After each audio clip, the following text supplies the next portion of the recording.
I'm sure you can't tell just by looking at me because I'm being very brave about it, but I am currently suffering from a severe itch in my mid-back. And it's in this unfortunate position where no matter how hard I try, I just can't quite get after it. I've been desperately trying to scratch it, and I know we're not animals, so we have tools, and I've been trying to utilize one of them, the longest object I have around me, but even then, this pin doesn't quite get to where I need it to, so I can't do it.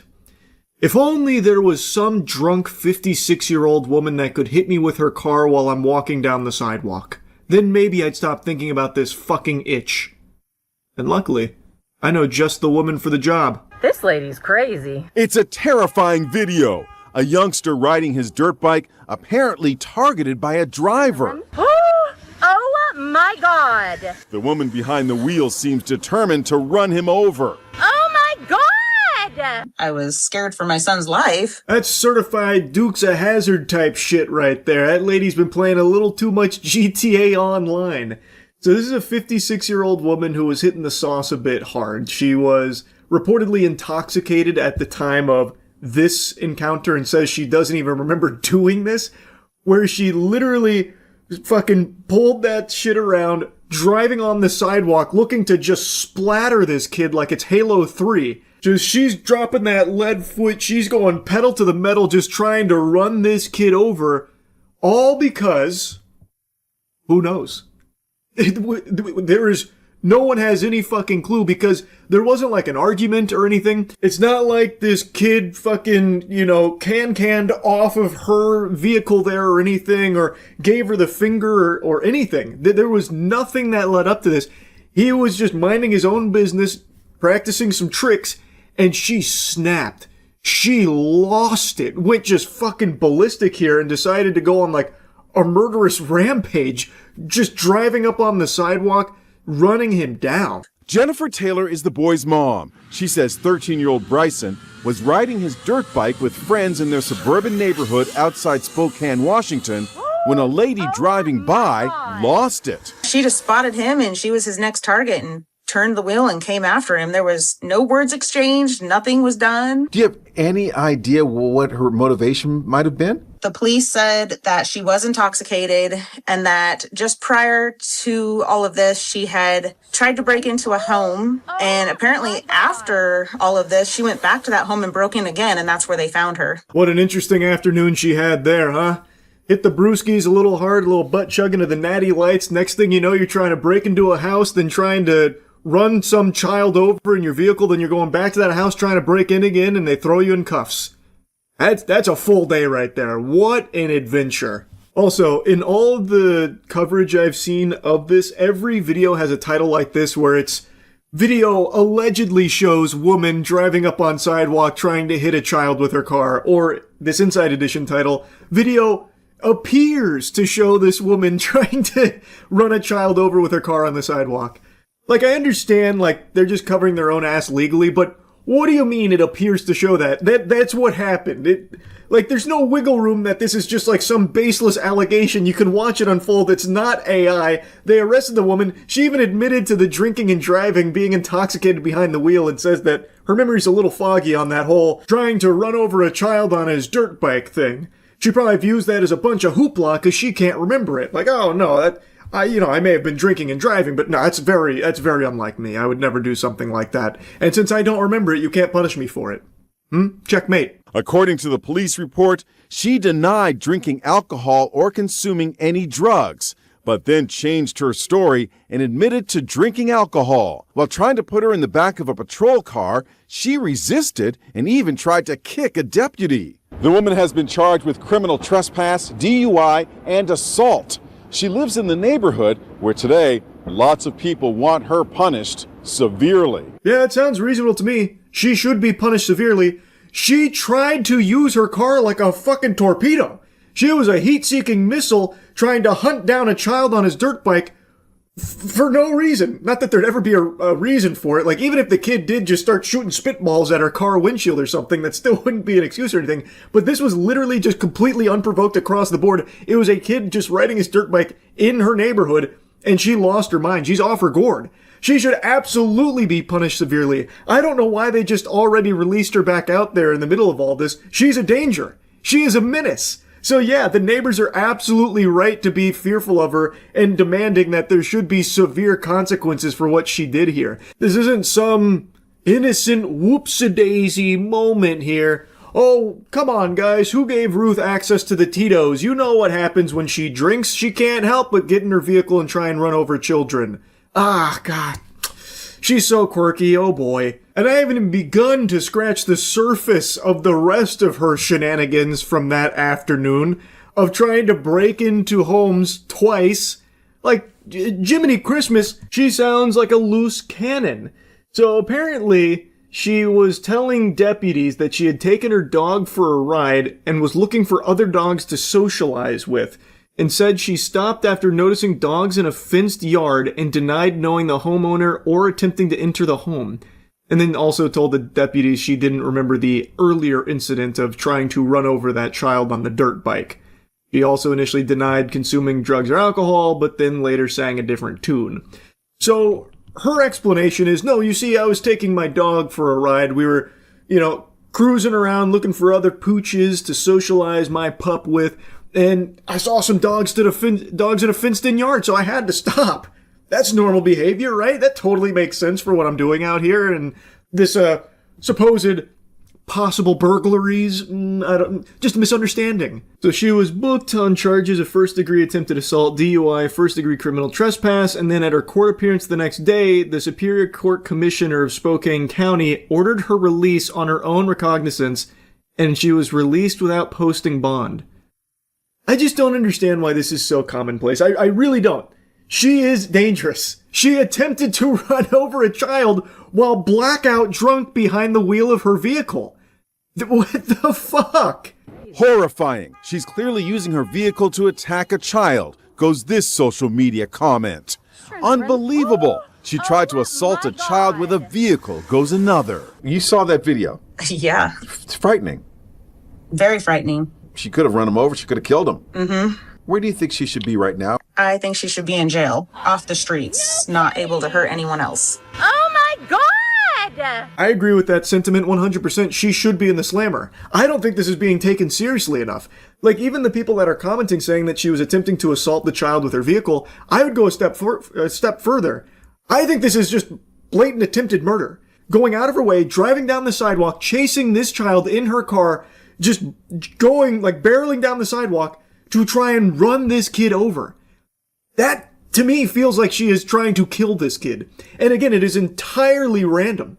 Comes out of nowhere. There was nothing that led up to it. She just snapped because she's drunk and lost her fucking mind, I guess. She is not safe to be around in any capacity whatsoever. Anyway, I saw this, had to yap about it, fucking crazy stuff.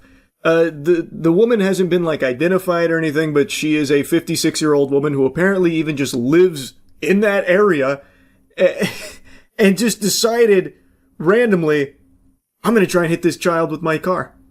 And thus she did. Come hell or high water, she was going to try and accomplish that task. Luckily, she was unsuccessful. Luckily, the kid was okay. But yeah, I do think she should be in jail right now, not back out there on the streets. Anyway, that's about it. See ya. The wacky wild world of TikTok live streaming is a fascinating beast. It is a demon. One of the biggest types of streams on TikTok, at least as I understand it, is begging streams, where people just go live and just beg for money.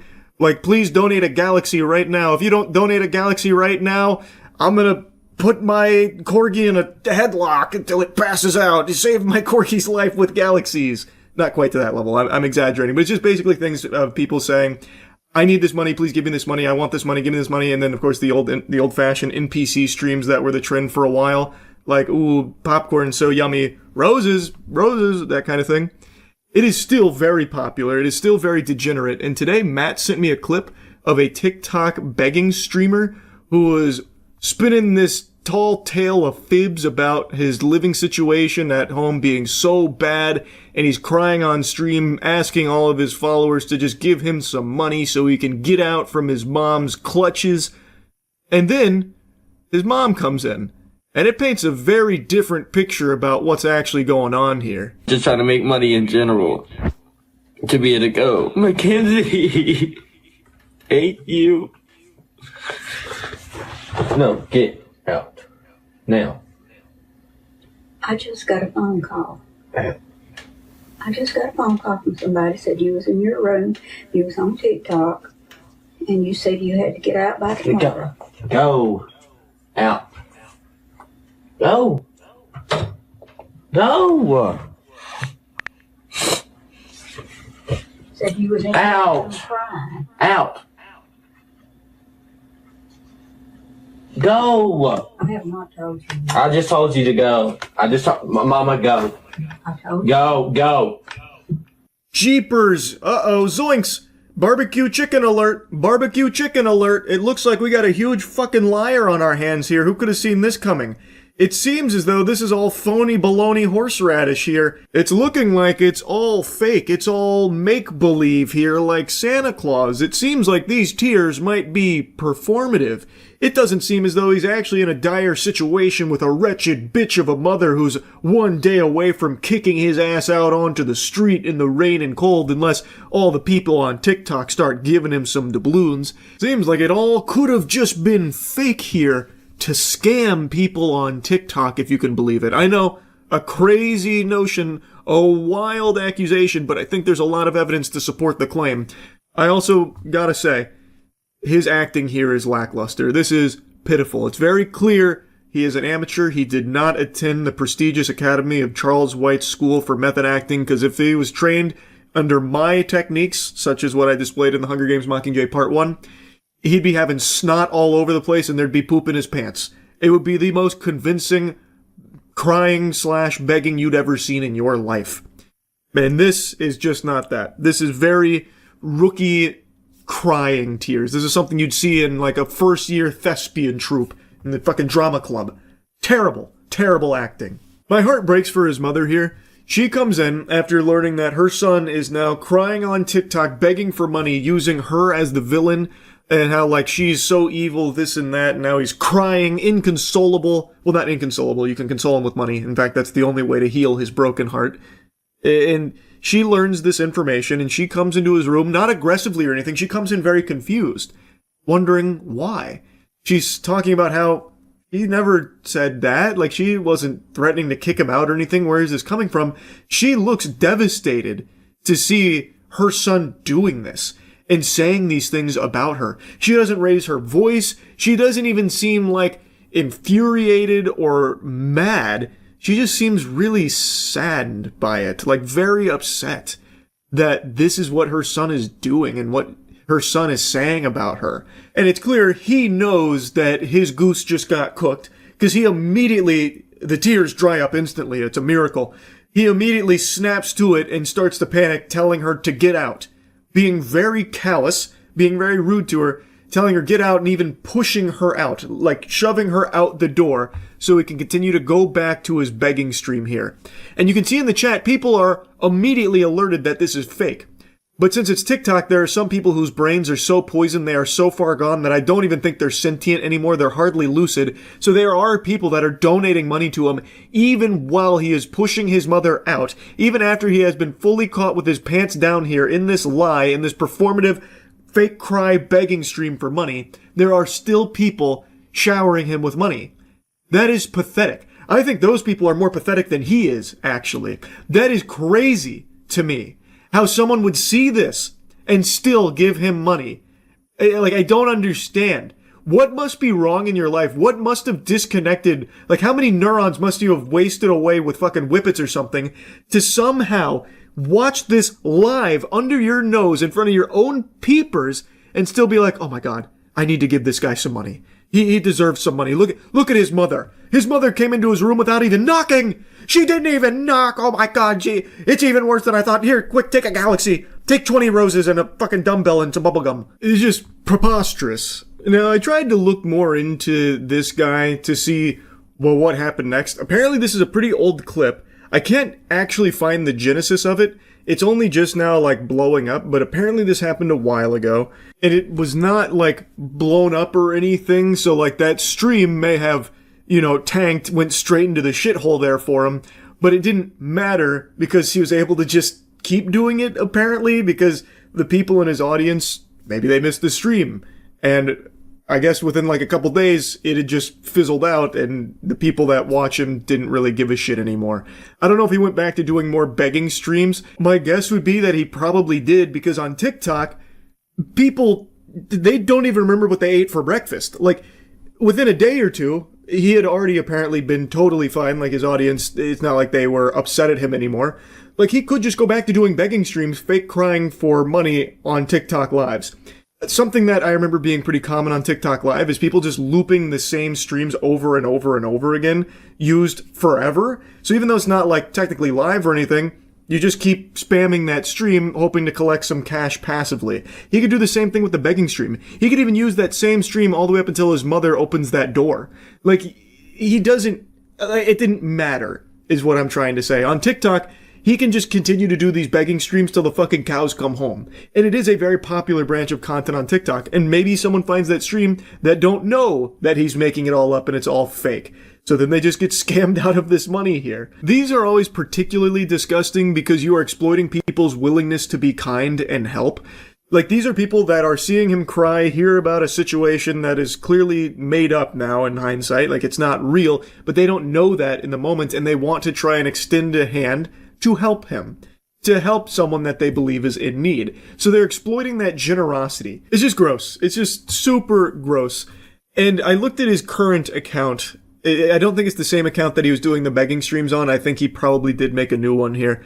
And basically the only thing he posts about now are his truck and his girlfriend. I don't know if he still does the begging streams, but looking at his recent content, it's like a lot of videos of his truck and how much he loves that truck, and also his girlfriend, and how if anyone, touches his girlfriend, they'll have to deal with the demon inside of him, that kind of thing. So maybe he stopped doing begging streams, I couldn't tell you. But this shit is just so unbelievably cringe. Anyway, just wanted to yap about it a little bit. I feel really sorry for his mother. I really do. She looked very, very sad to see what he was saying, to learn about what was going on there. Anyway, though, that's really about it. So, yep. You saw Ticketmaster is officially an illegal monopoly now. I saw the headlines. I haven't looked into it. Let me see. I hesitate to believe that, though. There was a big effort to shut this down. So I'd be shocked if they did actually follow through and designate them an illegal monopoly. There's got to be some kind of caveat. Jury finds Live Nation Ticketmaster illegal monopoly that overcharged fans. Trump administration dropped out of the trial, but 33 states kept fighting. This I didn't know. Once Trump came in, because of Trump always steps in when there's donations on the line. I remember the administration came in to try and, wash it. I thought it was kaput. I didn't realize they kept going. Wait a minute, this could be huge then. Federal jury ruled today that Live Nation and its Ticketmaster subsidiary operate an illegal monopoly that overcharged fans for tickets, handing a win to U.S. states that continue to trial even after the Trump administration dropped out. Jury found that Ticketmaster unlawfully maintains a monopoly in the market for ticketing services at major concert venues, and that Live Nation has a monopoly in the market for large amphitheaters used by artists. Whoa. Whoa, wait. This came from the office of Attorney General Letitia James. You might recognize her name because she's the one that's currently suing Valve. You telling me she actually does real lawsuits that aren't dog shit? Is that possible? Unless I'm misremembering, I'm pretty sure it's Letitia James that's suing Valve. I'll double check. I'm nearly 100% sure though. Yeah. New York Attorney General Letitia James sues Valve Corporation. That was February 25th, 2026.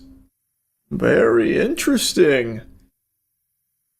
Live Nation unlawfully requires artists who use the amphitheaters it owns to also use its event promotion services, and that fans have been overcharged for concert tickets at major concert venues across the country, which anyone who's been to a concert over the last decade will tell you. Ticketmaster overcharged states by $1.72 per ticket, and about what the state had estimated, Evidence at trial showed that a Live Nation regional director boasted a gouging ticket buyers and robbing them blind, we covered that, with fees for ancillary services such as slight parking upgrades. The verdict could cost Live Nation and Ticketmaster hundreds of millions of dollars just for the $1.72 per ticket that the jury found Ticketmaster had overcharged consumers in 22 states. Great news. Actually, wonderful news. I thought for sure this was kaput after the Trump administration stepped in to try and help the monopoly. The Trump administration last month decided to jump out of the case that began during the Biden era. U.S. blindsided states by announcing a settlement with Live Nation during the trial, forcing states to take over the lead role. Trump administration gave up the fight and wanted to let these companies off the hook easily. But we kept fighting for every Arizonan who had been charged too much by this illegal monopoly, and we won. Trump admin agreed to stop pursuing a breakup of Live Nation and Ticketmaster as part of the settlement.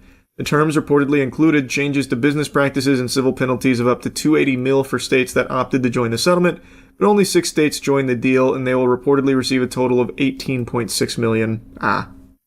So no more overpriced tickets. Okay, let's not get carried away, brother. This is good news, but it's not like it actually solves the full problem. At least not yet. It is a step in the right direction, though. You see the 26-year-old that died in the fake ICU. 26-year-old Connor Hilton of North Haven died August 2024 at a Bridgeport Hospital Milford campus after being admitted for pancreatitis. Parents are now suing Yale New Haven Health and Northeast Medical Group for negligence in a wrongful death claim. So here, I haven't read this article, but where does it talk about what happened? Because it's pretty wild. So according to the state report, Hilton did not see, this is after he had presented with his signs of pancreatitis. They admitted him to the ICU, but they didn't administer any medication to address the alcohol withdrawal or anything like that. According to the state report, Hilton did not see an in-person physician a single time in the 4 hours he was moved to the ICU. Instead, his in-person care team consulted virtually with a remote tele-ICU model. So they literally have just telehealthing your doctors instead of like actually saving your life in the ICU. How cool is that, huh? He was pronounced dead via video screen shared by the remote physician, by the way. Very, very sad and very scary. AI doctors next. Yep. This is the first of its kind, but it won't be the last.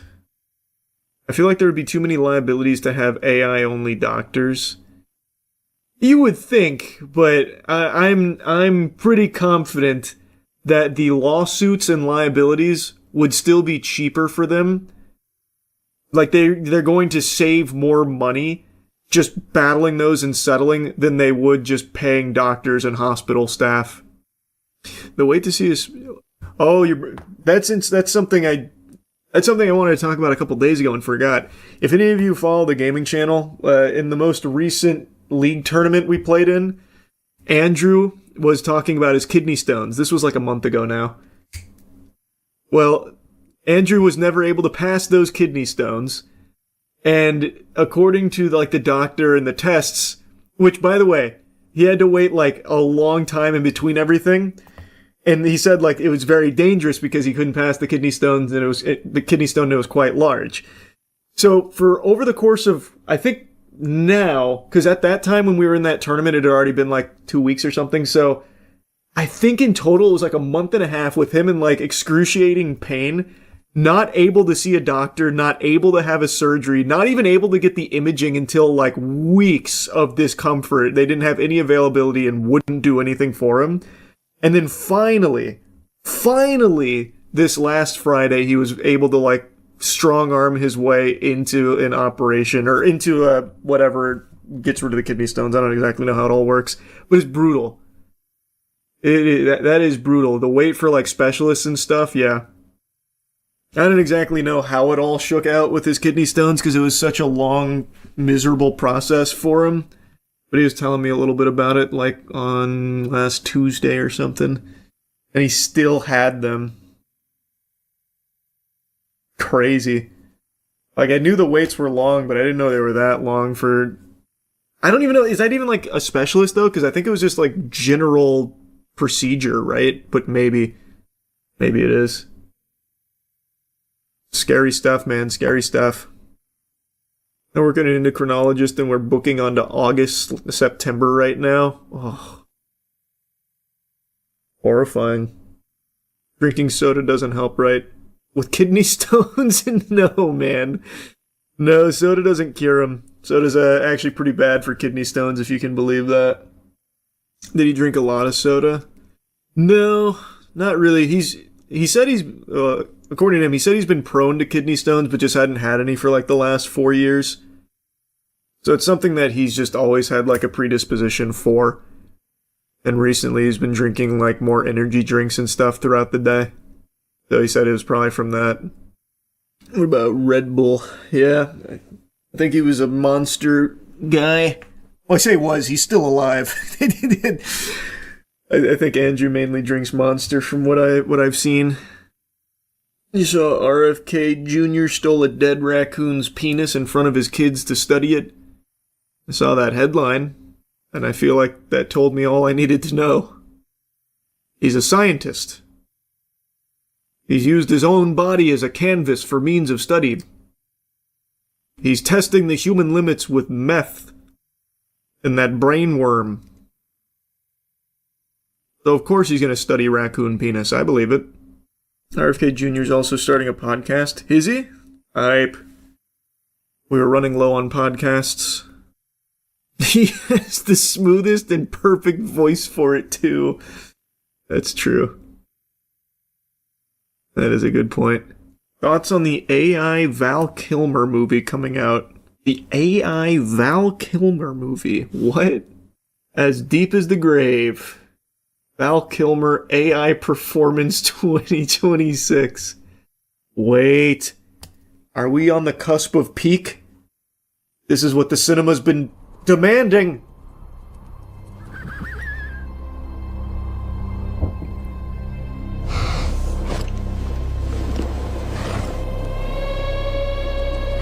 There he is! Very Bird Box coded.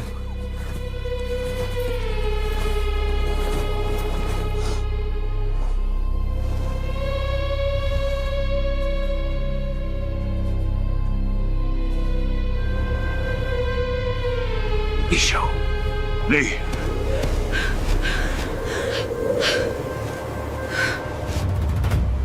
Wow.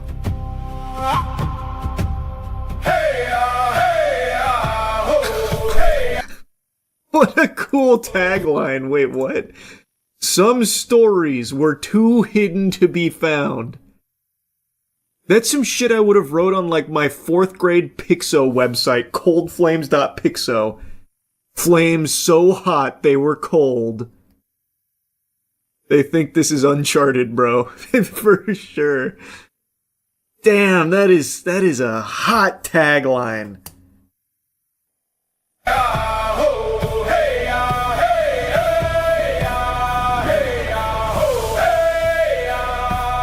This shit was so hidden, but Val Kilmer found it. Oh, it's a true story. Where'd they hide it?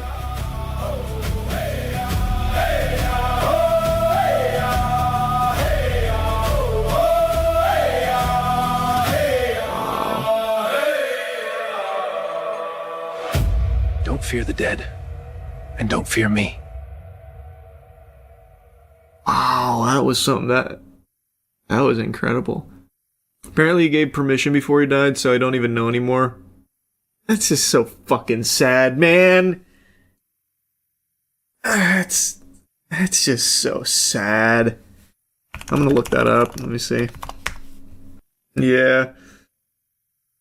Okay, I'll read this. He had been cast in the film before Pass, but was not well enough to shoot his scenes. As noted in a release from production company First Line Films, Voorhees opted to digitally create Kilmer's performance with the support of the late star's daughter. So it was the daughter that okayed it. I don't know about that. when you're getting your Northern Line cruise ticket, leaves from Tampa, so it's perfect for you. We're heavily debating getting Aaron on that cruise. And it also, especially because it goes through his birthday. He said he'd do it, but we're not convinced it would be a good video. I really think it would just end up being fucking miserable for him. We're still cooking on it in the lab, debating if it's worth. Thought you were anti-travel, brother. I would never go on a cruise. I hate the idea of a cruise. You're literally on a fucking floating prison. Can't leave even if you want to. You're just stuck there. And I'm not like a big gambler, so I don't care about the casinos. I'm not a big water park guy, so I don't care about the water parks. Food's cool, but I could also just eat food on land and go home. I would never go on a cruise. I hate the idea of it. Then you have horror stories like the poop cruise. All kinds of awful stuff. But we were thinking about sending Aaron on the Northern Lion Super Cruise. Just to document that. Imagine it ends up being Titanic 2. Aaron's footage would be huge in that case. Like, the idea is silly, and Aaron's, like, super open to doing it. It's just genuinely one of those things where, like, the idea might be more fun than the actual thing. Because I think inevitably what's going to happen... For those that don't know what we're even yapping about, I'll pull it up real quick. My mom... Here. So, Northern Lion, as well as some other streamers, are doing a cruise. And it's leaving out of Tampa for some reason. But yeah, so that's basically the gist of it. So, it's a streamer cruise where the chat is on the vessel with the streamers that they adore. The characters that would show up for that could be something beyond human imagination. So, like, the idea conceptually of sending Aaron on this as, like, a scout, or like a basically a wartime journalist, is, like, a really silly, fun idea for TOC. But this is actually his birthday. Like, we would literally be sending him to streamer cruise jail for his birthday. And it just, I don't know. I don't know if it feels cruel. It is real. No, Northern Lion has confirmed this is real, and it leaves out of Tampa. Like, it leaves out of Tampa, and the whole thing is the fans get to go there on the cruise, and they get to have a Q&A. They get to watch the live stream in person. I don't know what the variety shows really consist of. Hopefully a talent show will get Aaron up there and juggle for him. Or maybe deliver like a Tight 5 stand-up. It's actually a gift and it's only $2,100. Well, actually the cheapest tickets are $1,800. So we'd put Aaron in the fucking nosebleeds or whatever it is on the cruise. Whatever like the stowaway section is for $1,800. They'll have him come out to go to the Northern Lion Q&A and watch him play some Slay the Spire. Well, you have to get him the squad up ticket. That was another thing we kicked around, because Danny said he'd be willing to duo with him, get the duo Q ticket bundle or whatever. Danny loves cruises, but he might be on his honeymoon at this time, so he's not sure. I just don't know if it's... like, the idea itself is silly and wacky, but genuinely the video might just be terrible. Might just actually be terrible. And then we just wasted Aaron's whole birthday. And it'd feel bad. You know damn well everyone but the streamers will be treated like prisoners with extremely limited access. So I think what it is, I could be wrong. I'm still a little confused on it. I think it is a normal cruise, like a completely normal cruise. This isn't like Northern Lion's private dinghy, like it's not his vessel that's cruising. I think it is an entirely normal cruise that Northern Lion and the other streamers that are listed have with a section booked. So like they have their own streamer section. So what it would be is the fans book the normal cruise through Northern Lion's Super Cruise, and they are their guests basically. They're there for them, but they get access to the whole crew, or the whole cruise, and very limited access, I imagine, to the streamers for their own safety. Because I bet if the fans just get to like be around them at all time, it would be like piranhas. It would be like chimpanzees like ripping their flesh off. Are you going to christen the vessel in Tampa? Yeah, I'll go out there and I'll break the champagne on the cruise and spank it on the ass. And then I'll give Aaron a big salute on his way out on the streamer super cruise. Last Flag came out, the Imagine Dragons game, peak player 558. Will you play it? I mean, I played the tech test or whatever it was, the beta, I don't know. I didn't love it, so probably not. I don't see why I would. Wubby got sponsored by them a few streams ago. Wubby got sponsored by Last Flag. No way, why? Oh yeah. There he is, playing a little bit of Last Flag. That Imagine's Dragon money hit. Tyler 1 was sponsored to play it too. Damn, they had a big sponsorship campaign. That's Imagine Dragons, baby. I'm curious, hold on. So Tyler 1, Wubby, Fan, look, it looks like a lot of people got sponsored for Last Flag. How did that do for the player count? Peak player count of 556.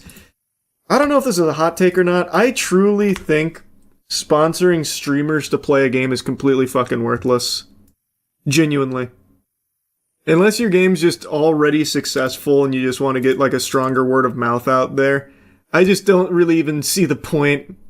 Like, if you have a game that doesn't have like legs on its own, there's just no value out of paying streamers to try and pump it. And isn't Last Flag free?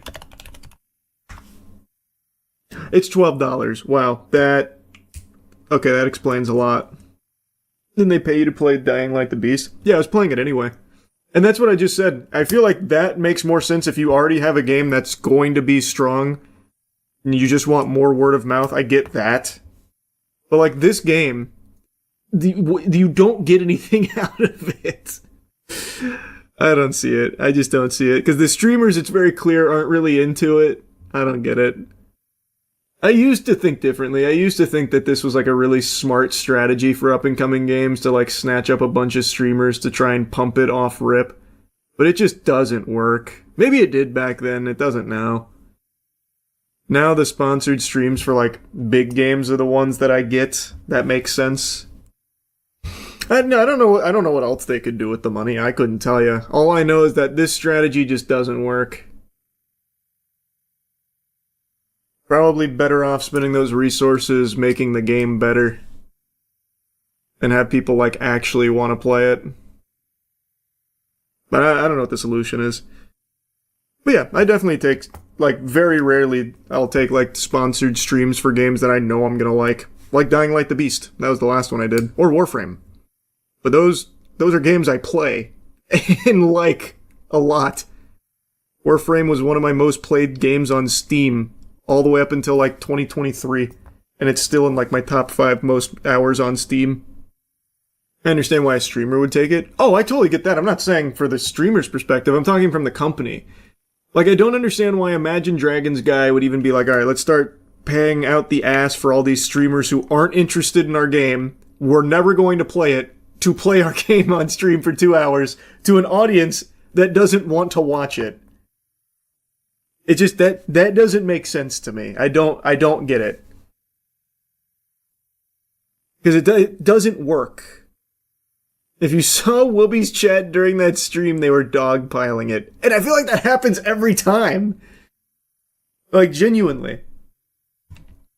Again, I think that money could have just been better spent making the game better. Like, I don't know where else the marketing budget would go. Like, I guess maybe choose streamers who might have actually played it organically. I don't know. At the end of the day, I don't care. It's good for the streamers, I guess. It just makes no sense for the company.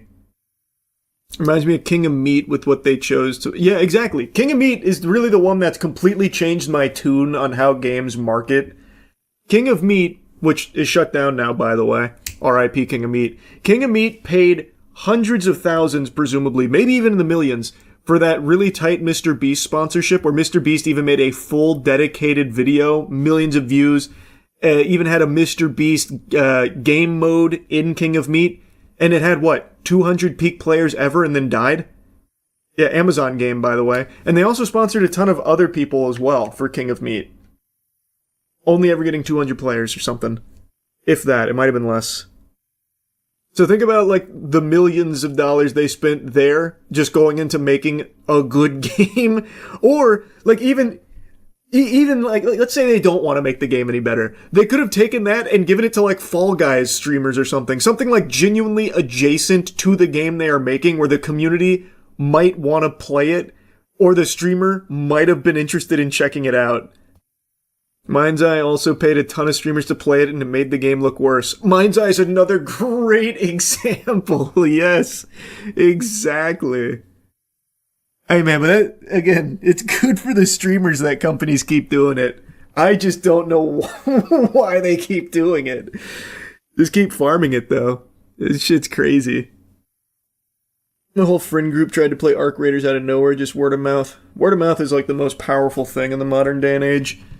Anything organic, or at least appearing organic. I think a lot of it's fucking psyop like Nidos and all that, but word of mouth is huge. I was curious, it looks like Burnt Peanut was also sponsored by Last Flag? What the fuck? Holy shit, how much money did they pay on the streamer, the sponsored streams? He still has the banner up. Hold on. Just that alone, just having the Burnt Peanut as a sponsored streamer was probably like, I would say comfortably, let's see how long he played, comfortably 6 figures. Yeah, you're right. He played it yesterday. The VOD has 1.2 million views, by the way. 500 players on Steam, peak. If a company sponsor you to play a game, what game you play for sponsor? Games that I know I'm going to like, games that I'm already going to play. Like, I'm playing Pragmata this week. If Pragmata wants to sponsor it, sure. I'm playing it regardless. I'm very excited for Pragmata. Dying Light the Beast. Warframe. PoE 2. For the last league. Well, not the last league. The league before last league. When I was grinding the fuck out of that league. Games like that. But I think it makes a lot of sense for streamers just to farm these kind of huge paychecks. There's no reason not to, even though the game is just not good. So yeah, it looks like he played it for like 2.5 hours. That was easily a 6-figure deal.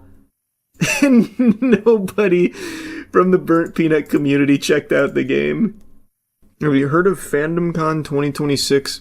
It was a scammy convention that went on in San Jose. A lot of upset vendors and drama. FandomCon? No. It looks like it has more going on than Barbie Dreamfest and the Willy Wonka experience, at least. Badly run show with very few guests, overpromised and way underdelivered. Badges were given out without lanyards, or with leftover lanyards from 2 years ago. Artist Alley was 25 artists. They seemed unhappy, audibly complaining about poor staff communication. AI art on sale. One Redditor went to see the voice actor from Freerun who dropped out with only a quiet announcement. There was a disco area on the main floor. I bet that was lit.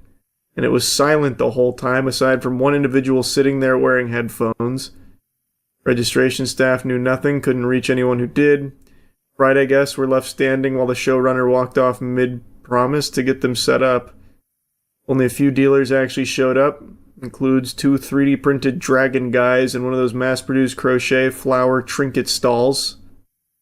And another 4 or 5 booths were advertising other conventions, and one was selling AT&T. No comics. Saturday was worst attendance. Most vendors closed booth early. Unusual heavy rain that weekend, and Food Fest outside was canceled.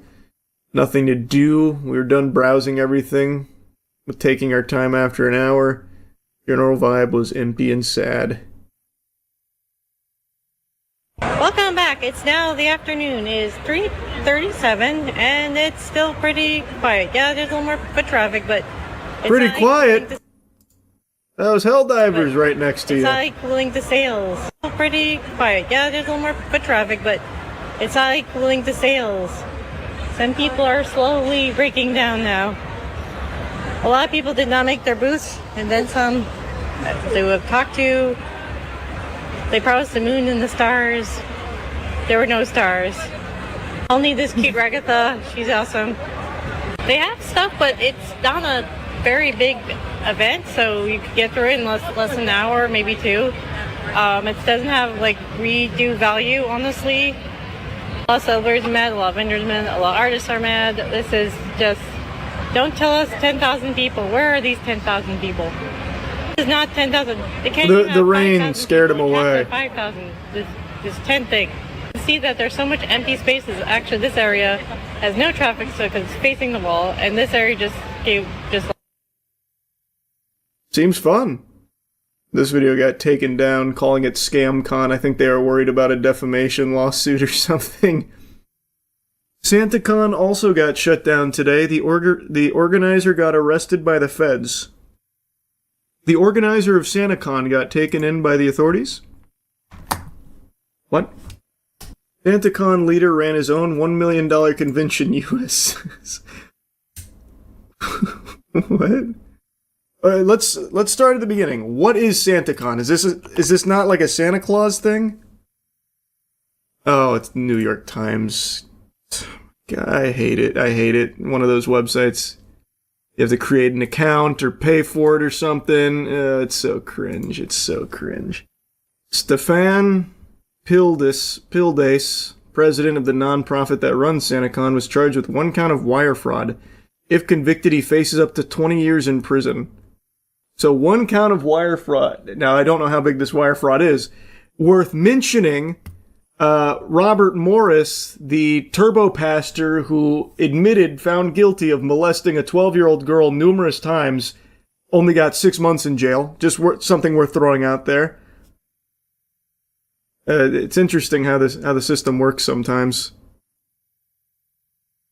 Lead organizer of SantaCon New York City, an annual Christmas-themed bar crawl, so it is Santa Claus adjacent, is both beloved and reviled, took more than half of the nearly $3 million the event raised for charity over 5 years, federal prosecutors said on Wednesday. Wait, what? That's a lot of money to be raising. I've never heard of it. The organizer, Stefan, used his position as the president of the nonprofit to illegally divert the money into a separate company to finance personal ventures and spent hundreds of thousands of dollars on extensive renovations to a lakefront property in New Jersey, luxurious vacations in Hawaii, Las Vegas, Vail, extravagant meals, and a luxury vehicle. Stefan promoted SantaCon as an event grounded in charitable giving, but instead of donating the millions of dollars he raised, he ran his own con game. The charitable, non-political, nonsensical Santa Claus convention that happens once a year to fund art and spread absurdist joy. It was described by the New York Times in December 2025 as magical, pointless, playful, obnoxious, creative, and confusing. And it was all a lie. He was stealing it. What's up, everybody? It's Critical. I'm playing Extreme Drive. Let's do this shit. Alright, we have a truck, a Lamborghini, a married woman's Batmobile. That's it. I have 3 cars to choose from, only one of which is actually useful for racing. I'll just start with the truck. It fucking doesn't matter. Alright, here we go.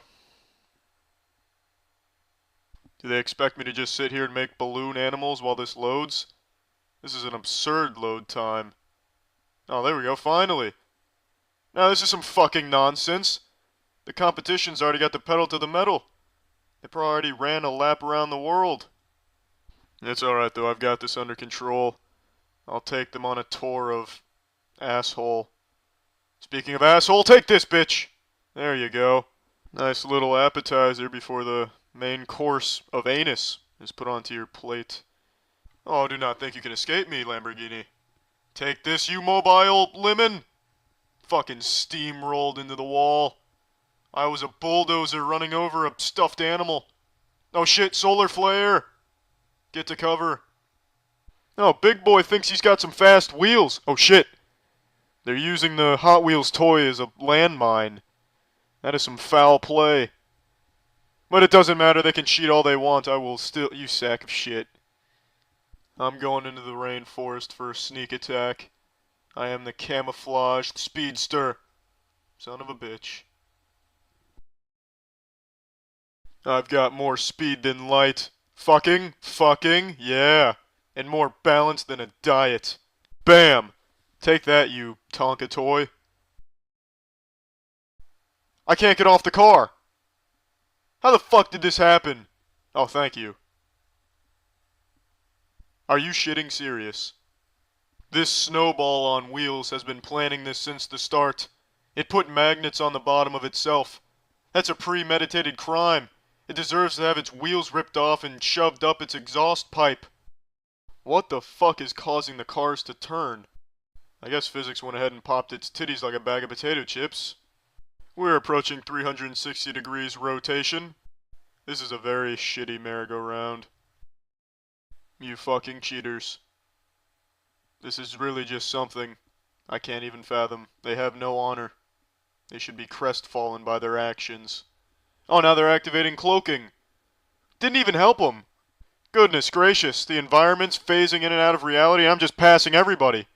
Jump in, Jupiter, I'm on my side. Land it. Wall it. There it is. Oh, fuck.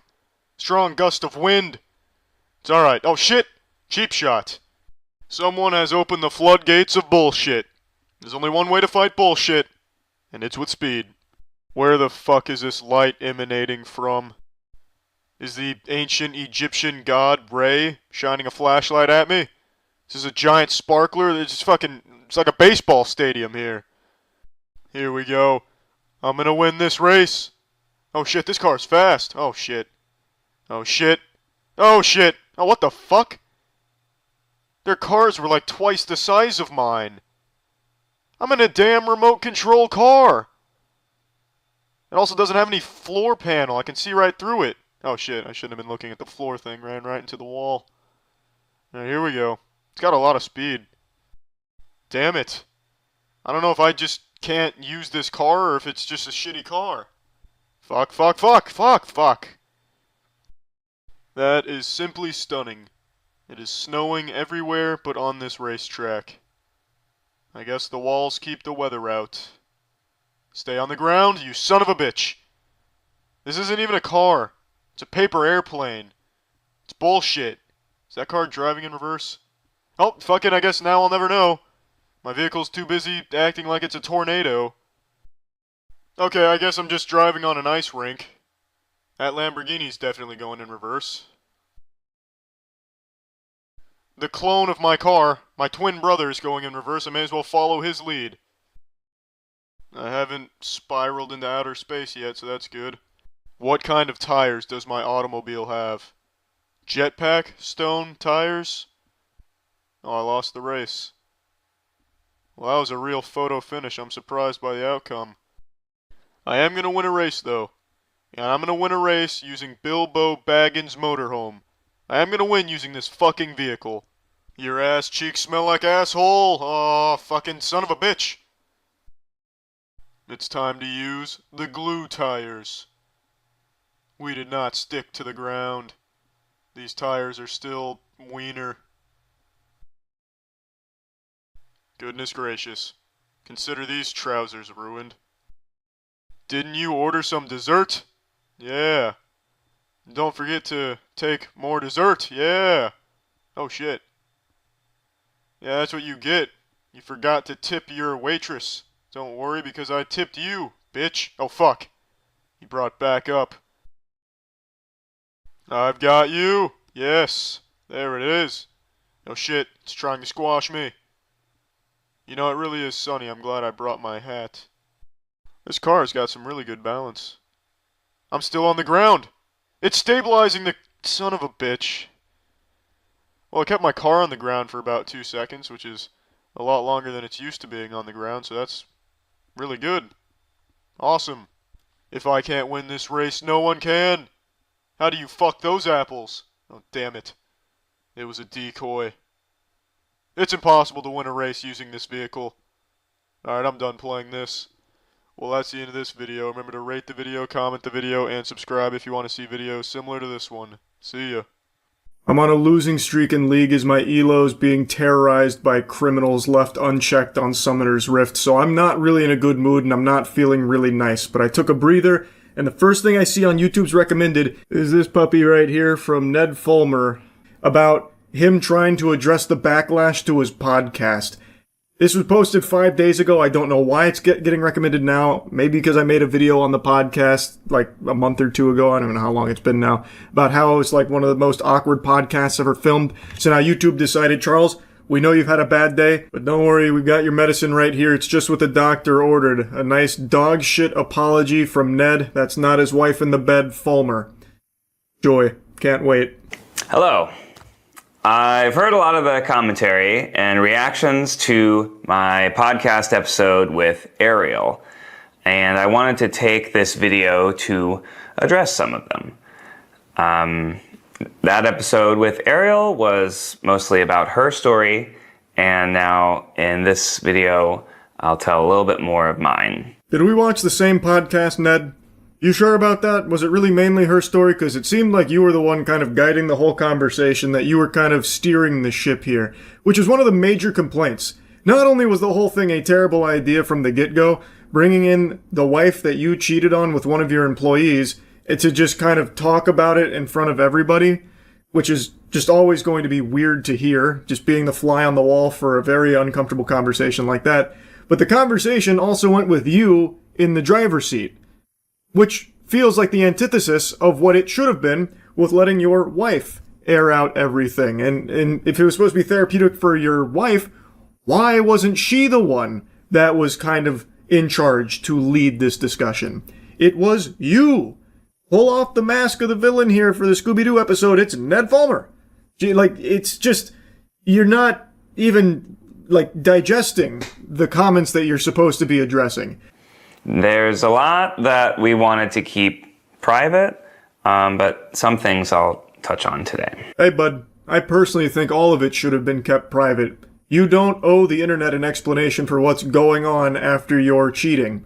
There's no reason to invite everyone inside for all the dirty laundry and everything behind the scenes. Just keep it private. I think that probably would have been the healthiest thing for all parties involved. That's just my personal opinion on the matter, but I gotta tell you, I think a lot of people shared that sentiment because this is something so personal and so devastating that putting it all out here in the public just doesn't make a whole lot of sense, especially when it seems like the main purpose of it was to launch your podcast, the fucking rock bottom podcast, whatever garbage that is, which, by the way, nobody's watching that. First episode blew up because nobody could believe that you would actually bring on your ex-wife to discuss you cheating on her with one of your employees. That is just an unhinged idea. First, I know that it was a very painful and uncomfortable conversation to watch. I know for some of you, it reopened things. For us, it felt like a necessary step to be able to move forward. We knew we would always get these sort of questions in any context online, and it felt like the only way to move forward was just to face it head on. On a podcast that you're launching? That was really the only way? Look, man, far be it for me to question how Ariel wants to heal and move on from this. That's entirely her decision to make. But if this was a necessary step to try and address things head on, why did it have to be on your podcast that you are launching on the back of this episode that is exploring her feelings on having her whole life devastated from your unfaithfulness? That surely is not the only way. If you wanted to address everything like head on, you know, both feet planted, getting like rough and tough with it, why not just release like a joint statement or something, perhaps, if you needed this to be a public facing thing in order to move on to, you know, clear the air of everything and rumors and whatever. It didn't need to be in an hour and a half or whatever podcast that you're starting. That just doesn't make a whole lot of sense to me, unless of course the actual motivator for it is to try and get back onto YouTube and be able to make money on the platform again. Because he is launching a product with it. as has been reported in interviews, launching the podcast with a conversation with Ariel was Ariel's idea. She's a stakeholder in the Rock Bottom podcast and this new channel, and she wants it to be successful. So that was part of the reason why, in terms of having that conversation, we did it together rather than on any other platform. I couldn't possibly know the inner workings of this business partnership. Haven't seen the contracts. All I can say is that feels very odd to me, because this seems like a business partnership strategy that heavily favors Ned. So I don't fully understand that, but I just really think that this is something that didn't need to be shared in this fashion. After Discovery, I started an intensive program of therapy, group therapy, and work to really try to understand what I had done, why I had done it, and what it meant for my relationship and my life. That's cool, man. I'm not your therapist, but I feel like the reason you did what you did is because it's something you wanted to do. In the podcast and in here too, he keeps making it seem as though he didn't know that this would be painful for his wife to be fucking one of his employees, which I think is so odd, especially the way he presents that. But he's talking about like his journey to coming to terms and realizing that what he did was bad and realizing that what he did is cheating. All of these mental clouds that help you continue behavior that you know is hurtful, and you still do it anyways. So it let me face the truth and acknowledge in no uncertain terms that I cheated on my wife with an employee of my business, and it caused her immense pain and shattered our marriage. Yeah, but was there ever any real uncertainty there to begin with, though, Ned? I feel like even if you had just been lobotomized, you would still be able to recognize that fucking someone that's not your wife is bad. That's textbook cheating, right? Like, this is what I'm saying. The way he presents it is weird. He makes it seem like I had to really understand this was not a good thing. This was, as they say, cheating. It's like, yeah, man, yeah. Like, okay, cool, you're getting help to get to the bottom of this, so hopefully you never do something like this again in the future, but, like, man, like, did you really need to have this huge come-to-Jesus moment that fucking a woman that's not your wife, who is also your employee, by the way, is not good, and is cheating, like, by definition? I don't know, it rubs me the wrong way the way he talks about it. Like, he was just so blind to the fact that this was a painful thing that he was doing to his wife. Like, what he was doing would make her very upset, should it ever come to light. You know, it's just, you would know that. You would think, right? Like, he's sentient. I feel like anybody with a functioning frontal lobe would know that that would be very painful for your fucking partner to know and to learn. So for you to do that to them would cause them immense agony. But I guess maybe Ned didn't know that somehow. So this was a long process that it took, approximately 2 years, and continues work even to this day at the 3-year mark, even though we decided to separate officially 2 years in. It's something that I'm really proud of. That's really changed my life, and I understand that if a viewer is watching this for the first time, I'll let that thought continue in just a moment there. It is so peculiar that he would say that it's something he's proud of here. He's not talking about like the actual cheating, I don't think, or anything like that. He's talking about him getting like therapy and the help that he needs to recognize that cheating is bad and get to the root cause of why he cheated. But to even say something like that in a video like this is very odd. Or just sees this 15-second clip on TikTok, you don't understand everything that has led us to this point. And I know that it'll take time. And if you want to just judge me off of one clip of me talking about society, which obviously was not the best response to that situation. You are welcome to do that. I know that people have a choice when it comes to what they watch and what they consume. And if people don't want to continue engaging with me on the internet, then that's a consequence of my actions and something that I have accepted. Ned frames this as though the majority of the opinions people formed on him from that podcast are just off of TikTok clips or like 15 seconds out of context snippets of the larger conversation, but that's just not true. Like, sure, there probably are some people that only saw the clips, but the whole conversation is there with over 1 million views. Like, a good chunk of people saw the podcast.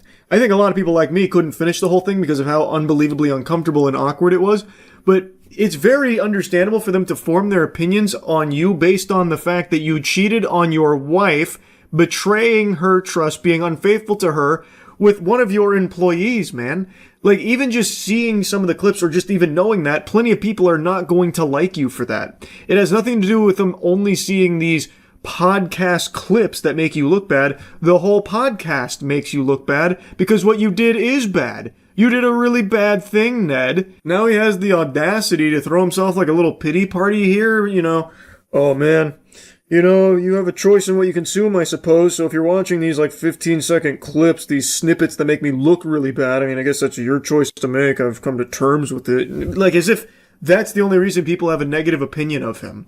Even if it is just those clips, the fact of the matter is you did a bad thing and people aren't going to like you for that. Even if they've only seen clips from that podcast, everyone else who's seen the whole thing is still going to have that same opinion because you look like shit in it. It paints you in a horrible light because what you did cannot be painted in a positive light. I don't know why he tries to weasel this here statement in about, like, people only seeing the clips, the snippets from the conversation. If only they'd hear the whole thing, go along for the whole ride. It doesn't make sense because clips or whole thing, you are still going to walk away with a bad impression of Ned regardless.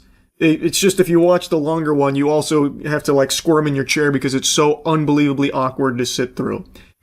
Anyway, though, most of this is him talking about like what he's done to try and grow from it, like as a person, become a better person. It's very weird because this is him bringing up his cheating again. It almost feels like he's doing it because he knows it's going to get eyes. Like, it is a very weird thing to do again to bring up him being a cheater. But, it's getting some views for him, and maybe that's the goal. I don't really get it. But anyway, that's really about it. Yeah.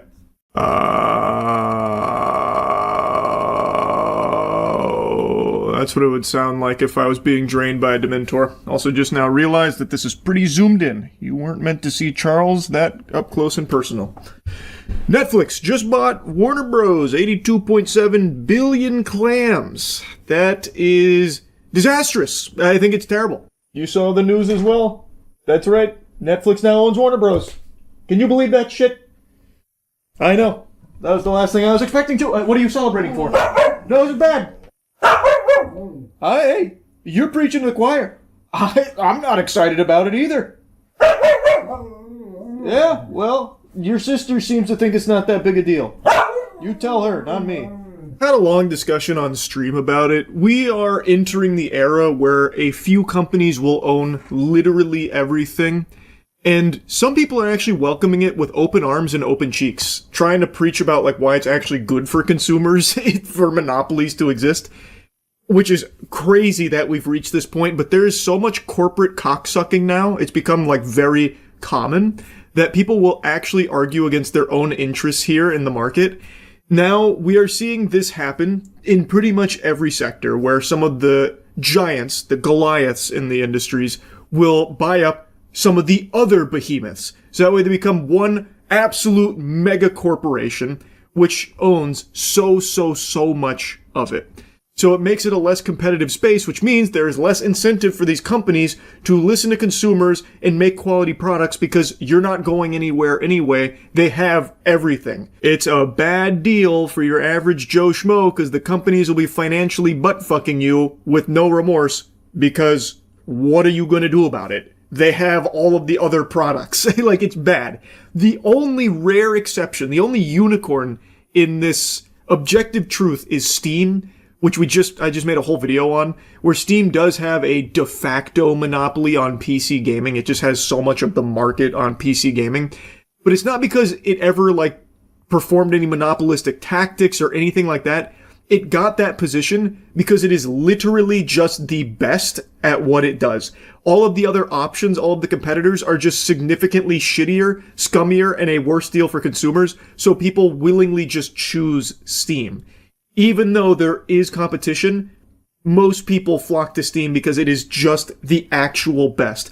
But on the whole, monopolies are very bad for you and me and everybody else. Now, in the case of Netflix specifically, I am shocked anyone is pumping their fist about it. That makes no sense to me, considering the quality of Netflix originals is so all over the place, but I would argue mainly bad.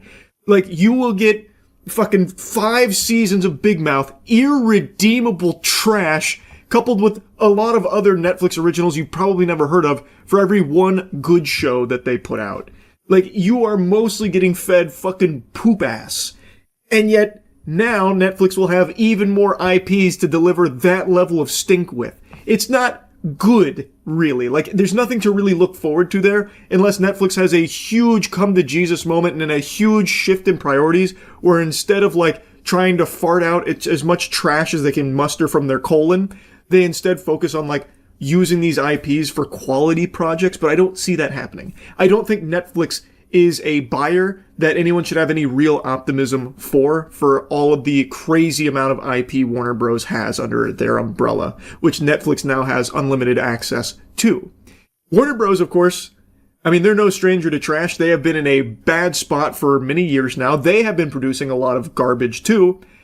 So it's not to say, like, Warner Bros. Is ruined. They've done a fine job of that themselves with how much trash they've had recently.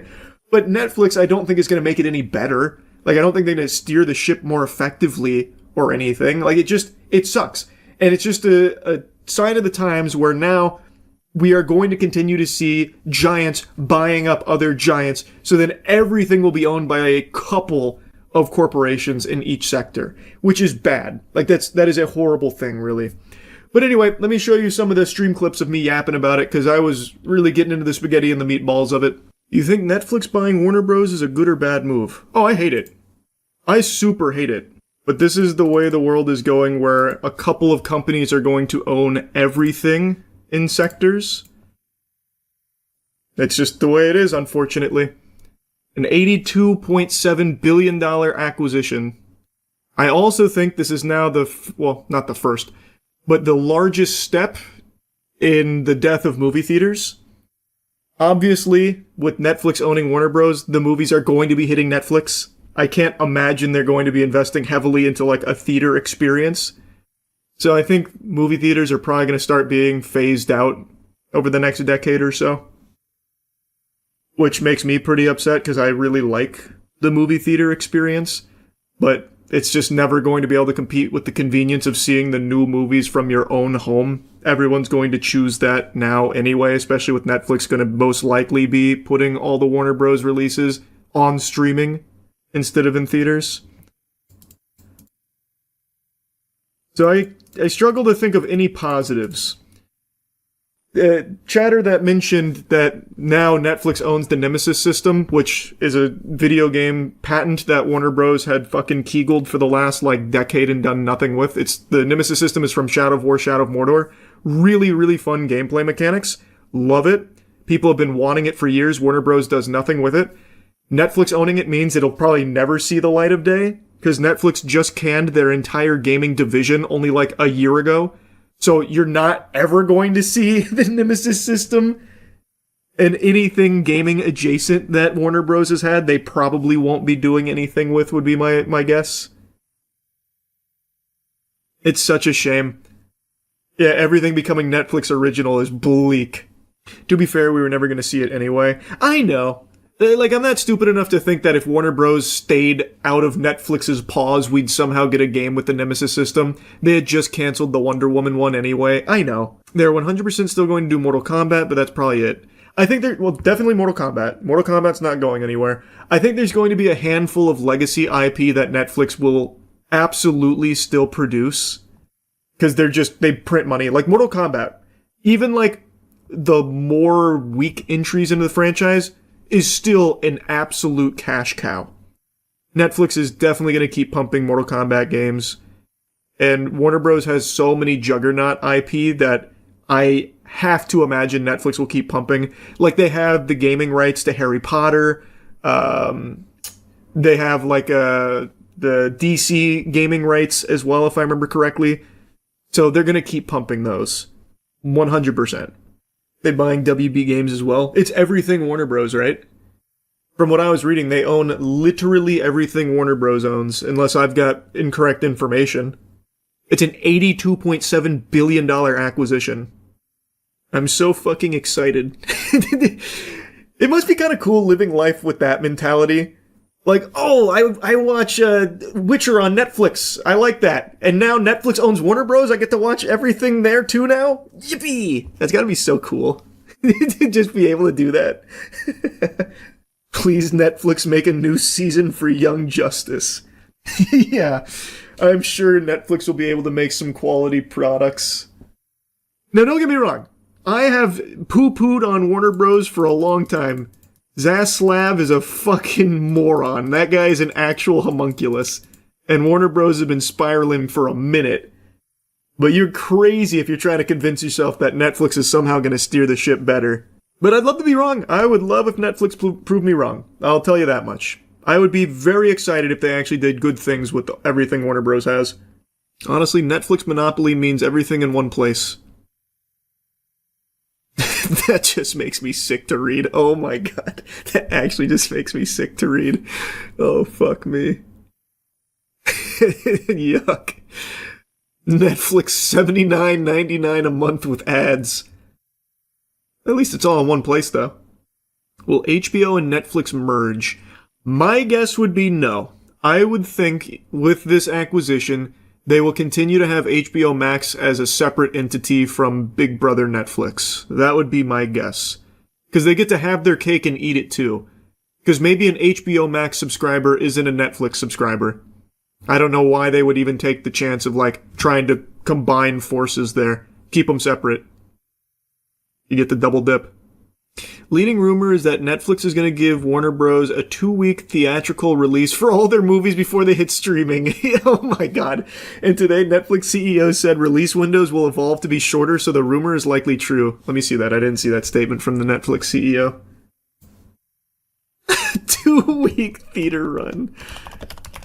Oh my god. Oh my god. Here it is. Yeah. Ted says Netflix committed to Warner Bros. Theatrical releasing as Cinema Trade Group calls merger unprecedented threats. We've released about 30 films into theaters this year, so it's not like we have this opposition to movies in theaters. My pushback has been mostly in the fact of the long exclusive windows, which we don't really think are that consumer friendly.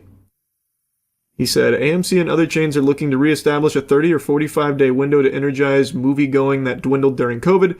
Biggest chains often won't run Netflix films with truncated windows. The entertainment community and movie theaters in particular have been immensely jittery at this corporate combination given the streamer's short window, if any, as they cater to their streaming audience. Exhibition's biggest trade group, Cinema United, came out with a blunt statement this morning opposing the merger, saying, the proposed acquisition of Warner Bros. By Netflix poses an unprecedented threat to the global exhibition business.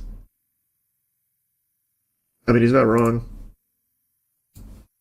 The negative impact of this acquisition will impact theaters from the biggest circuits to one-screen independents in small towns in the United States and around the world.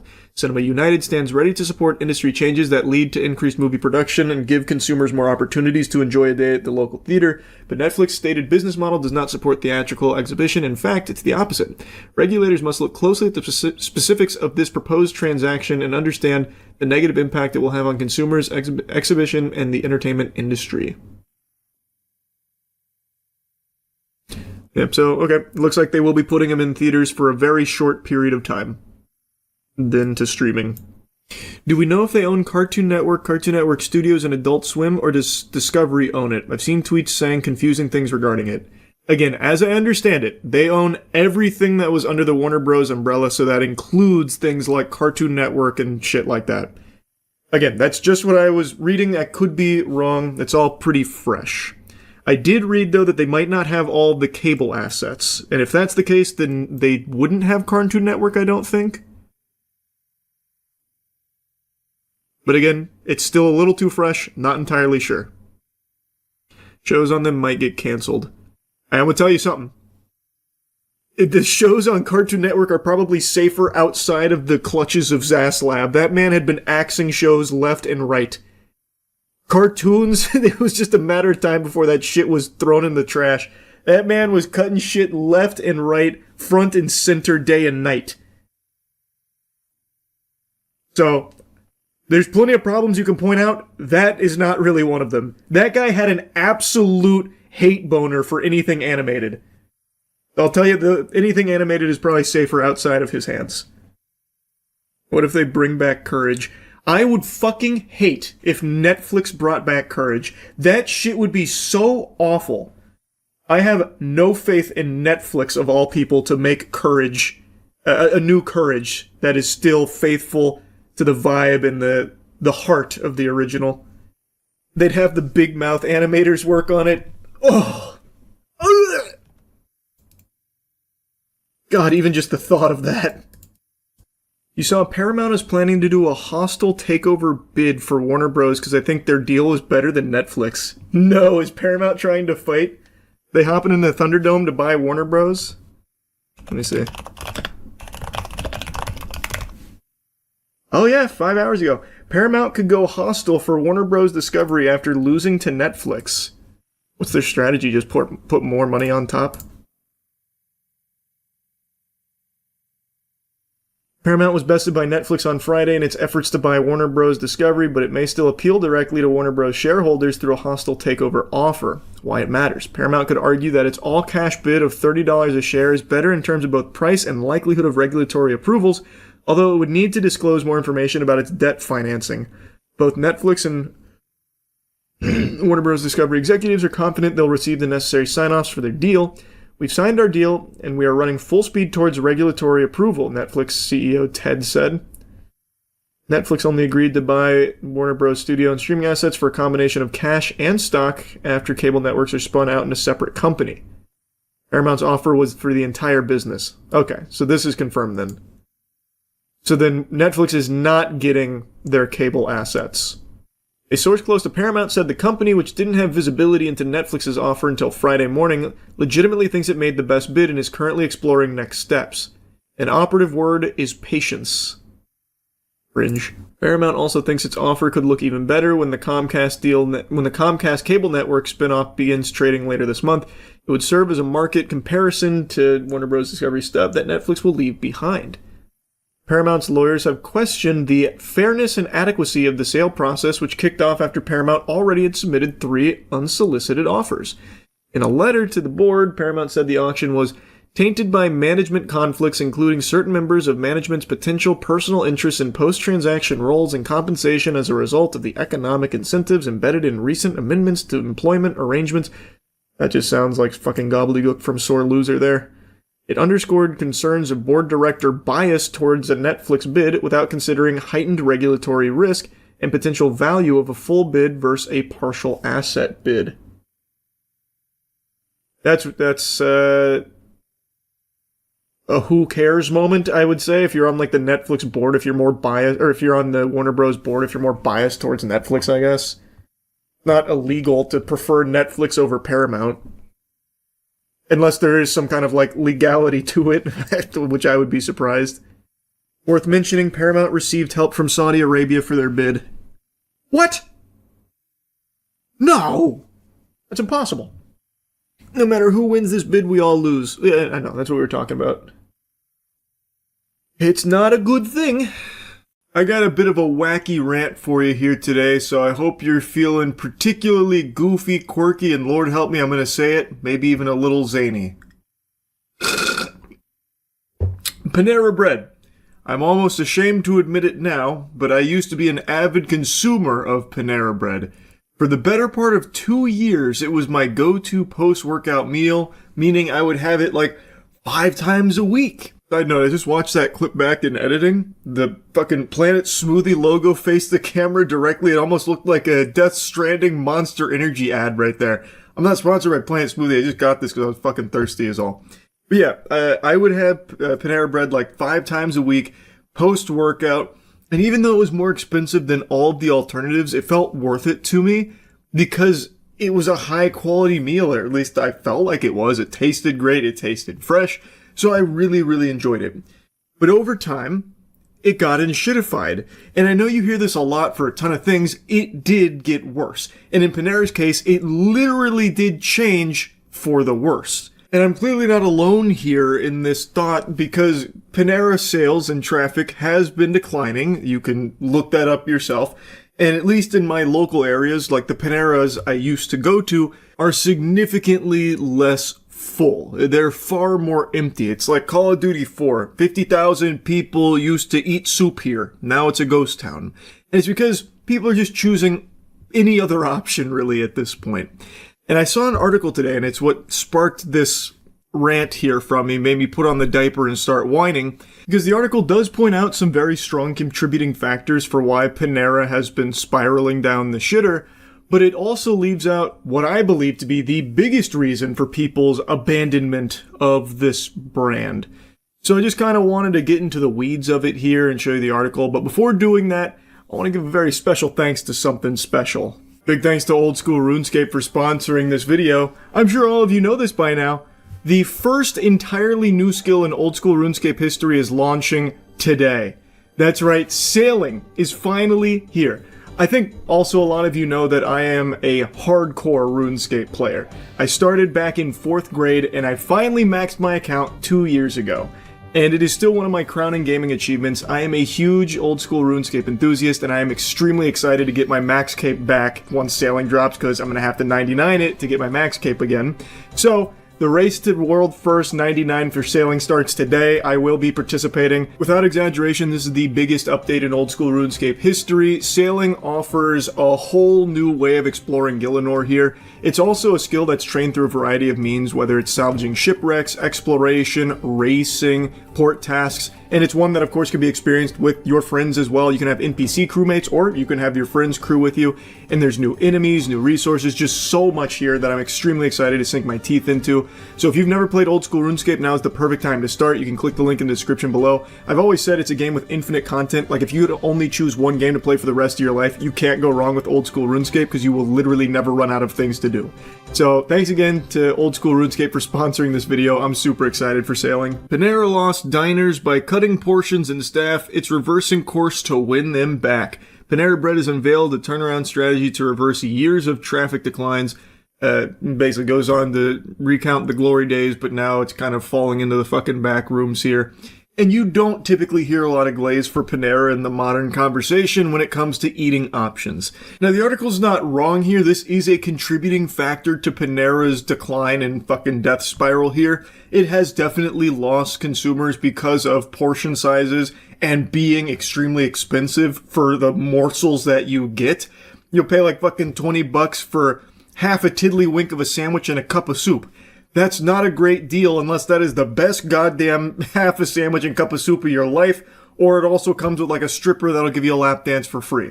It's just not great value, and that's obviously played a huge role here, but I think there's more than the article is talking about that I want to dive into the spaghetti and meatballs of. But before doing that, let's go ahead and look at what the article highlights.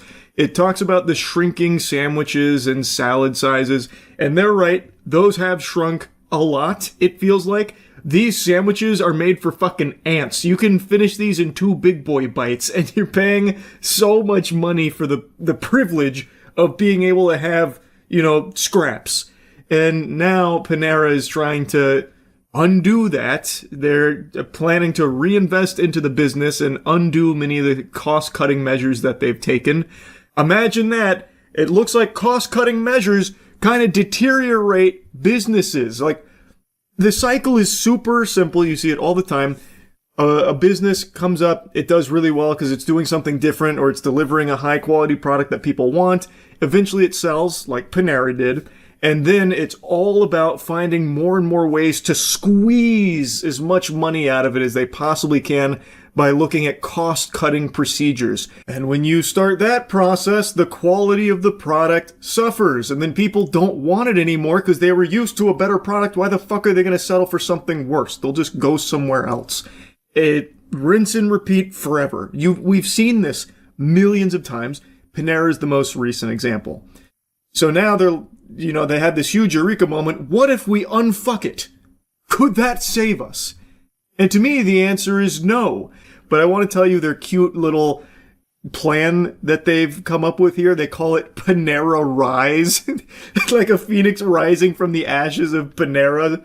It's adorable to call it Panera Rise. It makes it sound like they're leading some kind of revolution here. Honestly, just sounding like some shit out of the Hunger Games, but the company aims to refresh its menu, focus on value, improve its service, and build new restaurants. That last one there is pretty ambitious. When people are already not choosing Panera, you're going to try and build more restaurants when the interest couldn't be lower. It is a bold strategy. Very, very ambitious indeed. Now, I'll give some credit where credit is due. This is at least somewhat honest here, saying, we squeezed food costs, we squeezed labor. They did. He then also identifies himself as a reformed CFO. It's really about death by 1,000 paper cuts. It truly is. He then goes in to talk about, like, for example, their salads where once it was all romaine, in order to save money, they started mixing half romaine, half iceberg, but nobody wants fucking iceberg. This next one was pretty interesting, actually, about the cherry tomato and the avocado. So apparently, Panera is one of only a few restaurants that don't slice the cherry tomatoes in half, which is apparently a decision they made, like a conscious decision to save on labor costs. We make the guests chase the cherry tomato around the bowl. I don't...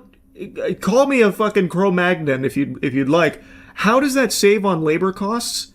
To, like, take 2 seconds to slice a cherry tomato? Or, in the case of the avocado, they don't slice it or pre-slice it. They give you, like, a halved full fucking avocado, I guess.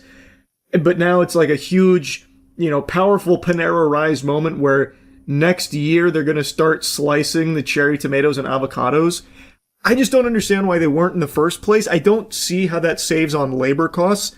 Were they able to, like, avoid hiring more workers because of not slicing those? Like, do they have dedicated cherry tomato and avocado slicers?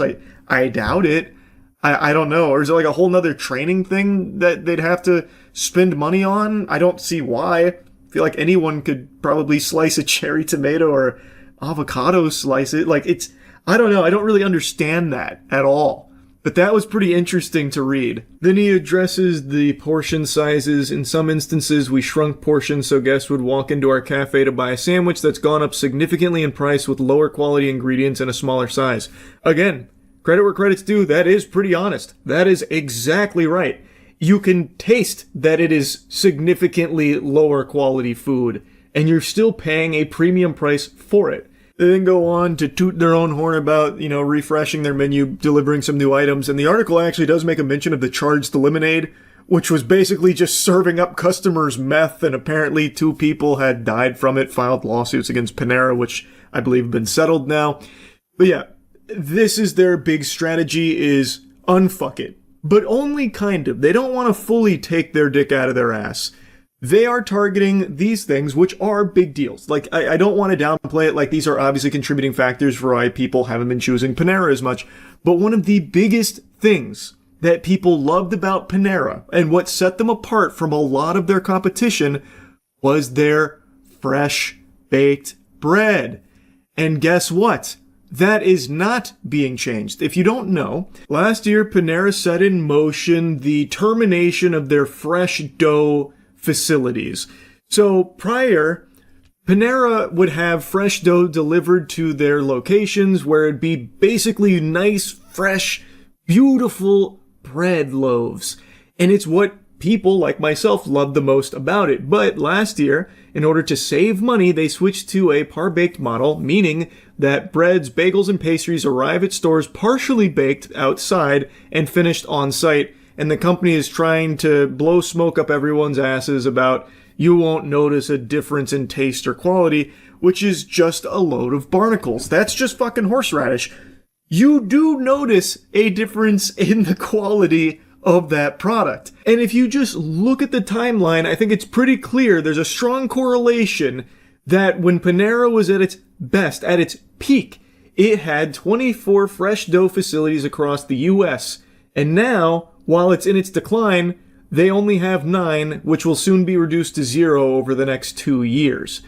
Like, I think it should be pretty obvious that people liked the fresh dough being a defining feature of Panera. And they also then say that of the hundreds of jobs that are affected, they're trying to offer other positions to help them find work through Panera.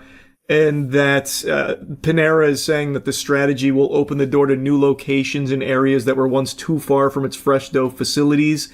Thus, fewer logistical barriers could mean faster growth for the chain and fresher bagels at 4 p.m. if the company's plan actually works.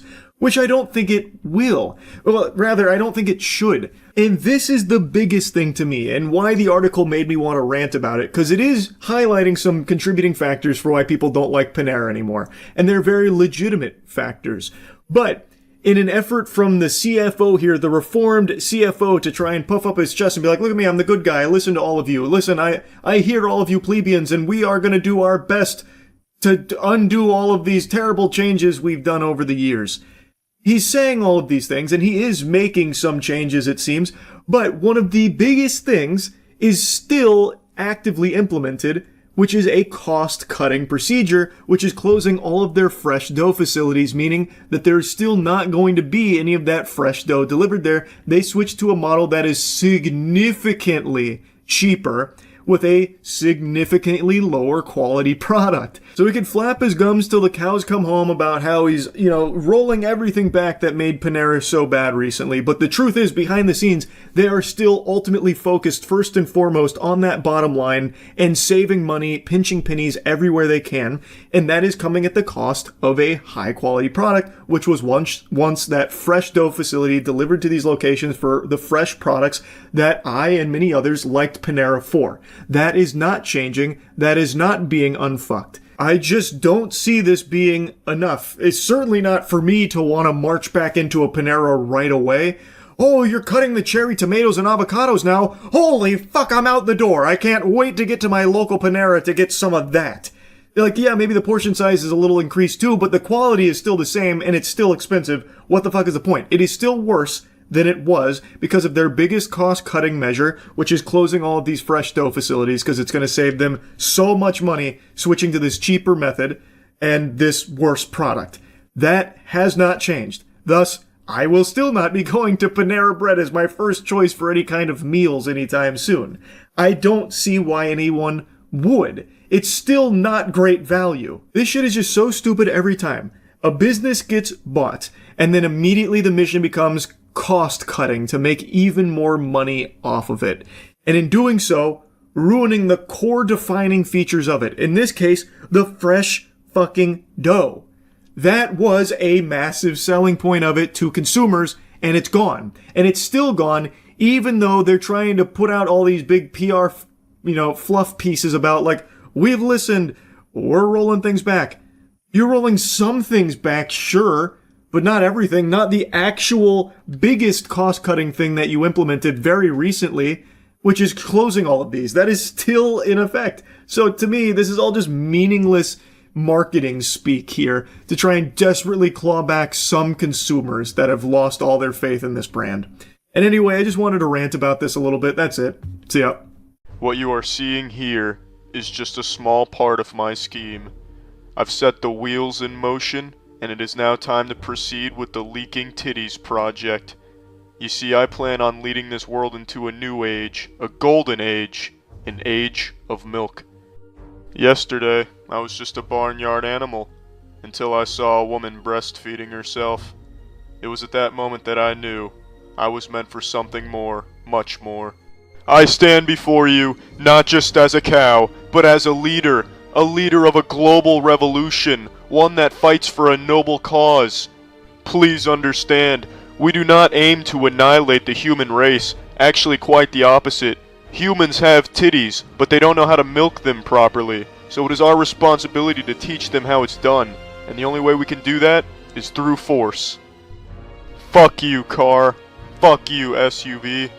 Fuck you, large transportation truck. Oh shit, it's the fuzz!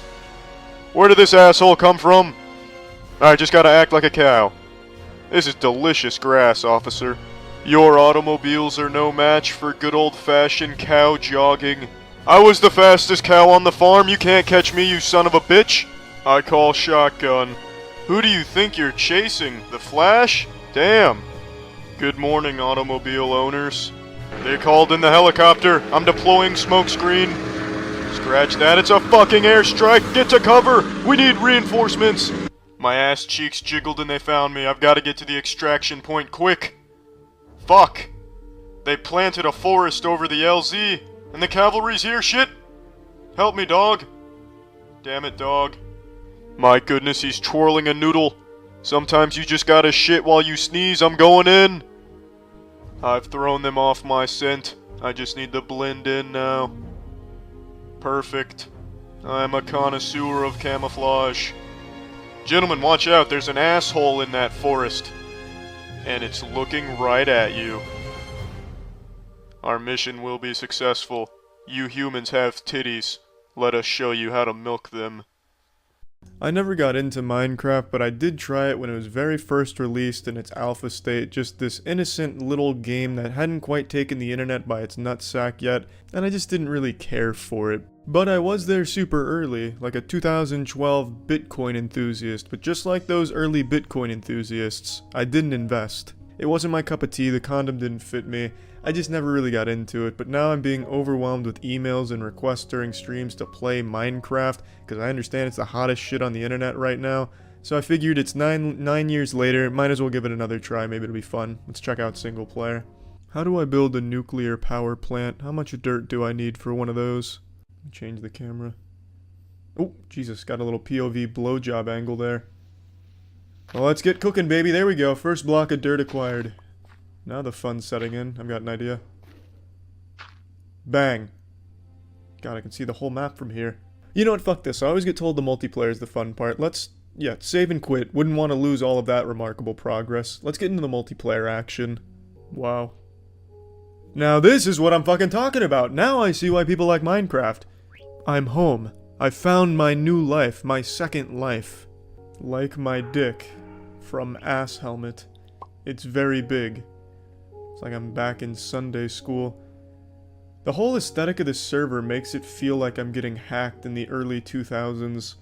Or that I've just been infested with adware, malware type shit. Top of the Reddit to you, milady. I got a surprise for you. There we go. You picked it up. You're my girlfriend now. Yeah, you are. Oh my goodness. Is that a bikini? Who needs the real world? Is that a penis? Who needs the real world? Ass helmet out here free dicking it. My goddamn hero. Oh, baby. What's up, girl? Do you like gamers? How do I speak to this goddess? How do I flirt with her? Is my sexy rank not high enough? Character's confidence too low?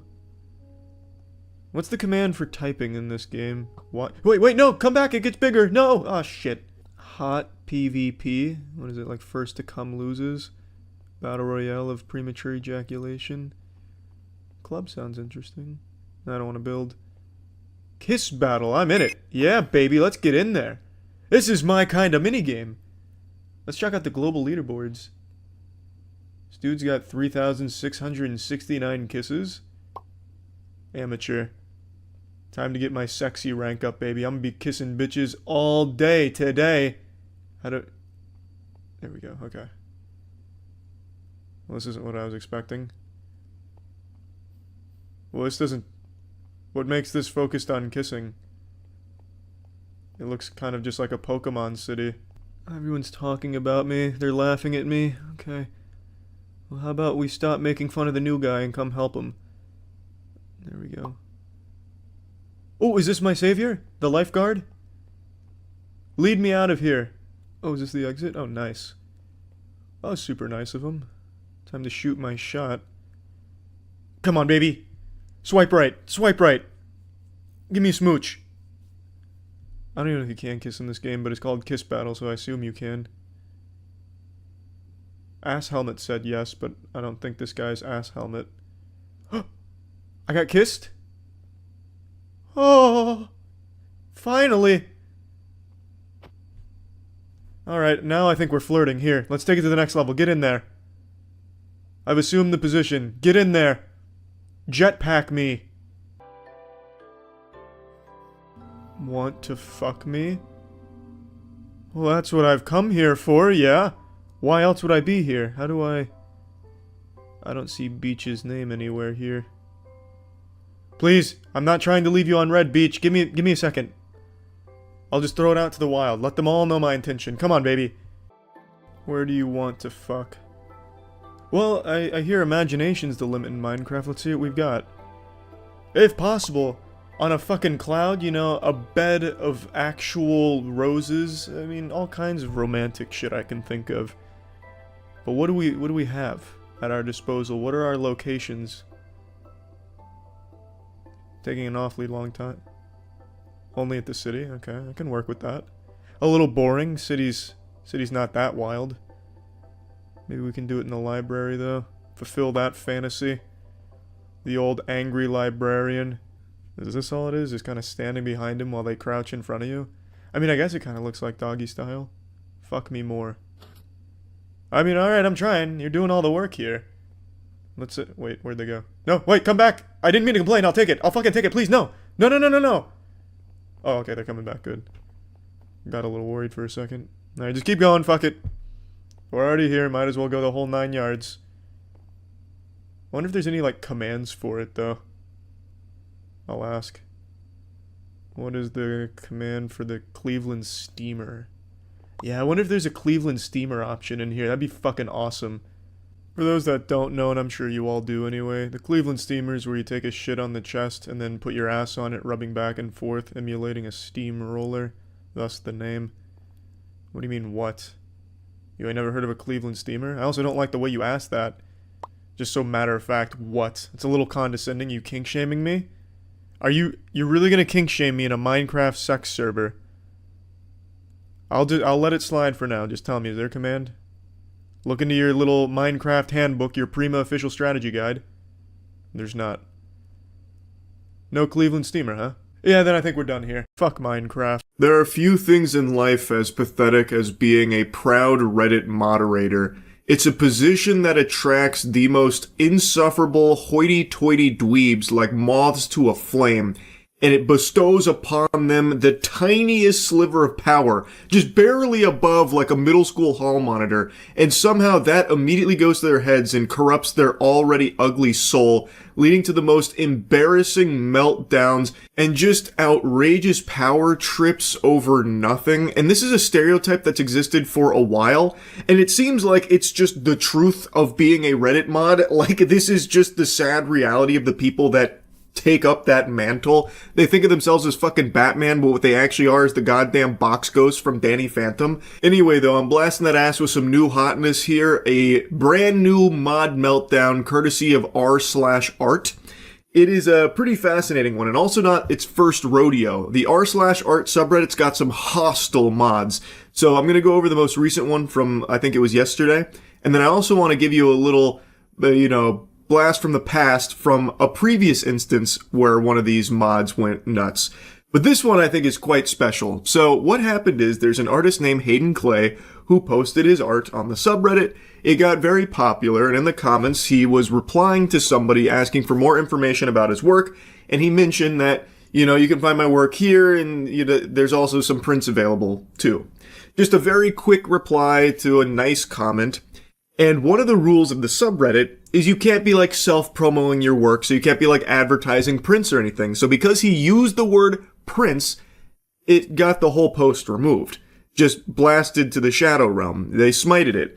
So Hayden Clay was pretty upset, so he messaged the mod about it, trying to get further clarity, and maybe he could try and find a way out of this pickle here because he felt it was unjust. There you can see the comment that got him banned. I have a whole mini-series called Clear Boundaries with Prints Available. Just a very offhanded remark about having prints available, and it was removed because of that. So he said, "Are you seriously banning me for giving more information on my work?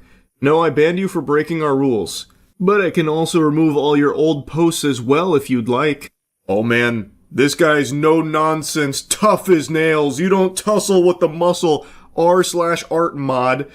Oh, brother, watch out. He's coming down with the iron fist. This is so fucking silly. So, like I said, the rule is like no self-promoing or whatever.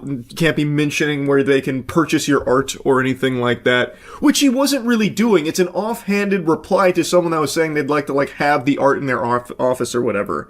Like it's such a stretch to even have that be like a violation of their rule in the first place. It is solely because the word print is there. What an unbelievably stinky loser. This guy is working for free as the moderator of a subreddit and he thinks he's doing the Lord's work here. He's treating himself like he's fucking Jason Bourne or something. Oh my god, it's so sad. I can literally smell this guy through his messaging. I already know when he typed, "But I can delete your old posts as well if you'd like." I can see him doing this with his hands like some kind of fucking anime supervillain. Oh, he's such a worm. Hayden Clay responds saying, "Just delete the comment and move on. Sorry I mentioned the word print." And that was the straw that broke the camel's back. He said, "Your history has been removed. You're welcome."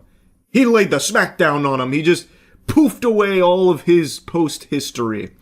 And then he replied again saying, "At this point, this isn't about breaking the rules. This is you having some sort of vendetta against me. My comment broke Rule 9. I get that, and apologize. This reaction is overstepping boundaries." Which it definitely is. Worth mentioning, Hayden Clay had some posts that were extremely popular, some older posts in his history. Like, I think one of them, according to Dolan Darkus, was even in the top 250 of all time for the subreddit. So having his entire history removed actually is somewhat of a big deal to an artist who has this as a means of showcasing their talent.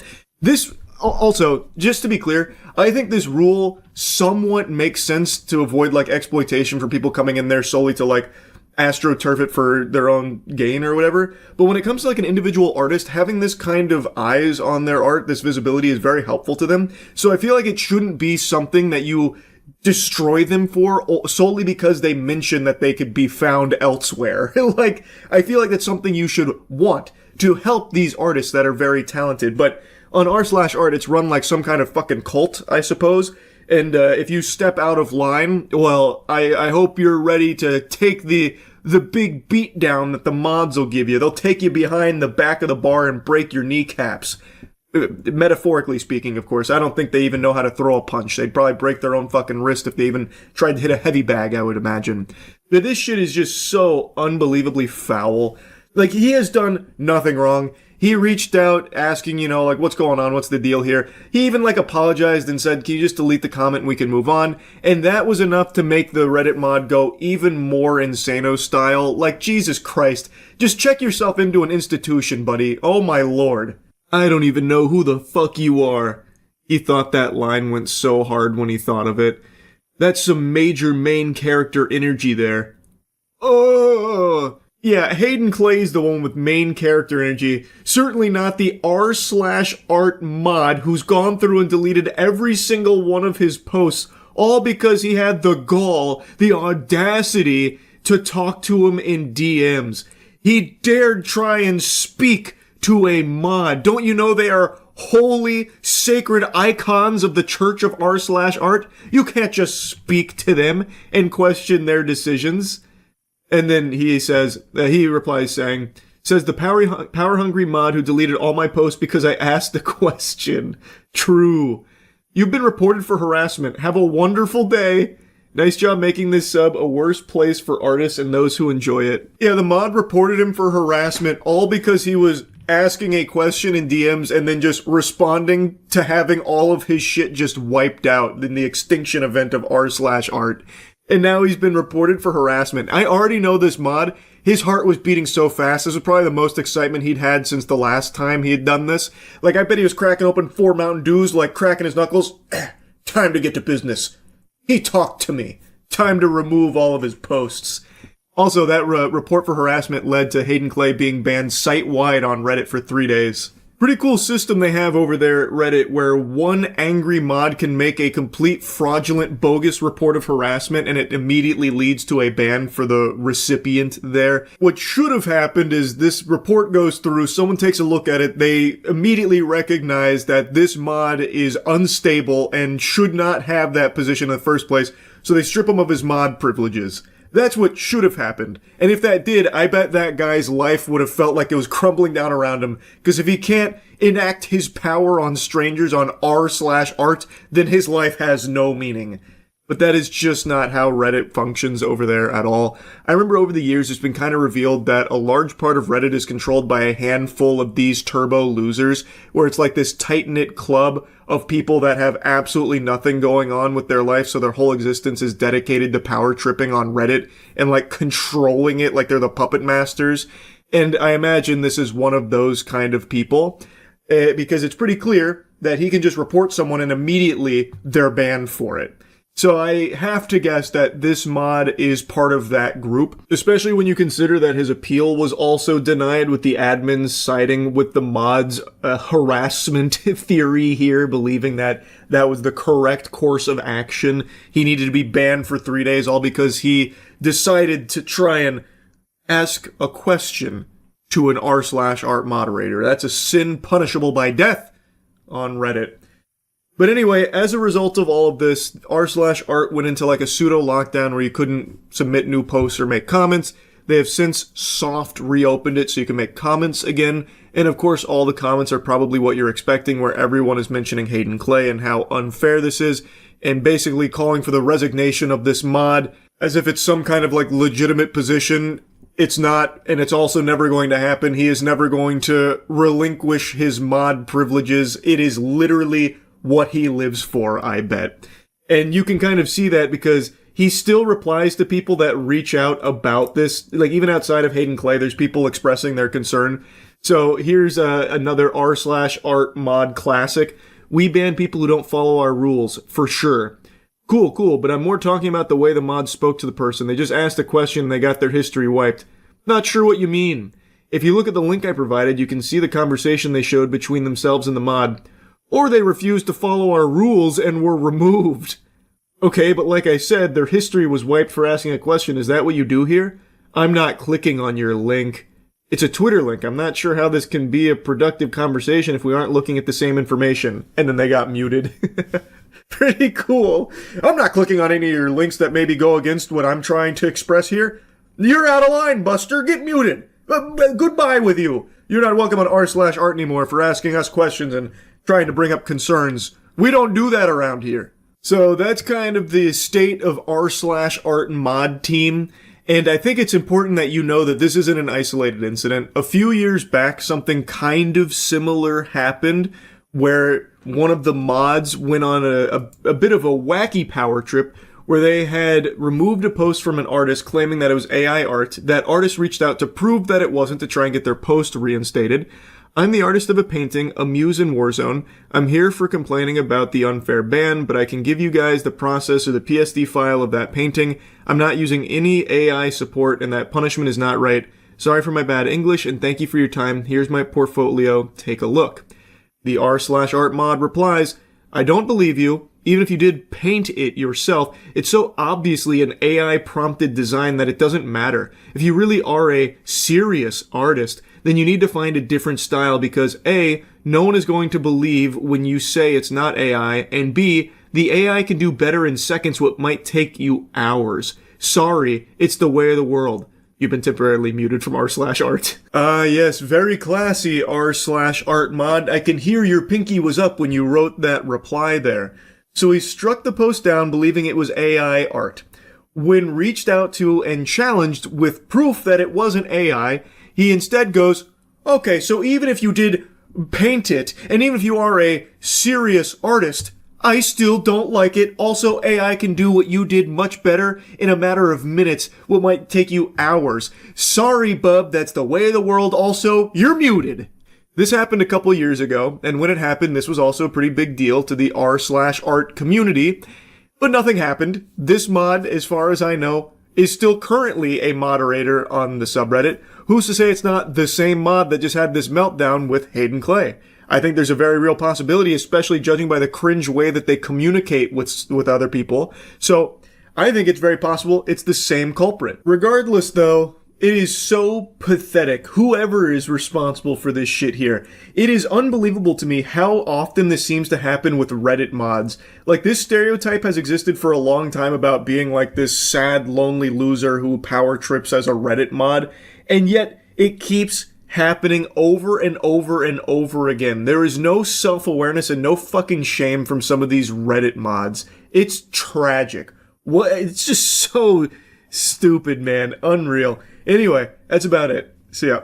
I'm not much of a sports guy anymore. The only sport I keep up with these days is professional slapping, but that being said, I still keep my finger to the pulse of any new sports on the come up, and recently I was made aware of one for a farting competition, trying to really take over the sports scene and explode the same way slapping has, but this time exploding from the asshole of some very brave men who aren't afraid to go up on stage and fart in front of a crowd. At least, that's what the idea was. In India last week, there was a big farting tournament that was held, and it was hyped up over the course of a month. This was going to be like the Super Bowls of farting, you know, the fucking Super Bowels. It was supposed to be a lot of people show up, a lot of people go on stage, and play some sweet ass music for the crowd to enjoy. Just some thunderous tones for the whole crowd to clap to, little golf claps, and get excited about some farts.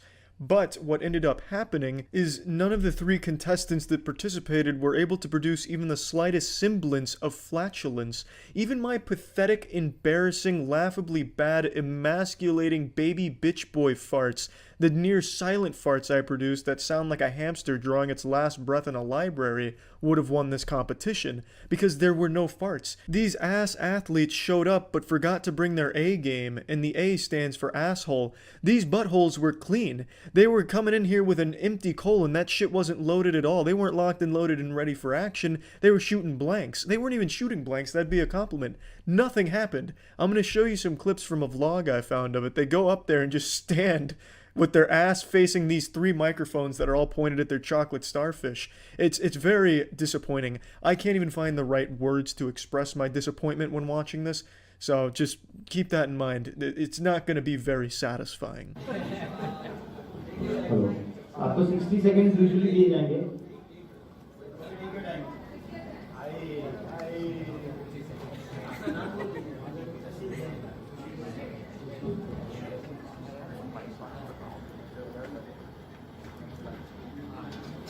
So this is the first contestant, and it really sets the tone for the rest of the farting tournament. No one is even trying. He's clearly not taking it seriously. If you're going to participate in a farting tournament, commit. Go up there, and if you don't have to fart, then fucking force yourself to shit your pants. I don't care if you straight dookie everywhere and blast it into the microphone. Get some volume to your fart. Go up there and do more than just stand there, because that is the ultimate shame. Like, honestly, when I was reading about this before the tournament happened, I would have expected this man to go up there and just like a fucking anime character going Super Saiyan, screaming, veins popping out of his forehead and arms, biceps bulging. Then all of a sudden, he fucking blasts a fart out that rocks the entire stage. All those sponsors that are right there behind him on that wall, the whole fucking wall would have blown over. They even have a fucking decibel meter there to measure the sound, which doesn't get put to use here at all. It doesn't get any exercise. What should have happened is someone goes up there ready to blow some ass that puts like an infinity sign on the decibel meter. Guys देखिए फाट करवाने के लिए क्या क्या किया जा रहा है.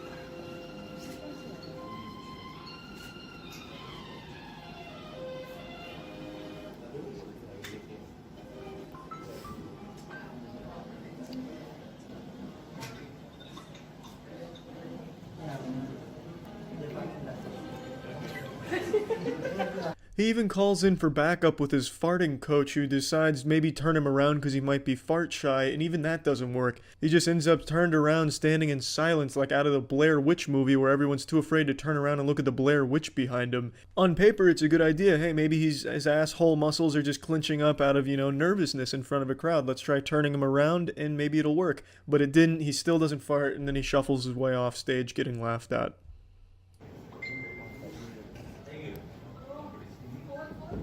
No. Anyone else wants?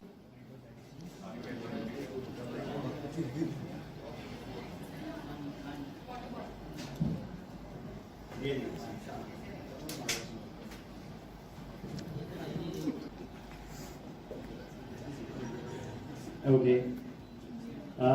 So सिर्फ खाली दो. And that's the last contestant that participates in the tournament. I was expecting a huge tournament. I thought the turnout was going to be massive. You know, fucking selling out a massive stadium, but it was really only like 25, 30, 50 people, maybe. I even considered flying down there for it. I thought this was going to be a huge deal. This is my kind of sport, but luckily I decided not to. Plus, I'm fucking terrified of flying anyway. But you know what I'm saying. This was supposed to be a big deal, and this is what we get? This sad little non-existent wet fart of a tournament? Like, come on now. At least if you can't fart and you have the dignity or the shamelessness to walk up on stage like you're going to fart to get everyone hype, at least surprise us. You know, you might not fart, but maybe piss your pants. Like, hey, I didn't expect that. It's not a fart, but I can't exactly be mad because you're up there making an effort. I could give that an applause and maybe you would have won the tournament. But here they elected that there were no winners because nobody farted. So they're going to have to redo the entire tournament and hopefully get some actual ass athletes out there. So here's hoping the next time around the farting circuit can really make a big show and put on a nice, really impressive performance from the rectum. But anyway, I just wanted to make you all aware that the farting tournament is a sport on the come up, and hopefully we'll see more of it in the future. Much more exhilarating and more action-packed than this one. That's it. See ya. This better be fucking impressive. The Ultimate Inferno has been hyped up by Rarity all night. This shit better be on the same universal threat level as Thanos. So the way he hyped this up is this was a character that isn't allowed in the online game because he's so strong or some shit. Like he was designed to be overpowered and he's not allowed in the actual online game. Battle 1. Fight. Seems like, oh wow. What the fuck? I'm not that impressed, to be honest with you. I've seen stronger. Like, my Mr. Krabs could probably put that shit in the ground real quick. But it's not bad. It does seem strong. Like, that move right there, that's pretty... Wow. It's got some meat on it. That's a pretty strong character, I see. Keep playing the Ultimate Inferno. Let's see who can take any damage off of that. Who is this mysterious Milady Saver? Falcon Hoof? Fuck is that? What the fuck? Oh, so he bleeds. Leave it to Falcon Hoof, the champion of Hogwarts, to win that. I imagine in the story mode he's not played nearly as well as this. That fucking combo would be enough to kill the Lord, most likely. Holy shit. Yeah, I'll be the one to take care of the Ultimate Inferno and save Bikini Bottom. Fuck her extra hard, Ultimate Inferno. She's a big sinner. It's a weeb trash lord. Oh my god. Yeah, that was an extra hard fucking. You won't see that in Japanese anime porn, hentai. Ooh, Bulby, I didn't even notice. Man, he's getting slap, slap, slap, and clap, clap, clapped immediately. No amount of class presidency will save him now. Holy shit. Oh! Is Bulby gonna get a round in? Oh, of course not. Jesus. That was such a horrifying scream from him. Mr. Krabs is the only one equipped to deal with this level of stress, this type of situation. The Dimidomes can stop the Inferno? Yeah, if the Dimidomes were still here, perhaps them teaming up and performing a fusion dance like Dimidome v Dimidome fused, then maybe we'd stand a chance against it. But right now our best hope lies in Mr. Krabs. Alright, Mr. Krabs, we've got this. This is what we've been training for. It's alright. Just warming up. Just warming up. Mr. Krabs plays better from behind anyway. You've let him into his element. Classic Mr. Krabs. Good lord. Oh, Mr. Krabs. You greasy old greedy man.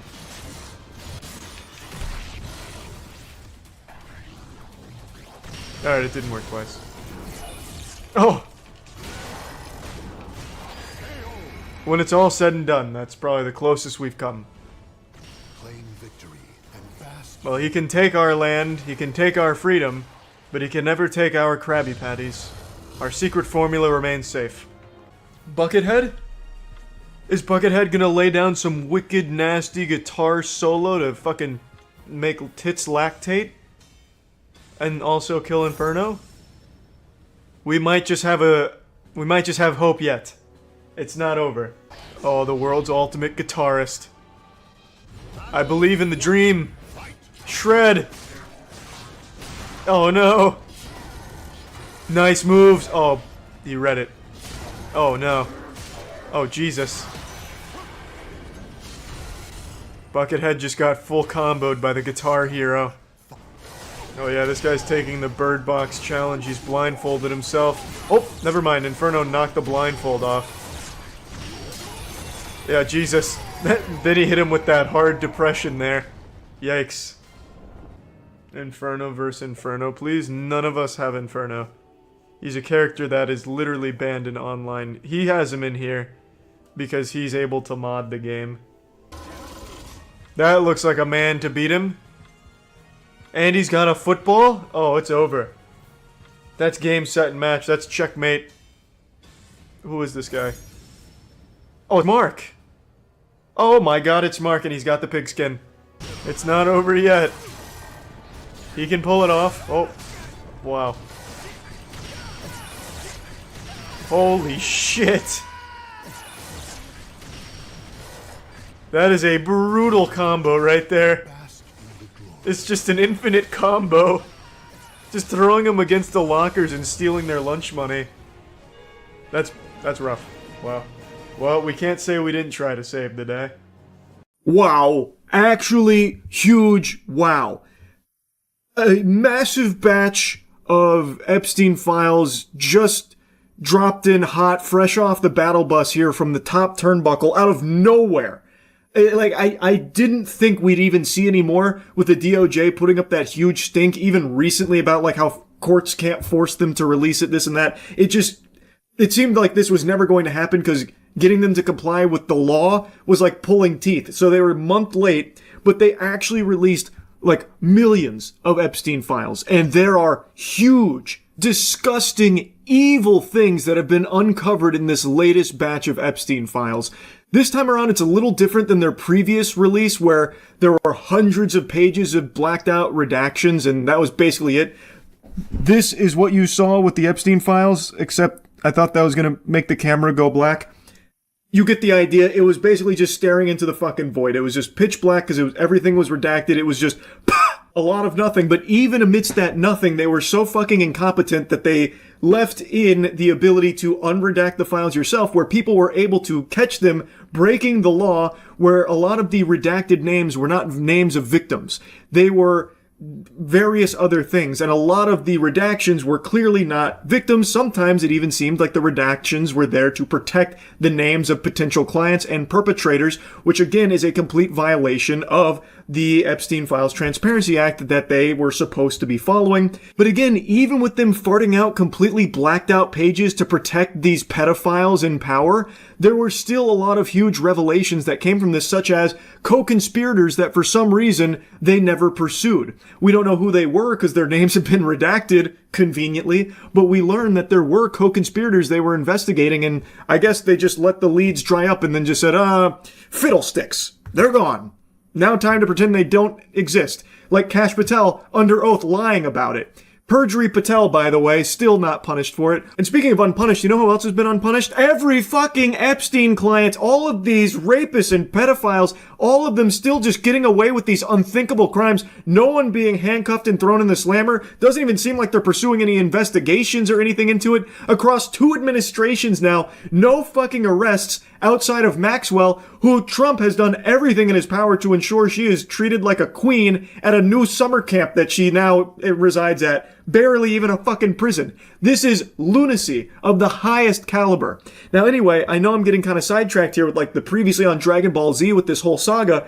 The most recent batch of Epstein files came out a couple hours ago. Millions of files, so people are still combing through them, but what they are finding is alarming. Trump's name, of course, is all over these files. His name appears more in these Epstein files than Green Eggs and Ham appeared in the fucking Green Eggs and Ham Dr. Seuss book. His name is everywhere with numerous allegations about terrible, awful things.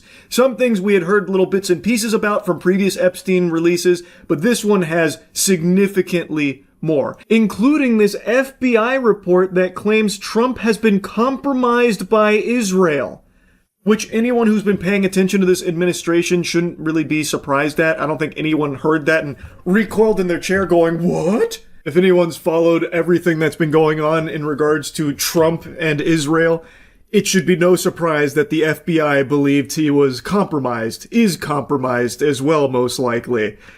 But this is, again, new information that is hitting the public here from official sources in these Epstein files. These are big. Another huge name appearing in here is Bill Gates. So Bill Gates had an exchange with Jeffrey Epstein, and I think it's been known for a long time Bill Gates was associated with Jeffrey Epstein, but this information here is new that talks about how he contracted an STD apparently and had asked Jeffrey Epstein to provide him with antibiotics that he could secretly dose Melinda with. He had contracted it from Russian girls apparently. Another massive name coming in is Elon Musk, who had an email chain with Jeffrey Epstein that was in these files about him trying to plan a visit to Jeffrey Epstein's island, and he seemed to want to find the wildest party, the best time to come through to the island, and he was trying to make plans to go visit the island. These new files also expose blatant lies that a lot of really powerful people tried to peddle to get themselves out of hot water in regards to their close connection to Jeffrey Epstein, like Howard Lutnick. Howard Lutnick is Trump's commerce secretary, and he claimed he cut ties with Jeffrey Epstein in 2005, yet in these files we can clearly see he was emailing Epstein in 2012, planning a trip out there, saying, "Hi Jeff, we are landing in St. Thomas early Saturday afternoon and planning to head over to St. Bart on Monday at some point. Where are you located? Does Sunday evening for dinner sound good? I have another couple, Michael and Mary Lehrman, with me on my boat, and each of us has 4 children. 2 16s, 2 14s, a 13, a 12, an 11, and a 7-year-old. Thanks, Howard." What a disgusting freak. He's even listing out the ages of the children that are joining them on their planned trip to Epstein's Island. This is in 2012.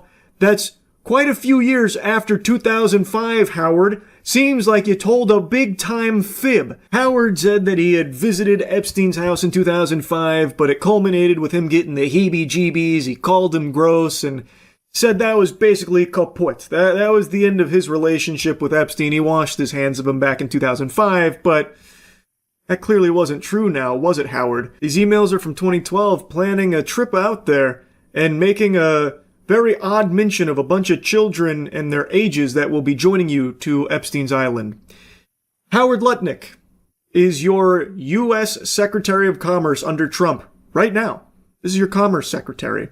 And he is one of many very powerful politicians whom you'll find in these new Epstein files and previous Epstein files as well. These are just a few of many names, new names as well, very powerful people who appear in these files with alleged horrible, horrible things that they have done in connection with Jeffrey Epstein and the island. It is a big, big deal. This is undoubtedly just the tip of the iceberg here. This latest batch was millions of files, so there is still a lot of information out there that hasn't been adequately combed through, and still what we are learning right now is heinous. And I feel like it should be pretty obvious that there needs to be investigations conducted here, and maybe a little bit of fucking justice. Maybe some of these evil fucking demons getting arrested, perhaps. Why are none of these people in these Epstein files even being looked into at all? Why does Kash Patel lie under oath about there not being an Epstein list or clients or like co-conspirators when we now have all this available evidence that confirms there definitely were co-conspirators? There definitely are clients. And there is nothing being done, not in this administration, not the previous administration, to hold any of them accountable or find them. This is a huge deal that nobody should be trying to like minimize the importance of. For some reason, people are trying to pretend as though this is something we should just like brush aside, move on from the whole Epstein fiasco. That is craziness. There are people in the most powerful positions of government right now that are rapists and pedophiles that have got away with unthinkable crimes, and they need to be held accountable. We have so much information here. We have so many names, and we need them to be investigated. We need justice. I don't know why so many people are so okay with being governed by these monsters. It's baffling to me. It actually boggles my fucking mind. This latest batch shows even more evidence, shines even more light on these terrible, terrible things that unfolded here, and the close connections a lot of powerful people had to Epstein and the island. I'll continue to look into the files and see what else turns up from all of this. I'll be, of course, keeping my finger on the pulse of it, and I highly encourage all of you to be paying very close attention to it and the people named in these Epstein files, and the people that try and defend it as well. That is unacceptable. This is indefensible. There's no excuse for it. So anyway, wanted to just give you an update here. That's really about it. See ya. Like a jar of peanut butter in the top shelf cabinet in my kitchen, I just can't get it. I truly don't understand what is going on with Twitch that just leads them to making the worst decisions so brazenly.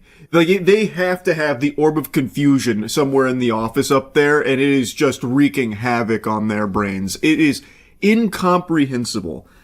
There is a streamer, her name is Nina. She has on stream, on Twitch, twice now, sexually assaulted people. I'll show you the clips because it is textbook sexual assault. And she was banned for 1 day, initially. She got a 24-hour slap on the wrist, and then she was unbanned. Which you can kind of write off maybe as a mistake on Twitch's end, like they didn't mean to unban her. Maybe someone was pulling some levers in the HQ, not knowing what they did. You had someone fucking blasting away at the buttons and accidentally unbanned her, because she was banned shortly thereafter again. And I think every sensible person with a functioning frontal lobe expected that to be a permanent ban, because she I'm Porky Pigging right now. She sexually assaulted 2 people on stream, on their platform. If you don't take that seriously, what the fuck are you going to take seriously? It's a crime. It's sexual assault. So everyone expected that one to be an indefinite ban. But it was only a week. She is now unbanned, and she's already done a return stream. So it seems like Twitch truly only gave her a week vacation here. That's crazy. A week-long timeout. Pretty close to that scene in SpongeBob where they steal a balloon on Free Balloon Day and the cops put them behind bars for 3 seconds saying, if you can't do the time, don't do the crime, and then, oh, you're free to go. That, for sexual assault, is unbelievable. Oh my God. Oh my God. Saeed. Hey, come here. I got you. Saeed, come here. No, you can't. No, you can't. He's 23. No, consensual. No, he's not consensual. Yes, he is. He's not even saying nothing. He likes it. Yeah, he's not. Oh, no. I don't think he wants to. Yeah, stay right there. Stay right there. Stay right there. Stay right there. Hold on. That was the clip that started it. Saeed is his name. He was not consenting to any of this, and Nina is the one that's like holding him while her friend twerks on him. And his friends are even saying he's not consenting to this, and they do not care. They are forcing it upon him. And this is just a piece of a longer clip, and in the longer clip, they throw him on the bed and start, like, trying to rip at his clothes. They also take his bag and start going through his bag. And this whole time, he is making it very clear he does not want this, and he is uncomfortable with it. No! Now they got it. Take all of this off. Take it off. Hey, yo, cut the cameras. Cut the cameras. Yo, cut the cameras, bro. Zo, do your shit. Let me get my Louis Vuitton scarf. Hold on, bitch. No outside clothes on the bed. Hold on. What's going on? You can't just forcibly take it like it's mutual. Let me get that bag. Let me get that bag. This a nice bag. Hold on, this is a nice bag. Yo, how much this cost? Turn around. No. Start with the sock. Yo. What? Yo. Oh, I need this. I needed this. Thank you. Appreciate you. Zoe, he's not consenting. Huh? Pretty clear-cut sexual assault here. You don't need to be Phoenix Wright here in order to argue why this is sexual assault. It's obvious. Yet, and this is something we've talked about in the past, a lot of people, when it comes to a man being sexually assaulted, take it very differently. So I saw when this clip was blowing up, and a lot of people I know, I've already talked about this because I'm tardy to the party, but I am just so shocked that Twitch is not taking this seriously. A lot of people were talking about how it's actually not sexual assault. It's clear he's laughing. He's going along with it. It's for content. No, it's not sexual assault. He's having a good time. In fact, he wanted it. And that's something that you see a lot when it comes to sexual assault against men, where people say, like, it's not serious. Don't be a bitch. A woman can't sexually assault a man because a man always wants sex. So this is a nothing burger. You guys are making a mountain out of a molehill. This isn't sexual assault at all. It's just good old-fashioned Twitch content, baby. And Nina herself even says how embarrassing it would be for a man like Saeed to say that this was sexual assault. So what if he says, I feel like you did some shit wrong? No, so the whole Saeed thing, no one essay Saeed. That's why today I was actually looking for Saeed. I was going to talk to him, be like, if you definitely felt disrespected as a person, me, I take accountability what I do. If you dead ass felt disrespected, I didn't know. So you gotta let me know. If you did, I will always apologize. I mean, that's just normal people. But for him to walk around and say all that crazy shit, you never think about what Saeed's thinking too, though. Like, who wants to walk around being called that? That's embarrassing for him as a guy. You didn't see Saeed today? No, I was looking for him. I was looking everywhere for him. Wow, what an angel. Pretty watertight defense right there. Checkmate. The fucking last few neurons remaining in her brain really scrambling there to come up with the perfect cope, and damn did she hit a home run with that one. So she is saying, oh, he didn't get sexually assaulted. Oh, okay, well, if you say so, all right. You would know, of course, yeah, no. It doesn't matter what he thinks happened. You're saying he didn't get sexually assaulted, so then it must not have happened. You're right. And then she goes on to say, like, you have to think about it, like, it'd be very embarrassing for him as a man. Wow. Is that so, Nina? Interesting. Do you keep that same energy when it comes to women that get sexually assaulted? Do you say the same thing? Like, oh, it'd be very embarrassing. She treats it like it's no big deal. She did nothing wrong. Rub some dirt in it, dweeb. Get over it. That's how she handles it. But I imagine if it was two guys who did this exact same thing to a girl on stream, if it played out exactly the same, there would be universal condemnation across the board, including from Nina herself, I imagine, and rightfully so, because stand back, brave take coming in. Plug your ears if you're not ready for the spicy take. Sexual assault is bad. I know. If you were standing up, you're gonna need to sit down. Holy. It doesn't matter if it's a female or male victim, sexual assault in all of its forms is horrible. And everyone should be outraged and against it. So why do we treat it differently because it was two girls that did it to a guy? It is still sexual assault, and I can't believe we are still having this conversation about, like, sexual assault against men not being taken seriously. It's not a unicorn. It's not make-believe. This isn't the fucking tooth fairy we're talking about. It is a real thing. And there are male victims of sexual assault. Like, I can't believe that even needs to be said. But I guess Twitch needs a reminder that it is a crime. Like, anyone who is a victim of sexual assault is the victim of a crime. I did want it to, like, that being banned is not really anything to me, because at the end of the day, like, sexual assault is a crime. And people that say that it's not sexual assault, I don't know what you think sexual assault is, or anything like that. But I don't know what to tell you. Like, as a person that's literally dealt with sexual assault previously, it has taken a lot, like a large total on my head. I've dealt with something like this before, and I didn't want to. When I dealt with it originally, I was working at a job, and it was a gym, and I told my boss about it, and all he did was make jokes about it. And I tried to talk about it a lot more, and I didn't want to tell my parents. And it did affect me a lot. And this situation did bring back those memories.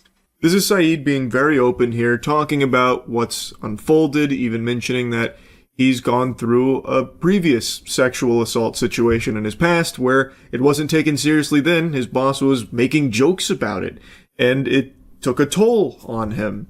And now, in this case, it seems like Twitch itself is not taking it seriously and treating it like it's a joke, considering Nina was only banned for a week. They slapped her in detention for a week, and now it's all sunshine and rainbows for her. She's back streaming again. And let me tell you, in her return stream, it's very clear she's learned her lesson. I think the week-long, benching here from Twitch has really helped put it all into perspective for her. You can see how apologetic she is and how remorseful she is for her actions. Let me high, right? Oh, what the fuck, yo? Why you always hitting me? Stop with those punches. Oh, shit, I can't touch you no more because I have to make a sign of NDA. Sorry, I forgot. Yeah, that's gonna be tough, bro. It's gonna come up 3 months later. I won't come up. Me? Punch you? You want me to punch you? Are you okay? Did you send the NDA or no? Wait, sure? So I am not sexually assaulting you. No. I am not. You consent to this. Yes. You fully am okay with this. Yes. You will not use this clip against me later in 3 months later. Never. Or 9 months later. No. Or 6 months later. No. No?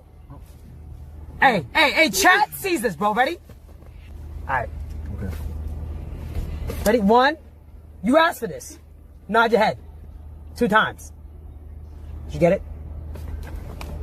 Okay. Wait, can I say something? Damn. Wait, can I say something? Damn. Listen, can I say something? This seems like a real hoot and a holler. Man, she seems like a lot of fun to be around. So, I don't even know why she even threw out the word NDA. She has no idea what that is. I bet if you asked Nina what a non-disclosure agreement is or what it's for, she would just fucking blue screen. But the reason she's saying that is because she's just trying to insult everyone that made a big deal out of her sexually assaulting Saeed. And I haven't even shown you the other victim yet. I'm saving that till the end. But she's just treating it like it's no big deal. Like, oh, I guess I just can't touch people anymore. Not without like an NDA, I guess. And then this dude over here, this goober, I don't know if he's hiding his face out of embarrassment or shame, but if that is the case, I'd see why. Because that's pretty pathetic to be begging to be punched by this lady just for a crumb of attention. But yeah, that was her return stream, a real highlight moment from it. Some other really great tiddlywinks are when she's being mad at her friends for switching up on her after the sexual assault clip surfacing, where she was mad that they didn't fight tooth and nail for her honor, even though her actions are indefensible to a normal, sane person. So obviously her friends aren't going to go to bat for her, I imagine, or at least they shouldn't. Like, I don't care if you're her best friend, you should be able to come out and say, like, yep, that's fucked up, that is sexual assault, I don't support what's happened there. And she's getting mad that people did exactly that. Like, her friends were like, nope, that's unacceptable. She expected them to just be like, no, you guys are misunderstanding. And then she goes in to be, like, upset that they weren't texting her to get her side of the story, even though there's no sides. It is sexual assault, no matter how you spin it. You can try and feign ignorance until the cows come home. It doesn't change the fact that what you did is still textbook sexual assault. Just because you are a woman who did it to a man doesn't mean that it doesn't count. You ready? Yeah, go ahead, Nina. All right. Okay, Fred. Actually not that bad. I know. Concentrating on the button. Okay, girl. No, Nina. Oh my. Wow, you have the best masseuse, Toast. That was good. Wow, she is so bold. My spine. You love to see it. Alright. So bold, so bold. Yep, keep it up. Push. Yep. Good job, Nina. So Toast shared his experience with Nina, where he went there expecting a professional masseuse, only to be met by a stranger named Nina, the fucking boogeyman here, coming up and giving him this massage where she was very clearly making a joke of it by just, like, groping him, like just grabbing on his ass cheeks there. Like she was grabbing those things like fucking motorcycle handles. It's not an accident. It's not unintentional. She didn't just like wander down there while trying to give a legitimate massage. She is literally honking on his butt cheeks. And people are laughing about it, making light of the whole thing. Like, Nina, oh my goodness, ha ha ha ha. It's sexual assault. If that was a man that did that to a woman that was lying on that table, how many people would be laughing? Probably not very many. I imagine it'd be crickets for the most part. It'd be more silent than a James Corden stand-up routine. There wouldn't be a lot of laughter. It wouldn't really be viewed as a holly jolly good time. I imagine most people would immediately try and say like stop or step in, put the kibosh on it, but not here. Here, it's just treated as a joke. But why? Just because it is Nina doing this to a man, Toast, it doesn't make it not sexual assault. And in Toast's statement, he even says he has no idea who she was at the time. She just stepped in, did this. He was extremely uncomfortable, but didn't say anything in the moment because there's a bunch of cameras in his face, and it's hard to try and speak up in front of that because then it creates a tense situation. So it's an extra level of fear where it's hard to speak out and express, negative feelings in a case like this because, well, maybe now the streamers there view you as the bad guy, or the chat starts attacking you or something, so it makes it very difficult, and it's something Toast briefly mentioned, and it's something that I've seen expressed numerous times in the past about, it was hard to say anything in the moment because of all these cameras and all these people watching. And it's very true. Again, if this was a man that was doing this to a woman lying on that table, a complete stranger, just starts, honking on her butt cheeks there, how many people would be laughing? Probably none. It shouldn't be treated differently in this case. This was still a non-consensual sexual act that was performed on Toast and Saeed that is not being taken seriously. She received a week-long ban, and that's it. And it's not like she herself has digivolved into a better person or anything, learned her lesson, expressed any real level of remorse or anything like that. She is still treating it as content. Just the idea of her sexual assault is now a joke on her stream. I just can't touch people anymore. I'll have to NDA you, tee-hee-hee. That's crazy to me. That is just crazy. I know she issued an apology statement not long ago, which I think is pretty blatantly obvious, not her words. I think that was farted out through an actual PR firm, because I don't think she is capable of something like that. I'll stop blabbering here in just a moment, but it is so wild to me how little Twitch did here, and how little they seem to care about what's happened on their platform here. In the past, they've made plenty of questionable bans and unbans. Having full-blown sex, penetrative sex on stream was a 3-day ban. And many other such cases of similar things, like that lady who full-blown spread her butthole goatsy style on stream only being 24 hours, stuff like that. But this is something so different from that, where that sexual content is something that shouldn't be allowed on Twitch and isn't by their own rules, and they don't seem to really enforce them all that well. This is literally not even just against their rules, it is against the law. Sexual assault, again, is illegal, and it has been broadcast on Twitch twice with this woman, Nina Lynn, being the sexual assaulter. And they only give her a week ban for it. This is unlike anything I've seen from Twitch in the past. It is truly shocking. And I'll leave you with one more clip from Saint Nina here. You remember how I called this week ban basically a vacation? Well, it's not just my words. She also views it that way as well. W chat. I want to say W chat. So all the haters out there, y'all can suck my dick. Word 2, I don't give a fuck. Fuck you bitches, bro. You bitches not me. Y'all been through nothing that I've been through. Fuck you. This ain't the worst it's ever been. I'm not gonna lie. It's bad to say, but this is not the worst it's ever been. I've been through worse. I've actually been through worse. So this jail was kind of like vacay jail a little bit. I'm not gonna lie, bro. Nice work, Twitch. Vacay jail for sexual assault. Unbelievable. Anyway, that's really about it. See ya. I don't know why I feel so inclined to at least briefly talk about this, but it's just kind of a captivating story. I'm sure you've at least heard some whispers about this supervillain, but there is a serial sperm bank donor who has now fathered over 500 children, which has caused a lot of outrage because there are real dangers associated with this, because he's got more kids than a male seahorse, right? And they deliver like 2,000 babies at once. He's on track to match the seahorse numbers. So the problem is, these kids will grow up, and there's a chance that they find each other and never know they're related, so it could lead to inbreeding and incest. It's an incest concern, which is why a lot of people now are starting to rally against this sperm donor, because it's a big deal. He has too many kids. He needs to be cut off. The bartender needs to shut that shit down at the sperm bank. Tell the goddamn milkman here that, no more deliveries. They've got plenty of supply for a lifetime. His name is Jonathan Jacob Meyer, and his name even sounds made up. That sounds like some John Jacob Jingleheimer Smith shit right there. but he's apparently well known in the sperm scene. In fact, he was even blacklisted from donating sperm in the Netherlands in 2017. It is just a legitimate problem. I went over it a bit more on stream, so I'll show you some clips from that before getting back into it. Did you hear of the serial sperm donor with 500 plus children who's being sued for increased incest risk?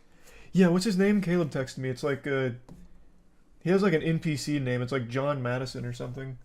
Well, it's probably not John Madison. That's one of the fucking founding fathers. But, oh, it's James Madison. What's the guy's name? Jonathan Jacob. Jonathan Jacob Meyer. Jonathan Jacob Meyer has donated sperm to at least 13 clinics, including 11 in the Netherlands, where he was blacklisted in 2017 for fathering 102 children. Man's out here trying to be the next Genghis Khan. Be the dad to half the population. The group alleges that the serial donor has lied about the number of children he's fathered. We're taking action against this man because the government is doing nothing. He has global reach via the internet, and he does business with large international sperm banks. Do they like him? Do the sperm banks like him? Is he providing them like a valuable service that they defend him? I have to imagine they have access to plenty of sperm. They probably don't need them, right? Would I ever donate sperm? Probably not. Not even because I think it'd be like a yucky, weird experience. I just feel bad because I'd condemn a kid to be short. And not everyone can deal with such a burden. Yeah, I wouldn't want him to grow up to have like short man syndrome, like short man rage. If I had known he had already fathered more than 100 children, I would have never chosen this donor. When I think about the consequences this could have for my child, I'm sick to my stomach. Going to the court is the only way to protect my child. That is quite an interesting situation. He's fathered so many children that it's now a non-zero risk that those kids grow up and then they end up, you know, reproducing with each other, not knowing that they're related. Do you think this is a kink of his? No, I think he's just some kind of like B-tier supervillain from a comic book. Like he hatched this nefarious plot, and it's a long-term con where it's like, I'm going to fill the Netherlands with, you know, hundreds of my children and they'll never know. And then the inbreeding will commence and lead to generations of brain decline. I'll destroy the Netherlands from the inside out. That kind of thing. Holy shit. An Australian couple paid over $6,500 to a Danish fertility clinic for his sperm. What? We chose him because he was worldly, creative, and very intelligent. He was open to meeting his donor children, and he looks like my partner. It sounds like she was just attracted to him. He could have just given it to you au naturel. You probably wouldn't have even had to pay $6,500. He won't be stopped. I think it's disgusting. I'm incredibly angry and disappointed. I can't believe I have to tell my child that he has hundreds of siblings. Yeah, it is kind of fucking wild. So right now, it's a civil lawsuit against him because he knowingly continued to donate sperm like an absolute madman, just tossing these things out like free samples at a mall food court. And he did it at 11 clinics in the Netherlands, which has led to over 100 children in the Netherlands alone. And he continues to donate it internationally as well to spread his seed even further across the planet. He himself is saying the reason he keeps donating so much sperm here, like gallons upon gallons of it, is because he just wants to make sure everyone can have the joy of having a child, and he's doing his part to give them the tools necessary for it, I suppose. I don't think he realizes just how big of an issue it is to father more than 500 kids like that. I mean, it's not like a small thing. Right? You would hate for those kids to end up meeting each other, not knowing that they're related, and then leading to fucking inbreeding. Right? That's terrible. That's awful. I'm hoping they do win the lawsuit against this guy, and I'm hoping the sperm banks are going to do their due diligence to ensure they don't keep using his samples, they're gonna have to like double and triple check those to make sure that it's not John Jacob coming in again under like another pseudonym or anything like that. Going in disguise, he's got like a fucking fake mustache and glasses on, and goes to jerk off into their facilities. So yeah, it is actually pretty distressing. So just wanted to talk about it because the whole thing's wild. That's about it. So yeah. It was Iowa State. The body cam was wild. Actually looked like a scene from Weapons. Oh, here we go. Raw video. UI body cam shows frat's 2024 hazing incident. That's what I want to do. Sorry, man. What are we out here for? Noise complaint or something? Oh no, that's a fire truck. That's okay. Fire's here. Alcohol poisoning? If it was alcohol poisoning, I don't think they would have got suited up. Okay, so probably not alcohol poisoning. Looking like a fire, maybe. Oh wow. What? Does anyone want to be forthcoming on what's going on? Anyone? As advertised, that does feel like something straight out of Weapons, huh? This was 2024, so they certainly weren't doing the Black Beetle challenge either. Oh wow. Now that is interesting, isn't it? They're in low power mode. Because you got to see it from my perspective. What the f- did I just walk into? Police and firefighters responded to the Alpha Delta Phi fraternity house after a fire alarm went off. Ah, okay. This is where we left off in the other footage. Okay. Yeah, so I guess all the dudes down there were rubbing together too fast and set off the smoke alarm. Pretty good, how are you? Hey, Cody.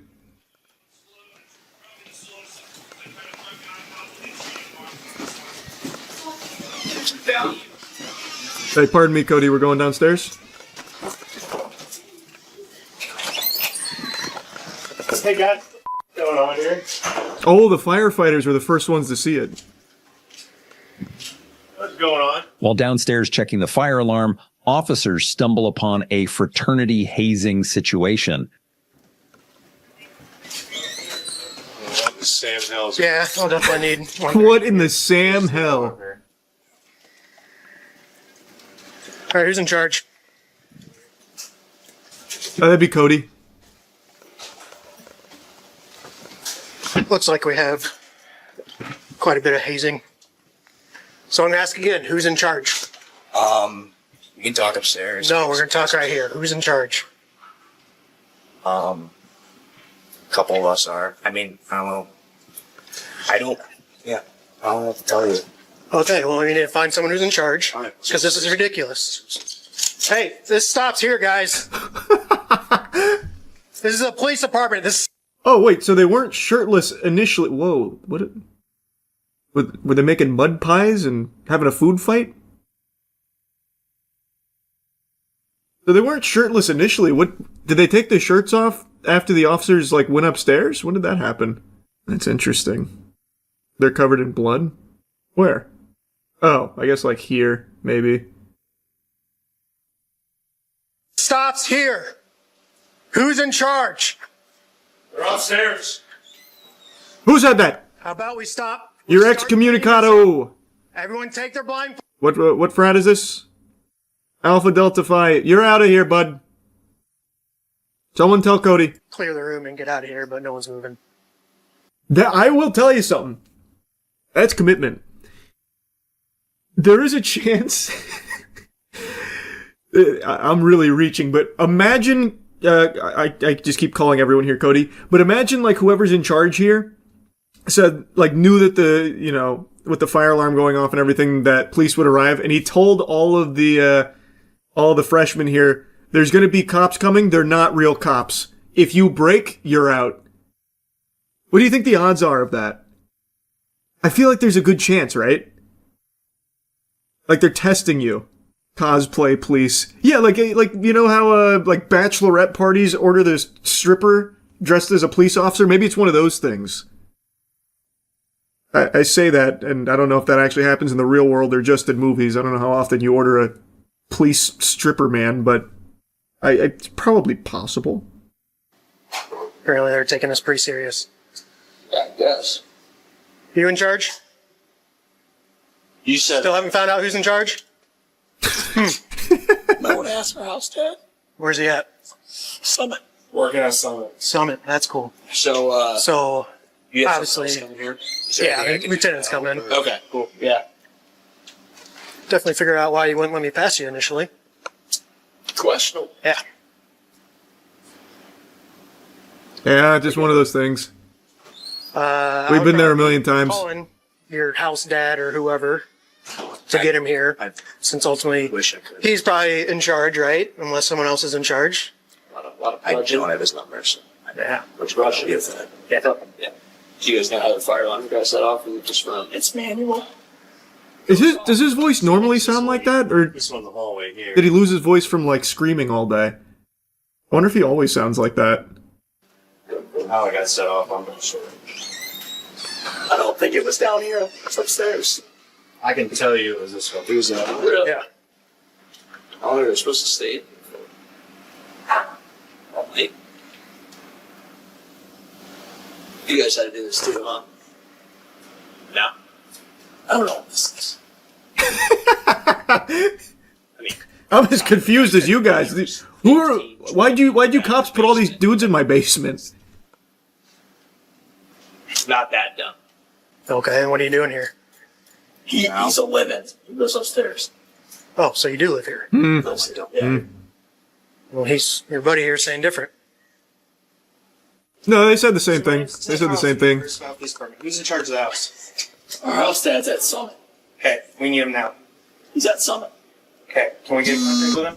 I don't know. Here's the deal. From what I'm being told, this is I don't know what Summit is. Does that mean he's like off the grid or something? What's Summit? We can't get House Papa on the phone? Dude's on Everest. Oh, yeah, okay, that makes more sense. Yeah, that's why he's unreachable. I get it. Probably just a town nearby. Yeah, no, that makes sense. this is like shutting down chapter type stuff. I need to start talking now. It's 1 o'clock. Yeah, that's fine. I need to talk to people. You call Summit. Can I call Summit? Yep. I'm not calling Summit. I have no contact with Summit. Who is Summit? Nobody in here. Jesus, has like the any way elusive to man. contact the guy that's in charge of this house. They were ghost hunting. Yeah, they're checking for paranormal phenomenon. Hazing is illegal in some states. Oh, really? Wait, like, just full stop, even, like, no matter what it is, any kind of hazing is illegal in some states? Oh, I didn't know that. Well, it's also illegal in Florida. Didn't know that either. I thought it was only, like, the really dangerous hazing rituals that were, like, illegal. I didn't know it was the whole thing, yeah. According to StopHazing.org, 44 out of 50 states have anti-hazing laws in place. I actually didn't know, full stop, there were so, like, it was so common to have hazing itself just be outlawed. Literally kills people. Oh yeah, I mean, I feel like everyone's read tons of stories about hazing leading to deaths. I know. I just didn't know it was illegal. I thought it was only, like, those chapters that did that shit getting shut down and those people getting arrested and stuff. I didn't know they just outlawed the entire idea of hazing. What's his name? Eric. Eric, you don't know his last name? I got a buddy named Eric. A couple different code violations. That guy can do anything. So what's going on in here? You don't know? You're just blocking the door so we can't see you live here. How does nobody live here then? Just hanging out? You tell me. No, you tell me. I don't know. You go to University of Iowa? Yeah.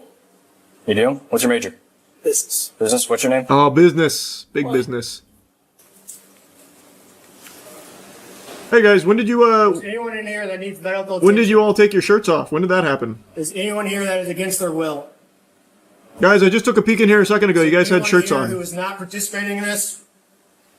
I.e. a leader? Is there anyone with any sort of physical injury? No. Oh. I won't listen. Huh? It's almost like you listen about. I guess what the guy's saying here.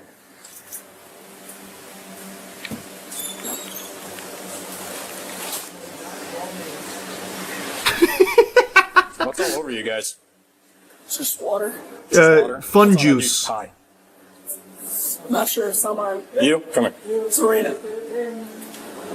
Those old places. Nope. You're gonna stand right over there. Why? Because I'm telling you to. It's my house. It's your house. You're responsible for everything that happened And it's today. fraternity, so. So, okay. Check in right there. Get up against the wall. Come over here. It's like he's picking a kickball team. Which one of you can run 2 bases the fastest? Milliken. I'm putting together a team. These two ask some questions about what's going on their arms. So, are you responsible for the house? No. Okay, who's the house dad? I just told you he works at f***ing Summit. Go call him. Go there. What's his name? Eric, I told you. Why are you asking me? Because it sounds like you're responsible for the house. No. Sounds like you have some idea of what's going on. Didn't he just say it's his house? What's coming with everything? Did I mishear him? House dad, what are you 30 years Two we're trying to get a hold of. Okay, go call him. Please. Stay right there. Well, stay here. You guys got IDs on you? Yes, sir. Let's take a look at them. Any. Because you got to see it from my perspective. What the did I just walk into? Celebration. Nobody? Celebration or what? Brotherhood. Okay, Yeah. sweet.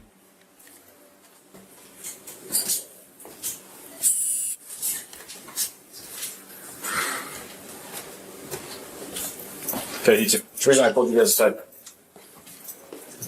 We're here for public safety at this point. What's on your arms? Oh.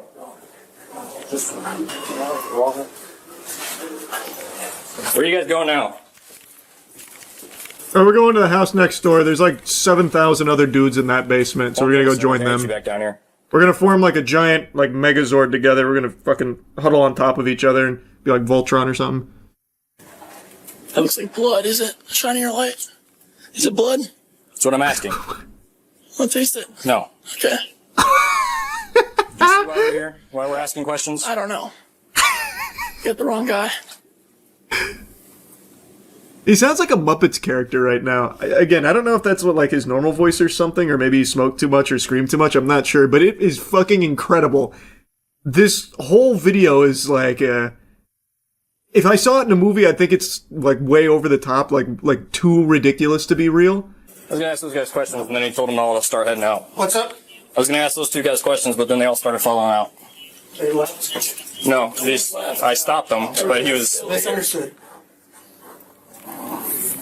Did you pull these guys out? No, I went to go talk to those guys, and then they started coming out. Why do we come out? They're like weeping angels, man, but like opposite. So when you don't look at them, they start changing position, taking their shirts off, and walking away very slowly. You got to keep eyes on them if you want them to stay, man. It's like he's never played Five Nights at Freddy's. Yeah, we had at the frats where I went to university, there was hazing, which is why I didn't know it was illegal. It wasn't exactly like a well-kept secret or anything, but it was nothing extreme from what I remember. It was like really trivial shit. I'm a little frustrated, but yeah, I'm a bit peeved if you can believe it. What's going on tonight? It's their lead up to initiation. Okay. Yeah. What's the deal with what are we doing in the basement? It's a brotherhood ritual where they're blindfolded. Okay. And get messed with. Okay. And then on top of that, we find this hazing event. We want to speak to somebody. Well. In all fairness, officer, we don't know if it's a hazing event. This could have been a LAN party. I'm pretty sure I saw a computer somewhere over there. They could have been all huddled around watching fucking Worms Armageddon with their shirts off, covered in mud. It's we can't rule out that possibility. The University of Iowa is going to see this. Okay. And with the stuff going around across the country, students dying from hazing events, I'm not saying it's to that level. I'm not saying any, but the university has a that does happen all the time. Policy. That is very true. Hazing. If I can't talk to people, and if people aren't going to cooperate with me, So you interjecting yourself into that conversation, what good is that They don't need to talk to the cops. I don't even. why are you deciding who they need to talk to, though? I'm just saying, they're my buddies. He's like the Lorax. He speaks for the trees, brother. I mean, he's trying to do them a solid and be the fall guy here, but he's not very good at it. He's actually pretty terrible at it. I think this was his attempt to like fall on the sword, but I don't know why he thought he was equipped to handle that responsibility when he couldn't really get words out well. I would like to have a word here. Okay. And if there's anything actually happening, you can call me again. But it's been a pleasure. Thanks, fellas. Well, no, thank you, Cody. I didn't catch your name. So this is Lieutenant Travis Tyrell. Travis. 122, we'll take you. What'd you say your name was? Joseph. All right. Joseph? All right, Cody, well, we're going to be on our way now. Thank you for everything. I hope the rest of Rush Week goes well. Godspeed to you. Unfortunately for you, at this point, you're being placed under arrest. You can put your hands behind your back. Well, Joseph was arrested for interference with official acts in connection with the hazing incident. Those charges would be dropped a year later. The Alpha Delta Phi fraternity was suspended through 2029 for hazing. Oof. Oh, so they gave us the aftermath on it. I'm still so curious what that ritual was.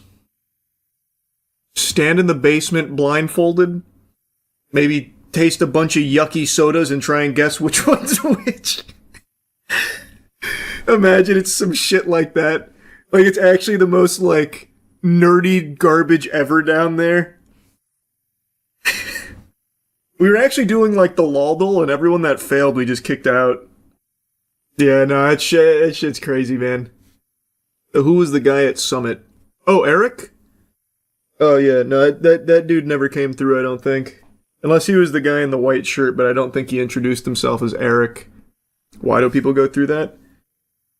Friends. A lot of people do it for friends. It's a guaranteed way to basically pay for friends. You get into the brotherhood, you immediately get yourself like a little network. Sense of belonging. Yeah. I mean, I kind of put that together with like friends and immediately getting like a network of people around you. For a lot of people, it's worth the price and the hazing. Like, dues are not cheap for the frats. You are actually like forking over a pretty significant amount of money in order to stay paying for your friends and your sense of belonging. How annoying were the frat guys at UT? Not at all, actually. I didn't have any bad experiences with the frat guys at UT when I was there. Pokemon scalpers are inventing a new, even more degenerate and diabolical meta for scamming and stealing Pokemon cards, using children for it. Well, involving children in the scam. 2 days ago I made that video about the whatnot seller who was resealing Pokemon packs and selling them, but using his son as the one on stream to open the packs for the buyers and just drumming it up as like a family business. This is so hype. Look at my son. He's ripping Pokemon packs. We're so proud. This is amazing. Whoops. Turns out we repackaged all of them to give you trash for a huge markup. Sorry, you caught us. He literally even like admits to being caught on the live stream.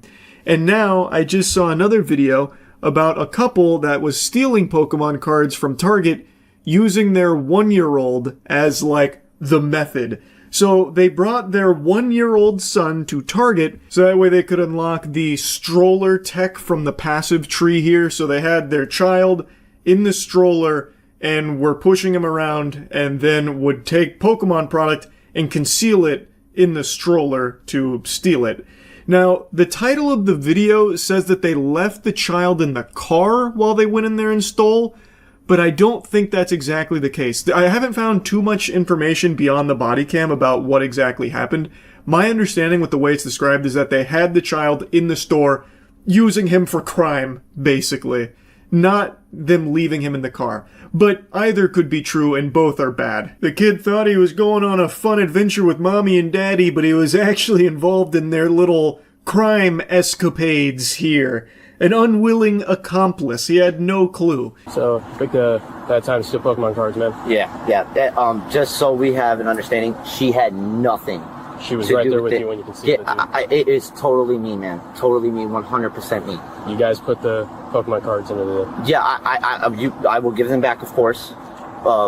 This 100% my responsibility, sir. A pretty admirable attempt here from the guy to just fall on the sword. No, she's totally innocent. It was all my galaxy brain scheme. It was all my nefarious plot here. She had no clue what was going on. It was all me. So he's trying to, like, you know, isolate her from this so that way she doesn't get in trouble. And then he also generously says he's willing to give the cards back. That's very sweet of you. Seriously, honest to God, I am short on my rent, and they are very valuable. And I was hoping to pull something in order to make up the money I'm short on my rent. Were the cards in the car? Yeah. I know, where are they in the back seat.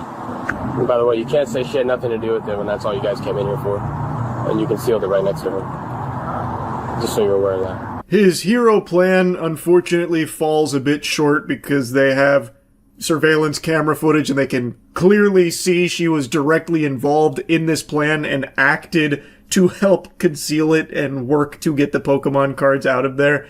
So it kind of ultimately ended up looking like that scene from Kong Skull Island where that guy pops 2 grenades to sacrifice himself to kill the monster, but the monster just hits him with the tail and he gets flown into a fucking wall and blows up. It didn't work, is the point. Say, I don't know if it would make a difference. Is there any way we could pay for it? This isn't an apology type of thing. You've already done it. You know what I mean? There's no way to just suddenly, hey, we're going to pay for everything because we got caught by the police. Yes, sir. Yeah, you also stole stuff with the baby. Yeah, but That doesn't matter. I have the money for it. I can Yeah, pay but it. as I just told him, that's not how this works. You don't get to suddenly want to pay for things after you get caught by the police. Fourth quarter, back up against the wall, throwing out the Hail Mary. They try to, you know, pay for it after the fact. That didn't fly either. So they are both facing not just like the small-time theft. The officers also threw out the possibility of pursuing child endangerment against them because they involved their child in this crime, which they argue puts them in a path of danger. You know, should Gary Oak roll up and start airing the place out, trying to stop him from stealing the Pokemon cards, the kid is now in harm's way. Basically, they brought the kid for the sole purpose of executing this crime. Now again, the title says that the child was left in the car, but all of the information in the video seems to indicate that the kid was present. Also, if the kid wasn't in the stroller in the first place, there would be no point to bringing the baby anyway. So that wouldn't even make sense unless they had like a decoy, like they had like a baby doll in the stroller. But then again, why would they bring like the actual flesh and blood human being there? So I have to imagine that they did actually bring him in the store to do this. Though if they did leave him in the car, that is also equally dangerous. You do not leave a child in a hot car. That, everyone should know that. This happened in Florida. You especially don't do it in Florida. If they did leave him in the car, who knows how long they were in the store for. That is extremely unfair and irresponsible to the kid if he was left unattended in that car. But I am leaning towards the idea that they brought him in the store to do this. Worth mentioning, I haven't slept in over 28 hours. There is a good chance that maybe I'm just completely wrong there. I just thought I'd put that on the record. But either way, still not good. Regardless, stealing Pokemon cards by using your baby to help you accomplish it is fucking unhinged. This is so avoidable. Like, ruining your life just to get your hands on some Pokemon merchandise to flip because you're a scalper is just so low. It is shameless to involve your child in it as well. Can you give me a quick first? Thank you. I'll go get the first one. We got child endangerment on both of them. For what? They had their... How old is your child? A year old, then they used the stroller as cover for it. Decent human, you literally put your 1-year-old child in danger. How is that? You cannot do a crime and then nothing happens because you have a kid. It is happening. I'm going to jail. You use the stroller as a ways of concealing the merchandise. And I'm getting arrested. And so is she. I need you to call your dad to come pick him up. Please. The other officers didn't seem super on board with his evaluation here about child endangerment, so I don't know if that stuck or anything, but this was him explaining it to them. regardless of what charges were ultimately, you know, brought against them, this was just so fucking avoidable. Like stealing Pokemon cards from Target by using your baby and its stroller to conceal them is just like, how can you sink so low? They say that they were short on rent, so the plan was to steal these Pokemon products, open them, hoping for a big hit, fingers crossed, praying for a big hit, so they could sell it to nearby game shops. That is like, in the world of scalping, that is even stupider than most scalpers.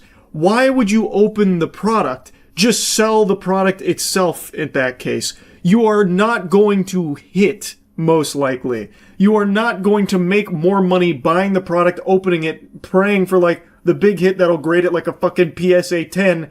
Like, it's not like that is a pipe dream. Are you guys going to other stores and doing this? No, sir. So how do you guys have so many Pokemon cards? No, I've been collecting for years. That's what I'm saying, but these are all new cards, man. They're all like fresh out of the pack. Yeah, the ones that I have? The ones that are in there, yeah. Yeah, those are, if you see the sleeves in there, they're all sleeved up, well taken care of, fresh out of my binder. We were taking them to the game store, Prodigy. Okay, cool. Alright, be right back. He apparently had a lot of Pokemon cards that he claims he had been collecting for years.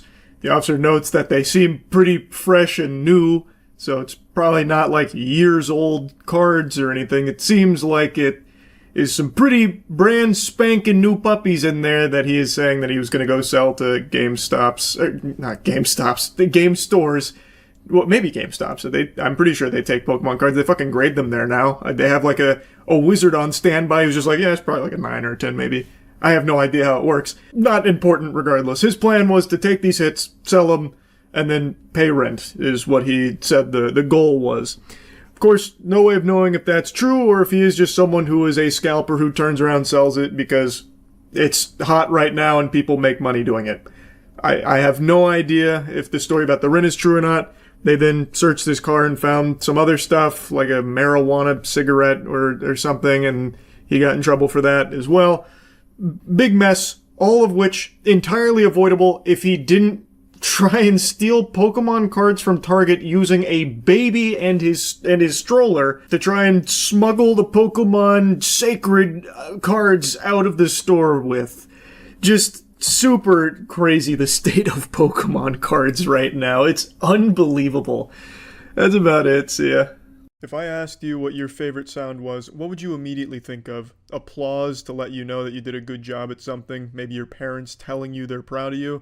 For me, my favorite sound is the sound of 5 fingers meeting a face and creating this beautiful melody, this slap that echoes throughout space and time. Today we're looking at another brutal slapping tournament. This is security versus guy from the audience slapping competition from the Holy House of Slaps, this beautiful YouTube channel.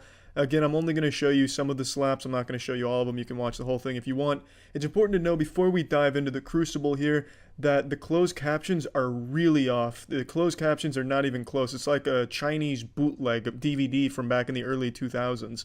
I don't know what the fuck went wrong with the captions. I've never had a problem before, but here it reads like Google Translate was overdosing on bath salts.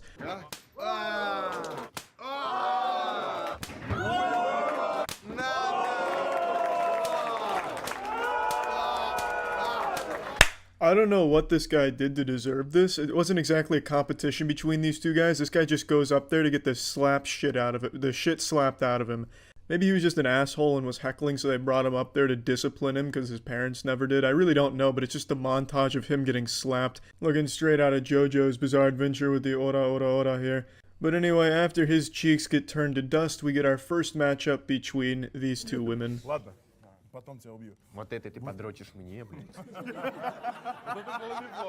It was around right here where I noticed the subtitles got a little fishy, going with "Then I will kill, now this type of masturbate to me." That sounds like something you'd read on the Facebook page where an Indian man's trying to flirt with a woman, you know, show me Bob's Vagana, bitch lasagna stuff. And it just didn't really seem right. It didn't seem like a joke that would have been made at the time, like this type masturbate to me type masturbate. But it only gets worse from here. So I don't know what's gone wrong with the translate feature, but it was not working very well.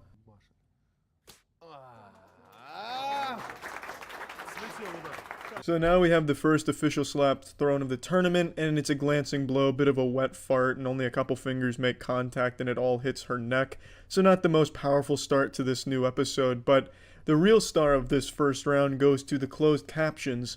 3 times, 2-3, all you first give urine, hand on it, once we'll try not. I could definitely see that being the intro to a song. The 3 times, 2-3, all you first give urine. That sounds beautiful, very melodic. And she does give the urine hand to the other girl, just not on the cheek. She hits the neck, so the urine hand may have been in full effect, just wasn't aimed properly. I don't exactly know what it means. Maybe this girl, instead of using chalk, pissed on her hand and slapped her with it, which would explain why it was such a glancing blow, kind of just sliding off her face. Either way, I think that should be an illegal technique. You shouldn't be able to use bodily fluids. Вот так,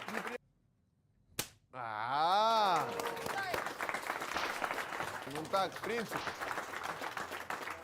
Now, when it comes to sound, I don't have the golden ear like Mozart. I just can't hear things and know what notes they are and shit like that. But when it comes to slaps, I'm something of a savant. I know what a good slap should sound like, a real slap should sound like. You know, if we ever start deep faking slaps, I'll have to be the expert that goes in and tells you if it's real or fake. And in this case, these first few slaps, they sound fake. They sound like stock sound effects of a slap. It's just something doesn't sit right with me. They don't strike me as authentic slap audio. It sounds canned. I hear little hints of reverb, a little bit of barley in there as well. The sounds are just a bit crunchy, as if they've been recorded in a separate circumstance and then spliced in here. Maybe I'm wrong, and I very well could be, and I most likely am. I just thought it was worth mentioning. These slaps are so pristine that it's giving me the impression that the audio is faked. Маленький замах.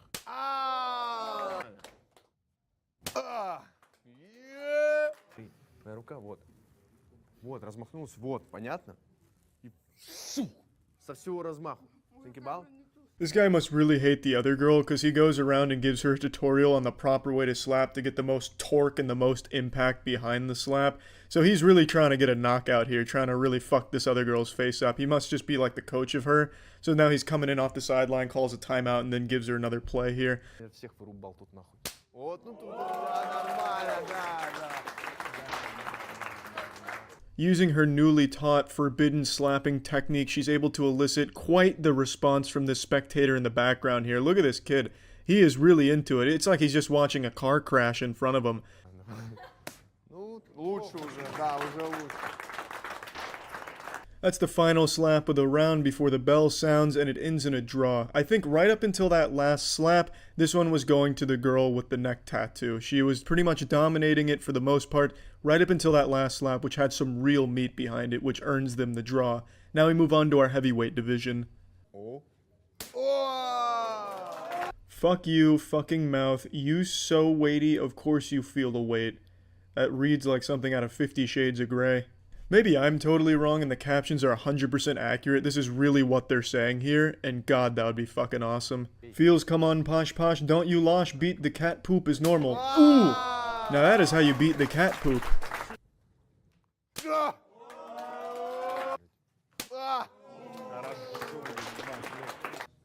это завоняло, блядь? Yeah, I bet it smells like fucking in there. Fucking testosterone. This shit is hardcore. These are no doubt some really big blasts, and I really like the larger man's technique where he comes straight across and hits it and falls back a little bit with his own momentum. It's like he's doing the old sprinkler dance, but not stopping to actually sprink it. He just goes straight through. I really like the dude's technique, and it really pays off nicely because he has the upper hand right now, I'd say. And definitely has the upper hand, hand-wise. His hands are fucking massive. They cover the entire other guy's face. This slap is so powerful it elicits something a little bit more personal here. You homeless, unemployed guards, you have to fuck right away. So he slapped him so hard that they're about to make some guards have sex here. Басосин, давай, блядь, дай ему воды попить, нахуй. На, сука! Да. Конкретно. Красава! Чисто на водопроводчик. На! Хуеть, ебать, пизда, ебать. That's the final slap of the round, and he indeed slapped the pussy off of that guy for sure. That was a very powerful, meaty sonic boom slap. And he wins the round with that one there. He ends up taking home the whole prize, but I thought it was a pretty hard-fought match on both of their ends. It's not easy to step up in the heavyweight division like that, especially when you're on the lower end of the heavyweight, like his opponent was, and I thought he did an admirable job. Now we move on to the next round of the tournament. Ты такой, я не в третьей смене. Прости, ой, блядь, ты чё, ебать, меня? Всех ушатал сразу в шею. Давай один фол. This is the most disrespectful slap I've ever seen in the professional slapping sports event. It is just ridiculous. He's not even going for the cheeks, he just goes right for the neck like he's trying to slit his throat. На нахуй, ебать. Близко, близко. Братан, ну... That's a face that says, yep, I fucked up. And he did. He gets punished very hard for going for his competitor's neck. He just gets absolutely walloped on. A straight clobbered. And they count it as a knockout. He quits right there and the other guy takes home the title. All decided with a single slap. He shouldn't have gone for a cheap shot, and in return he paid the ultimate price because this guy really did give him the jazz. Пошел? А, ну это пиздец, блядь, дядь, ну что за... Что делать, ебать? А это рыжий, блядь. Это все сделал рыжий. Сука! Я ебал, бля. Да. Ты что сделал? Черт нахуй! Была бы моя воля, убил бы. Ебать! These incredible big boys out here busting cheeks, busted nuts, and these incredible captions to really complement all of it. This is just what slapping tournaments are all about. Just high octane, palms to the face, no mercy, relentlessness, while also talking about getting fucked on couches and fucking cars or whatever the closed captions are talking about. На! На, сука, ебать! Я охуел. Фалил. Висок, да, фол тоже. No doubt the slaps are big, but the boys are bigger. The slaps don't really do much damage to either one of them, and in the end they give it to the guy that is not overly tattooed, because his slaps had a little bit more of an impact on the other guy, but not by much. I thought this was just a really close one. It wasn't the most thrilling of bouts we've seen, and it's only because they were so iron-jawed. There really wasn't a whole lot of damage being done that you could see, but you could definitely tell that those slaps were packing some mean power behind them. Пиздец. Ой, бля. Ты ему чуть нос так не сломал, блин. Это вообще пизда. Попал? По носу, да? This is the biggest mismatch in slapping history. This guy looks like a fucking hitman. This man looks like he's made out of steel. This looks like the guy that Superman was based on, and he's going up against an actual schoolboy. Now, interestingly, this is the security guard from the title of the video. This is the guy's security that decided to compete, and they really gave him some cannon fodder. They just gave him a lamb to a slaughter.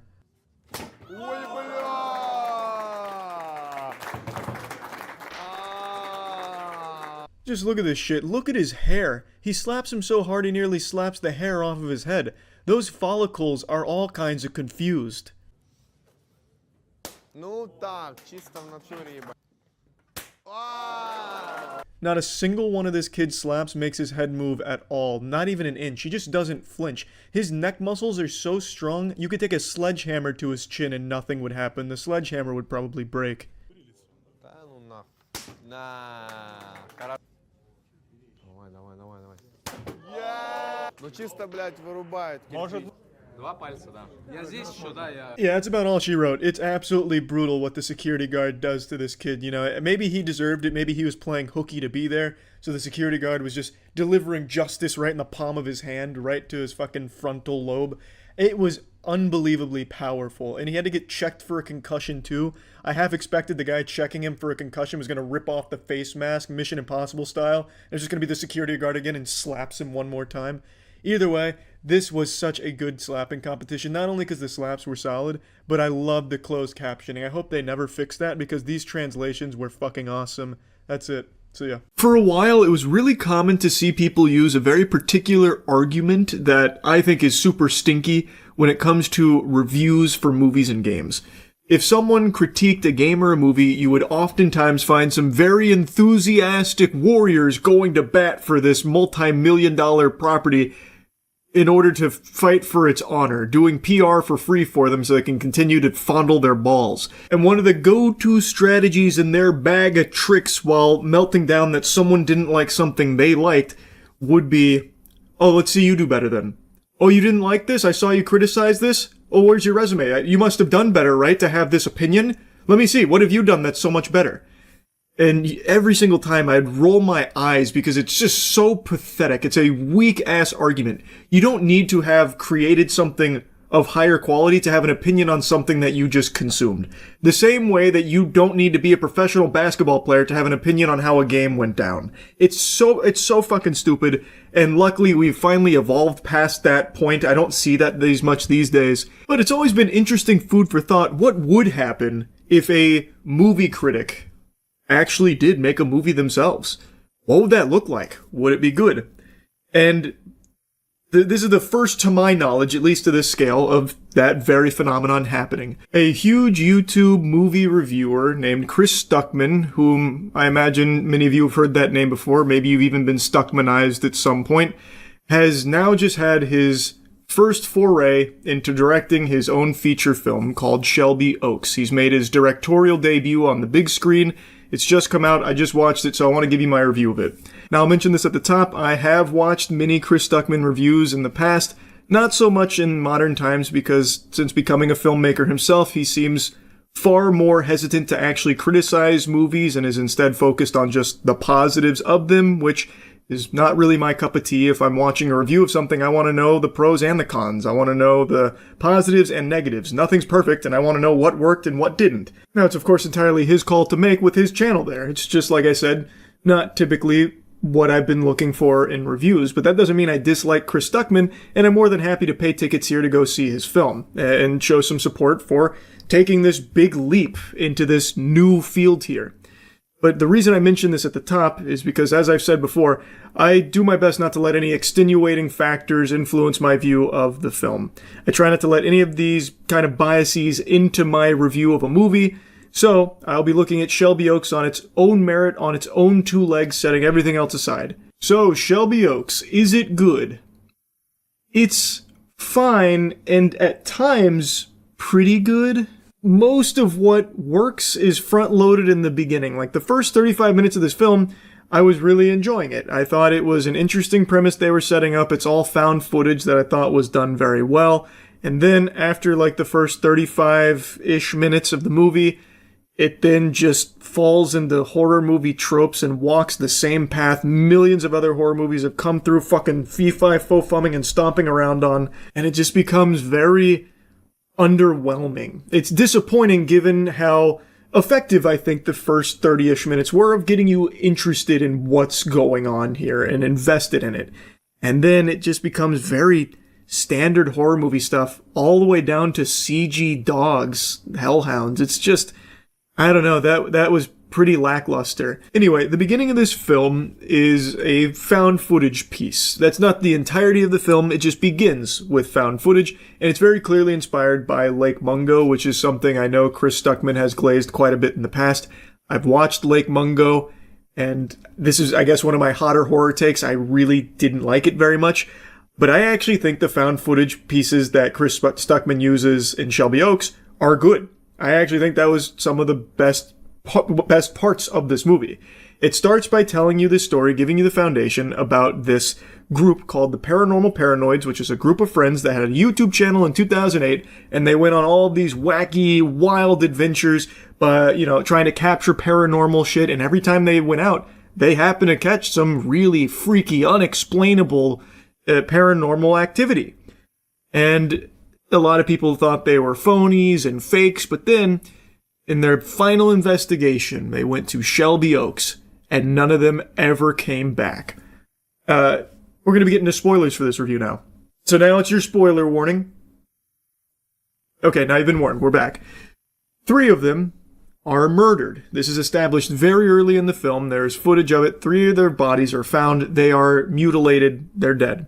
But Riley, the host, like the face of Paranormal Paranoids, was not amongst those bodies, so she's still missing.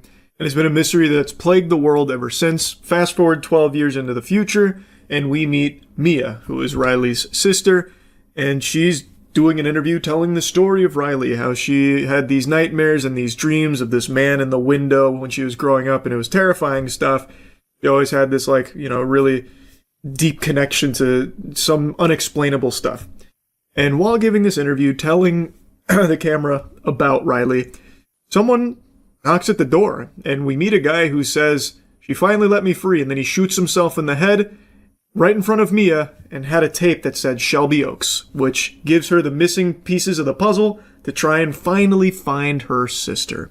I was drawn in here by the premise. I think the found footage elements were done well enough to keep it pretty tense, and there was a surprising amount of jump scares in here, like a good dollop of jump scares, especially early on, which I wasn't expecting. And it's all, you know, well done. I do think for the film's budget, it is impressively shot. It doesn't look like an extremely low-budget film. This doesn't look out of place amongst the numerous horror films that get farted out by the big studios that have millions of dollars in their budget. So it was filmed well. The main character's performance, Mia, I thought was also well done. And like I said, the concept was interesting. It drew me in. But once she pieces it together and goes back to Shelby Oaks, I really think it loses all of its luster. Now when she gets there, it devolves into very standard horror movie cliches, where she gets to Shelby Oaks, and immediately she's seeing hellhounds. So there's some dogs around.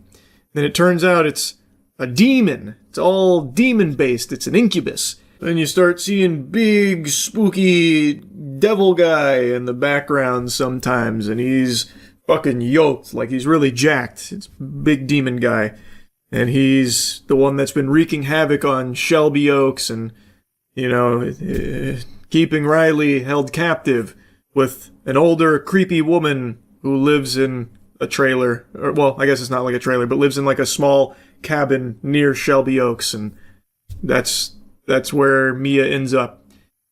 I just would have liked to see it go a different route.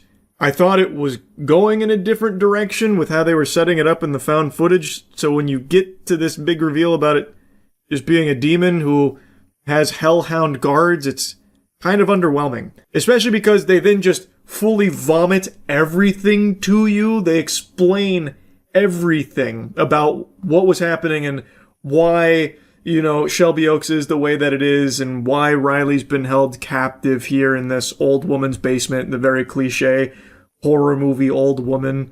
And it even does one of my least favorite things in all horror movies, where it has like the demon, of course, because that, I guess, is just the staple in all horror movies now.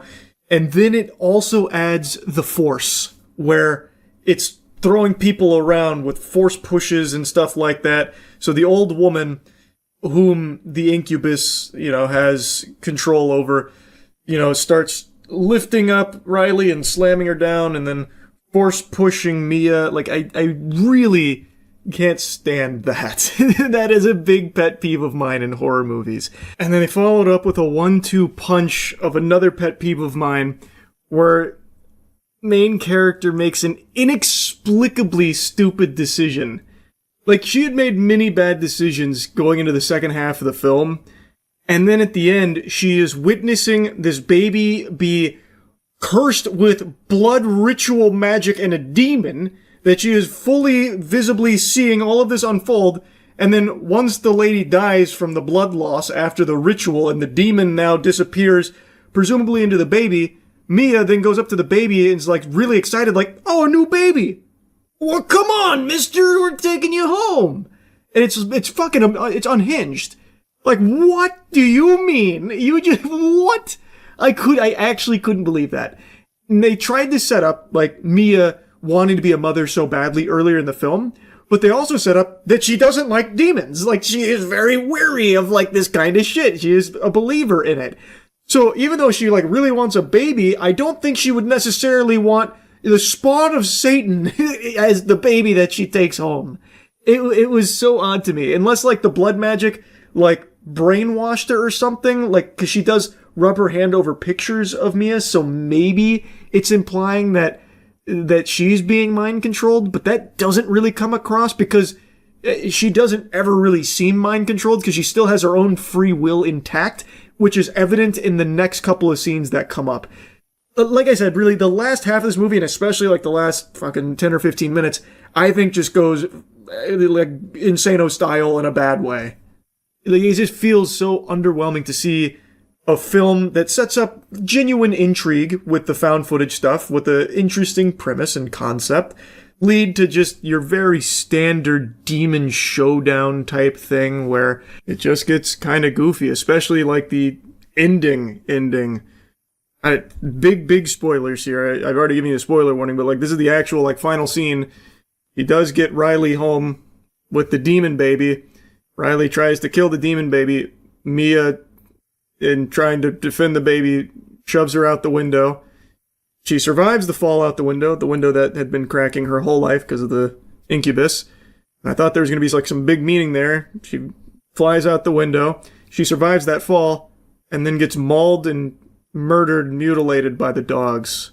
It feels really out of nowhere, and it really reminded me of how Wish Upon ended, which is one of my least favorite horror films ever made, that to this date is still one of the lowest moist meter ratings I ever gave. Wish Upon ends in a similar fashion where it's supposed to like shock the viewer by subverting expectations, where she just randomly gets hit by a car.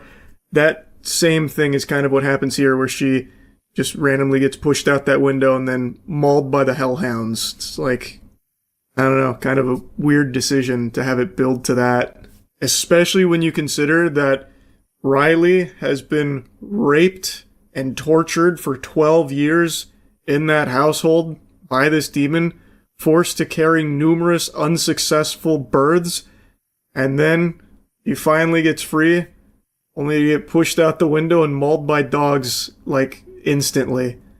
I don't know, it just, that really was an odd choice for, like, the actual end. They then also try another big reveal about how Mia was actually the intended target this whole time to raise the baby.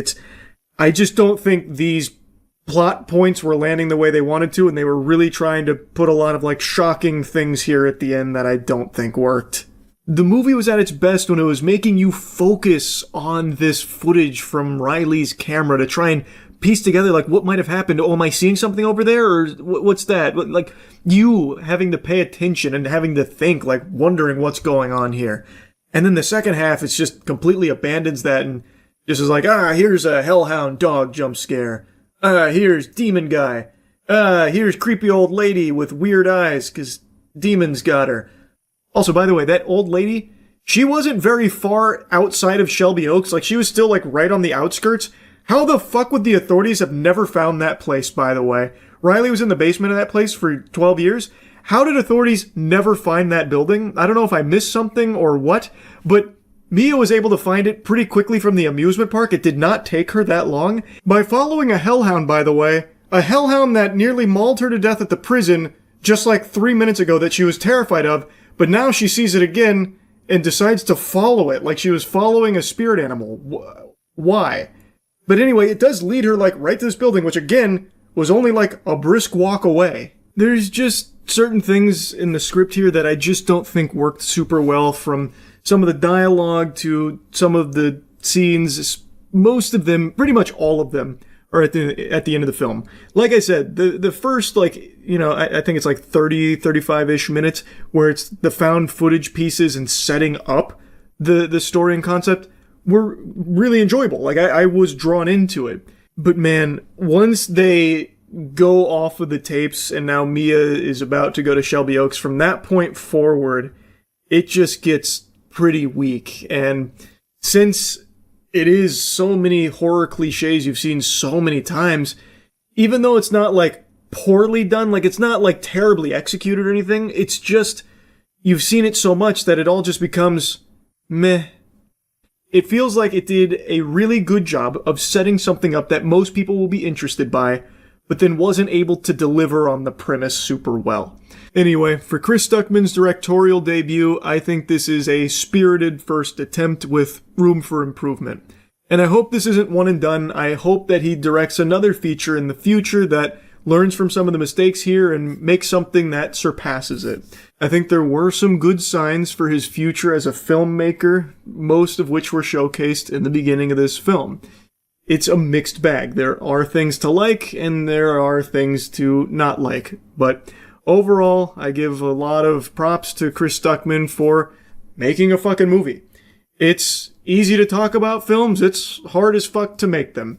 And I think for his first big attempt at it, it is a passionate first attempt. So, yeah, anyway, that's really about it. So, yeah. People keep saying The Boys has been filler. And that's how you know people are fucking dumb. There is nothing that's been filler about the episodes. They're just giving you more information on some of the characters in the show that's not filler. And every single episode progresses the overall plot. Like, all of it moves forward. I won't get into spoilers, but one of the bigger villain characters just died in the last episode. There's nothing filler about it. It is actual just brain rot attention spans right now that can't stand actually watching something longer than 60 seconds. Or anything somewhat slow to build up to something. Boy's been in a downward spiral. That's a separate complaint. I think this season's been its worst so far. That I agree with. But the episodes being filler, I couldn't disagree more with. They are not filler. By no stretch of the imagination are the episodes filler. It's just a bad season. Well, I wouldn't even say bad. It's just not a very good season. Agreed, it's not a well-written season. They could have done so much more. We were talking about this, like a week ago? I think The Boys was at its best when it was genuinely just normal average Joes going up against the Soups. Then it felt like an actual triumph every time they were able to pull off a big job, or even, in the very rare instances, kill a Soup, get the better of them. Now, everyone's a Soup. Everyone gets blown up all the time, and they always get away by hair on their chinny chin chin. It's just not as good. It's really just not as good. It's lost the magic of what made it so interesting. But I don't think it's bad either. Like, I don't hate it. It's just not nearly as good as it was. Kimiko deserves better. Oh, that's another one of my big complaints about this season. They have... I was going to say ruined, but maybe that's too harsh. They have really done a number on Kimiko's character. Like I said, having her speak, I think, was a natural progression to the character. They built up to it for multiple seasons and did a good job slowly, gradually getting there. But now they have her speak and all she does is talk about porn and use TikTok Zoomer words and shit. It's so upsetting. And the characters I think they did really well with are A-Train and Firecracker. I completely agree. I think they did a great job with both of those characters. And Homelander. I don't know if it's a hot take or not. I don't really know, but I think they've still done a really good job with Homelander. They built up to his current motive, I think, pretty seamlessly. Just constantly chipping away at it.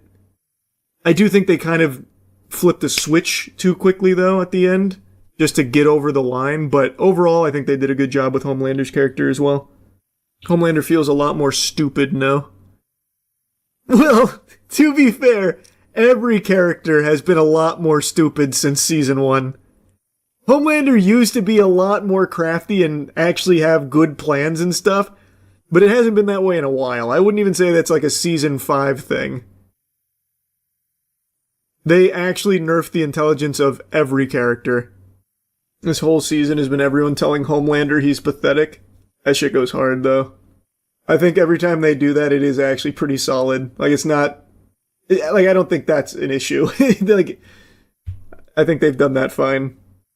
The comics were way more edgy, worse plot, overly grotesque.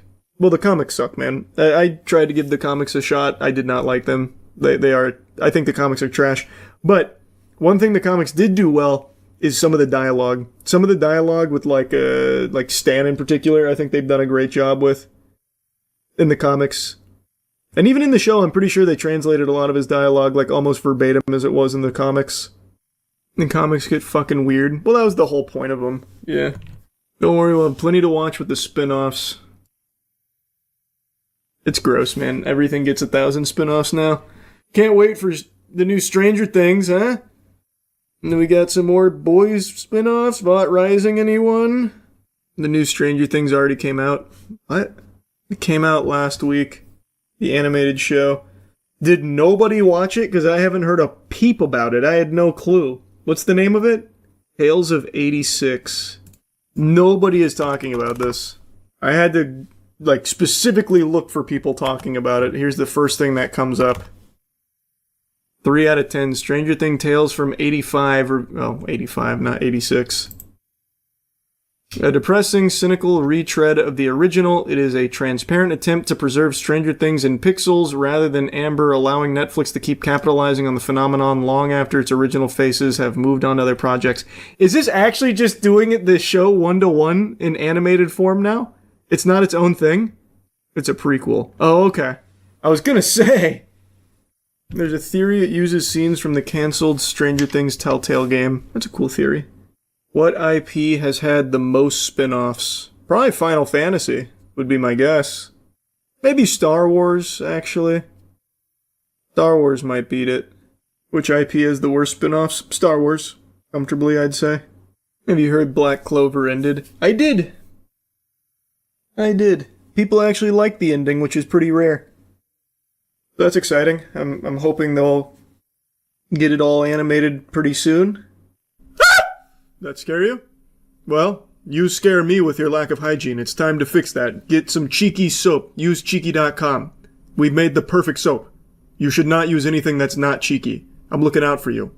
You see the clip of Wubby hurting his neck really badly doing the 6-7 challenge? Really badly? I fucking doubt it. Did I miss it? 6 7s at once. I begged my chat to not do it. What I didn't realize while doing it, every muscle began to tense and contract. See, right now, I don't realize it. It's like about to have that spasm that's gonna f everything up. This is my Interstellar moment. No! I shouldn't yell, but no! Don't let him 6-7! Okay, and then I think this is where I come back and go, wait a minute, I think my neck is f***ed up. He's wearing the same shirt. Oh, no, he's not wearing the same shirt. It looked like the same shirt. I was like, holy shit, this guy just didn't change his shirt for fucking 48 hours. Actually, I think I hurt my neck. Oh my god, I wish I could go back in time. It doesn't really seem like a big injury. I think it's just he was tensed up and then moved a little too much. I don't even think it's a pulled muscle. I think it's just sore. He's fine. He got his big boy pants on. He was wearing a heating pad around his neck the past couple of streams. Did he really? We saw some dude traded in 96 PSA graded Pokemon cards at GameStop and only got 6K in store credit. I'm surprised he got that much. But no, I didn't see that. You've got to be the biggest fucking fake fan to be trading in your PSA slabs to GameStop. What a tourist. You gotta be real dumb to be doing that. And you also gotta be real dumb to be grading with PSA. I hate PSA, man. I do not understand why anyone still uses them. They destroyed my $2,000 Pikachu. GameStop did or PSA? Probably PSA. They've been making a habit out of doing that. Yeah, PSA. Sounds right. Is Tag the go-to now? I think Tag's got its own set of problems, with consistency in particular. But they're the only ones that I would ever actually consider using. Because you take the human element out, where you have someone who's just got a bad day, or you have someone that's motivated by ulterior motives, such as keeping the population low on 10s, or trying to undergrade in order to potentially upgrade later, so that way they can make more on the back end. You take that element out, and you take the guesswork out on why things get graded the way they do. I think Tag's got the best idea. Because they tell you why it got the grade it got. It has a score. It shows you everything on the measurements, any dings, that kind of thing. They give you the scans. So you don't have to just guess. It's not up for just interpretation. That is the way grading should be. It's closest it can get to objective is through that service. Compared to the rest right now, that is. Because otherwise you're just relying on just some random fucking guy whose mood is entirely... What your grade is based entirely on that guy's mood. And you never know why your card gets the grade that it does. They don't tell you. And I also will say one other thing. I saw this the other night. Since Tag's slabs are transparent, you actually get some really cool flexibility. So check this out. Apparently what a lot of tag graders are doing is they're doing something called extended art on their slabs for like their favorite pulls. And it looks really, really good. So I do think Tag has the best slabs in the game. They're apparently very fragile, but the transparency looks nice. You get to do a lot more with it. It looks fucking cool. Now, out of all the grading companies so far, Tag's the only one that I'm even somewhat positive on. But even they have their own host of problems. Ace been doing that for some time, I thought. The fuck is Ace? It looks like with Ace, they do special art on the this part, the actual cert part, but not the whole slab. I know I've yapped a lot about Roblox, but oh well, I'm gonna keep doing it. It's one of the biggest platforms on the planet that's used predominantly by children, and it has a huge glaring issue that every single human being with a functioning frontal lobe on the planet can recognize, except for the company itself. Predators. For years, there have been innumerable cases of pedophiles utilizing that platform to prey on children, and Roblox Corp itself just doesn't do enough. It's been a huge criticism shared by tons and tons of people. And the CEO, Dave Baszucki, is so out of touch that he always, minimizes how big of a problem this is and instead will shift the focus to making Roblox a dating platform, which is so laughably tone deaf it would be comical if it wasn't so depraved and so degenerate. And that's not a joke. He is always talking and preaching the gospel about how he wants Roblox to be a dating platform, even in the midst of stories like what we're about to cover right now, with kidnapping. Children being kidnapped from people they met through Roblox. There have been so many cases of predators using Roblox and going unpunished by Roblox, by the way. Some of these pedophiles that got arrested didn't even get banned on Roblox, by the way. It's just a huge issue that for some reason this company cannot recognize, and they just do not do enough to ensure the safety of the children that use their platform. This Omaha native is in a Georgia jail tonight accused of abducting a pair of sisters. Well, the young girls are home safe in Florida tonight. Deputies say a 19-year-old, Sarah Mulasse, met them on the online gaming platform Roblox. How many times have you heard of stories just like this one? If you only had $1 for every time this happened, you'd be able to rival Dave Baszucki's multi-million-dollar salary. It is fucking disgusting how common this seems to be, and again, how hands-off Roblox seems to be with safety of its users.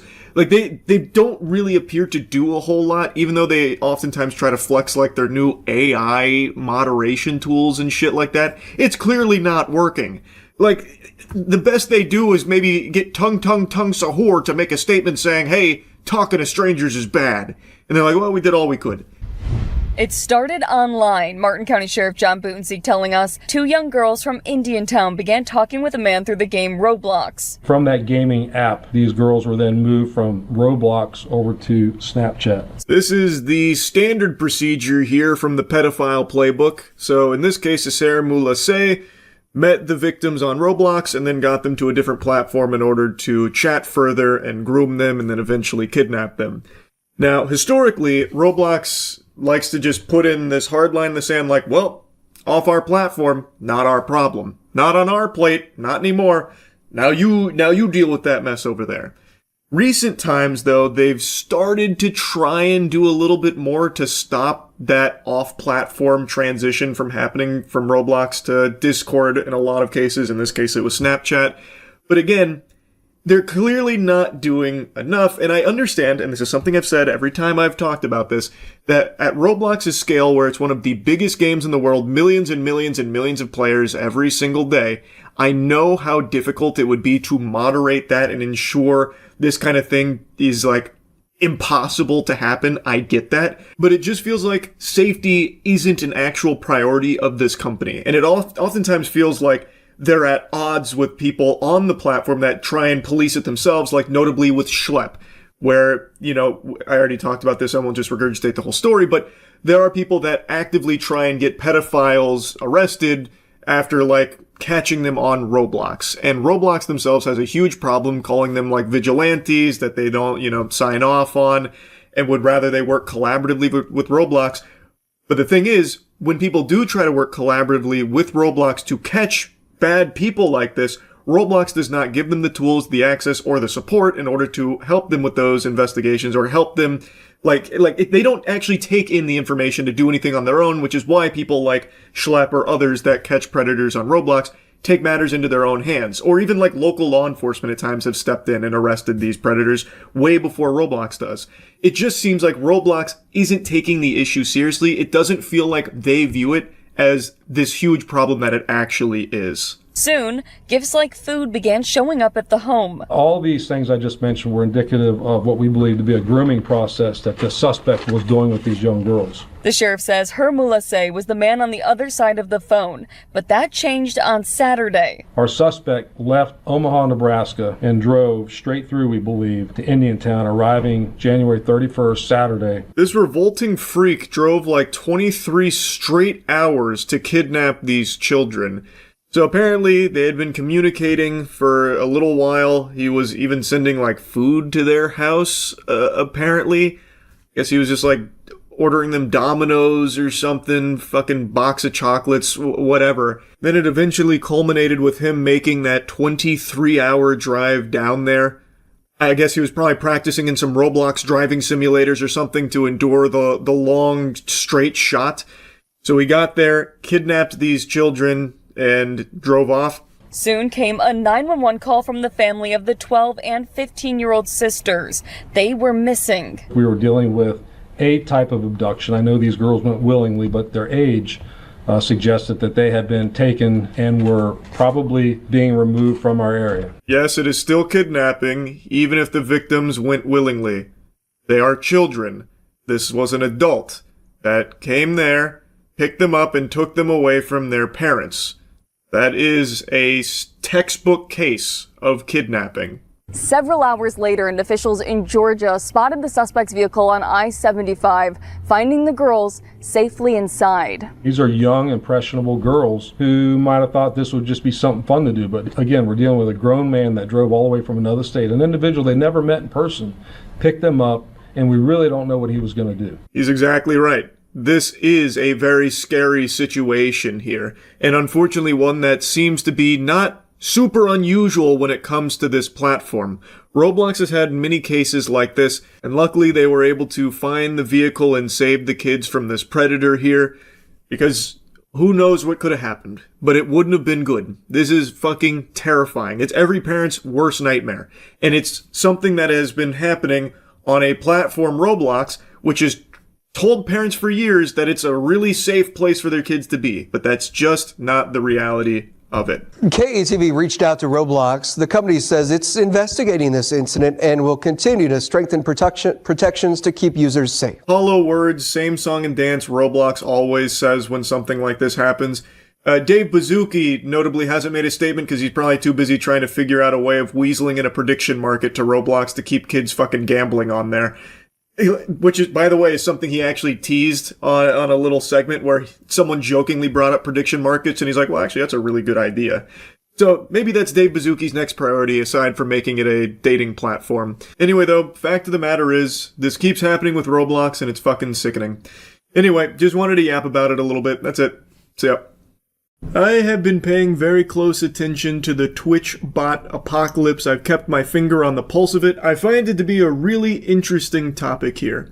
For those that don't know, a few days ago, Twitch made good on their promise where they swore they would be making bot detection and eradication a priority. They finally called attention to a issue that has plagued Twitch since the beginning. Since the genesis of Twitch, in the primordial soup of streaming, there has been bots that have infected the platform.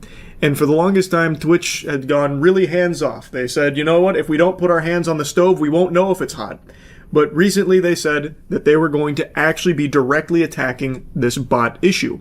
And a few days ago, they rolled out their first targeted strike here on bots. And boy, howdy, it was a doozy. Apparently, the overall viewership on Twitch went down as much as 24% compared to last week, with many big streamers suddenly losing thousands of viewers. Not just big streamers, streamers of all shapes and sizes lost tons and tons of viewers, like across the board. It was a pretty big purge of invalid traffic, bot activity. As I said a couple days ago, I was pretty surprised with how hard they hit the ground running here. I thought it would just be like lightly poking the bear, like, oh, we got rid of like 100 bots. Big W, Twitch is saved. But no, they kind of like, they dropped a bomb here. It was a pretty big deal. So big, in fact, that a lot of streamers many suspected of being a view botter had just decided not to stream for like the last week or so, inexplicably. Just randomly deciding not to stream during the bot purge, which of course has everyone raising an eyebrow, and of course all of this has led to a lot of finger pointing, a lot of shit stirring, a lot of spitting, a lot of farting and coming. It's been kind of pandemonium in the streaming space as people are noticing view counts have been dropped from a lot of streamers, and in some cases, drastically. So the natural conclusion people are drawing is they were view botting. And as I predicted, and as everyone predicted, nobody wants to own up to being privy to their channel being view botted because that's against the rules. They would get banned. No one's ever going to admit to it. So it's been a lot of cope and a lot of excuses like, oh, it must have just been this stranger over here that's been doing this and I had no fucking clue. I'm glad that it's getting solved. Everyone is talking about this as a positive thing. Meanwhile, in the background, there are people that no doubt are shaking their fist in anger in demanding that their botting service get it under control and fix it because they need those viewer numbers to go back to where they were. Because obviously, if it doesn't, people are going to be aware there was some fraudulent activity there. And the only question remains, did the streamer know? Like, were they guilty of paying for the service themselves?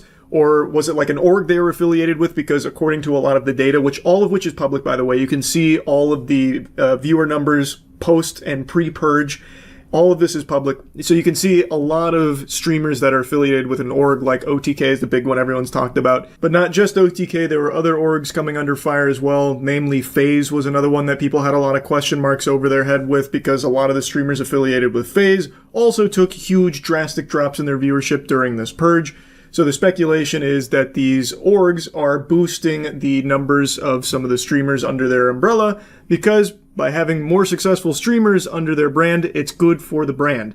Obviously, the motivation is to make more money because you can make significantly more doubloons if the streamers that are under your blanket are more popular. So if you boost your streamers by thousands upon thousands of viewers that they don't legitimately have, you can still bring those numbers to brands that would be none the wiser in the partnership.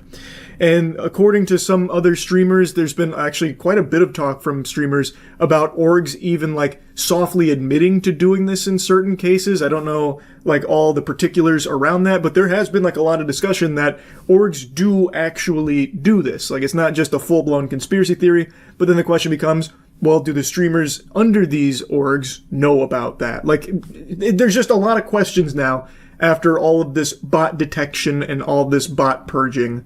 It's been a flood of questions like Yahoo Answers just got revived. Did the streamers viewbot themselves? Was it a member of their community viewbotting the streamer? Did the streamer, are they a victim of like a stranger, a malicious bad actor trying to artificially boost their numbers to potentially ruin their reputation? Is there a super fan of the streamer that's trying to boost their favorite streamer to make them more popular because they just love them so much? Does the streamer know that the org they're affiliated with might be boosting their numbers? Just so many questions. And another big discussion that's come from all of this is about sponsors. Allegedly, some sponsors have been botting sponsored streams in order to make it seem more popular to the average viewer. So they'll artificially boost those numbers so it seems like there's more hype around the product, and they've also been accused of botting even beyond sponsored streams because by being partnered with that streamer, it's better for their brand if that streamer is perceived as more popular. So they'll boost them even beyond the sponsored stream just so that way they can use it as marketing material like, hey, look, we're partnered with this big guy. And meanwhile, a lot of the viewership is botted by the sponsor, allegedly. But I also want to mention that in only 2 days here, it seems that there are some botting services that have already found ways of circumventing these bans. There are some streamers that have miraculously bounced back after a 3-day plummet to not only where they were, but in some cases even higher, despite nothing changing in their content and doing nothing different. So it does look like in certain cases, some bots have found a way to evade this. So I'm hoping this isn't Twitch's only action here against bots because, as I mentioned, it's going to be an ongoing tug of war. And it is good for the entire platform to do your best to stop bot activity. Fake, phony, baloney numbers are bad for all of the streamers on the platform, except for, of course, the ones that are paying to win in the streaming space, which is another thing. There is a very real possibility, and something that has been talked about by some of the biggest streamers, that a strategy that used to be used and is probably still employed to a certain degree is some streamers would bot their streams for a while to try and grow an organic viewer base, and then they would completely stop paying for the botting service and just let the organic numbers start to take over as more people assimilate into the community. So, of course, this is never going to detect that strategy, but even still, Twitch needs to do everything it can to stop bots, because it is very bad for everyone on the platform to just let this rampant issue continue and spiral out of control. Now, I think I need to explain why I have this perspective and so many people have this perspective, because I've seen a lot of people downplaying this as like not a big deal, like this is a fucking nothing burger. Who cares about view counts? If you can pay for it, you should do it. It gives you the advantage in the space. You gotta stand out in the market, so if you can do anything to get an edge, you gotta fucking do it. And yeah, you're right, it's a saturated market, so obviously buying view bots is going to immediately help you stand out by floating to the top of a category, so that way some curious Georges will see you at the front there, and they'll click because you've got the most viewers, so obviously there's a lot of hubbub there, and they want to see what all the fuss is about, so they'll check out your stream because you have artificially inflated the numbers, and then you have now occupied that viewer, which takes it from another streamer that is legitimately streaming to an audience and a real community of people there to watch them instead of just an army of clankers. In fact, the argument kind of mirrors something from many moons ago when Twitch was still pretty new. I'm going to take you back to the past to talk about some titties and ass. There was a huge trend on Twitch for a while with something called booby streamers, if anyone remembers that, where there was a trend on Twitch where streamers would try and wear the most revealing clothing that Twitch would possibly allow in the most sexual of positions and constantly putting cleavage as like the main hook to draw viewers in. And this drew a lot of outrage because people believed that by doing that, they were stealing viewers from their streams because they weren't showing cleavage and everything. It was a huge debate that raged on for years, actually, and people were always split on whether or not that was the case. Was this streamer with cleavage stealing a viewer from this guy over here who was building a brazen bull in Minecraft? Well, the jury was always out. But in this case, there is clear data, clear-cut, irrefutable evidence that viewbotting your streams and fucking leapfrogging your way ahead of everyone that is legitimately streaming with less viewers than you does actually steal the viewers from them. You are directly competing in the exact same content, but you have now floated more visibly to the top through artificially inflating your numbers, fundamentally paying to win, and cheating the system. That 100% does take viewers away from the actual streamers on Twitch. Across the board. It's not a debate, and it's not like a competitive advantage. You are cheating. You are breaking the rules of the website too, by the way. Twitch just doesn't choose to enforce them very often. They have just let this go unchecked for an extremely long period of time. But it's not allowed. You're not supposed to be able to do that. So this, again, is not a debate. So, the problem is, that shit sucks. That is bad, not only for all the streamers that are doing it legitimately, but it's also bad for the platform. I'm actually kind of surprised Twitch doesn't face more hot water for their handling of bots for this long, because while Twitch on their back end can identify fraudulent traffic and adjust your ad revenue for it, that is something they've talked about before, how, like, if you viewbot a stream up to 2 million viewers instantaneously and then just start farming ads, Twitch will go and analyze that traffic to see if it's real, and they will adjust your earnings on it. I've seen them talk about that. While Twitch can do that on their back end and not lose their ass on that, you know who can't? Brands that work with streamers. The way a brand partnership works when it comes to streamers is they base your pay on your metrics. And the metrics that you provide, well, that's not going to account for bots. They can only go off the information that is accessible. And they don't have that back-end ability that Twitch has to go in there and see, well, who's a real viewer versus a fake one? Like, how many bots are here? They only have your metrics. So that's your average viewers, which could easily be hyperinflated because of bots. So what streamers can easily do, and definitely have done, is they boost all of their numbers to really high levels that they really are not achieving organically. It's not real viewers. It is all fraudulent, invalid traffic from botting services. They will inflate their viewer numbers. then brands will approach them, or they will approach brands about doing a partnership or a sponsored stream, and they'll provide those viewer numbers, which will have the brand then give them higher pay than what they should be receiving. And the brand will pay this money under the impression that it's being served to X amount of viewers. And those viewers, they're assuming, are real, legitimate human beings with a pulse. But in reality, a lot of times, it's being served to bots. Aren't even there, aren't consuming it at all. So they're paying a lot of money to be put in front of bots without their knowledge. In some cases, of course, that's not every case. As I mentioned earlier, there are some brands that have been accused of botting the sponsored stream itself in order to float more visibly to like Twitch in whatever category they're in. So there are definitely some brands that are more than fine with using botting services to make it seem like it's more hype and there's more interest in this sponsored stream. Like, wow, there's 20,000 viewers here to watch, the poop that took a pee 2.0 just dropped. Look at all these people in here that are watching this sponsored stream. Meanwhile, it's the agency itself that is paying to boost those numbers. So both of these things happen where a brand will be none the wiser that what they are paying for is not getting served to real human beings that they expect it to. It's getting served to bots. And there are some brands that pay to actually just use the bots to try and generate this artificial hype around something. The way that bots function in the Twitch ecosystem is fucking crazy. I really am kind of surprised Twitch hasn't faced more problems from these companies for it. Like companies that might feel defrauded. Like they paid hand over fist to these streamers based on these viewer numbers only to learn, well, they're all being botted because Twitch does not care about botting. They kind of gave the soft green light that they're not going to crack down on it and don't really give a fuck. I imagine some brands would be really pissed to learn that. And I'm surprised they haven't, called out Twitch or tried to handle this litigiously or something about it. I don't know. I just found that to be a little interesting because it is very clear botting is a huge issue on Twitch. When they finally took their first real step in fighting against this menace, their overall platform viewership dropped 24%. And that's just the first snowball in an avalanche of bots, I imagine. That is the first wave. Can you imagine if Twitch actually deleted every bot from the platform? I wonder how high that percentage drop would have gone. You know what I mean? Now, in reality, I don't think that's ever going to happen. It's a very tall order to fight and delete every bot when these services are constantly going to be doing everything and spending tons and tons of money of their own to evade bot detection because they have so many clients that use them.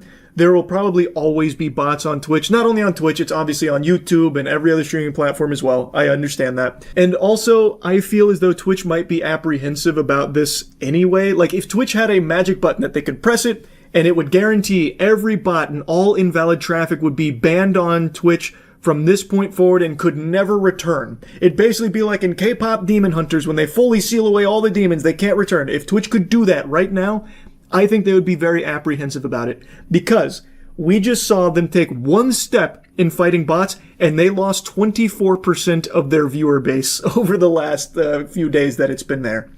Like, that's a huge drop.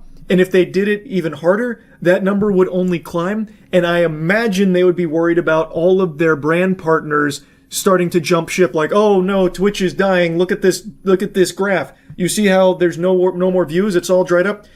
Time to pull our ad spend from Twitch. I think they would be worried about the future of Twitch if they did that because their viewer count numbers would be so much lower, significantly lower, that they'd probably be getting hit financially pretty hard from all of these sponsors that are paying money to be put there. And brands don't really care about, the nuance of what the numbers say. They only care about what the numbers indicate. So most of the brands, I imagine, would see this. And in fact, some of them are probably already worried with the 24% drop. But if it got even higher, some brands would probably see this and they wouldn't take into account like it's all bot activity. They would see this and be like, nope, this is dangerous. This is not worth the ad spend. We're pulling out. And even if they did bother to take a little bit of time looking into it, they might feel slighted by Twitch for letting this bot problem persist for so long, and they were spending so much money for what ultimately amounted to a lot of invalid traffic. So I think Twitch would be really skeptical about getting rid of every bot, even if they could. Which is why I was so surprised that they went this hard out of the gate against the bots and actually did make a dent in it. And I hope they continue to do this. I hope that they didn't, you know, pump the brakes like, oh, that was a lot. We took a big viewership hit there from all this bot stuff. Let's maybe, you know, pull our punches a little bit here. I hope they don't go down that path. Like, I do hope they continue to make this a priority and do legitimately try and get as many bots off of Twitch as they possibly can. Anyway, that's enough blabbering about it from me today. That's about it. See ya. Initiating moisture.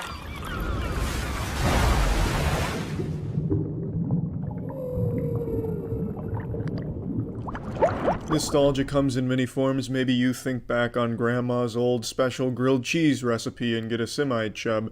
Maybe you're like me and remember supersized options from McDonald's before they phased it out due to causing hearts to explode.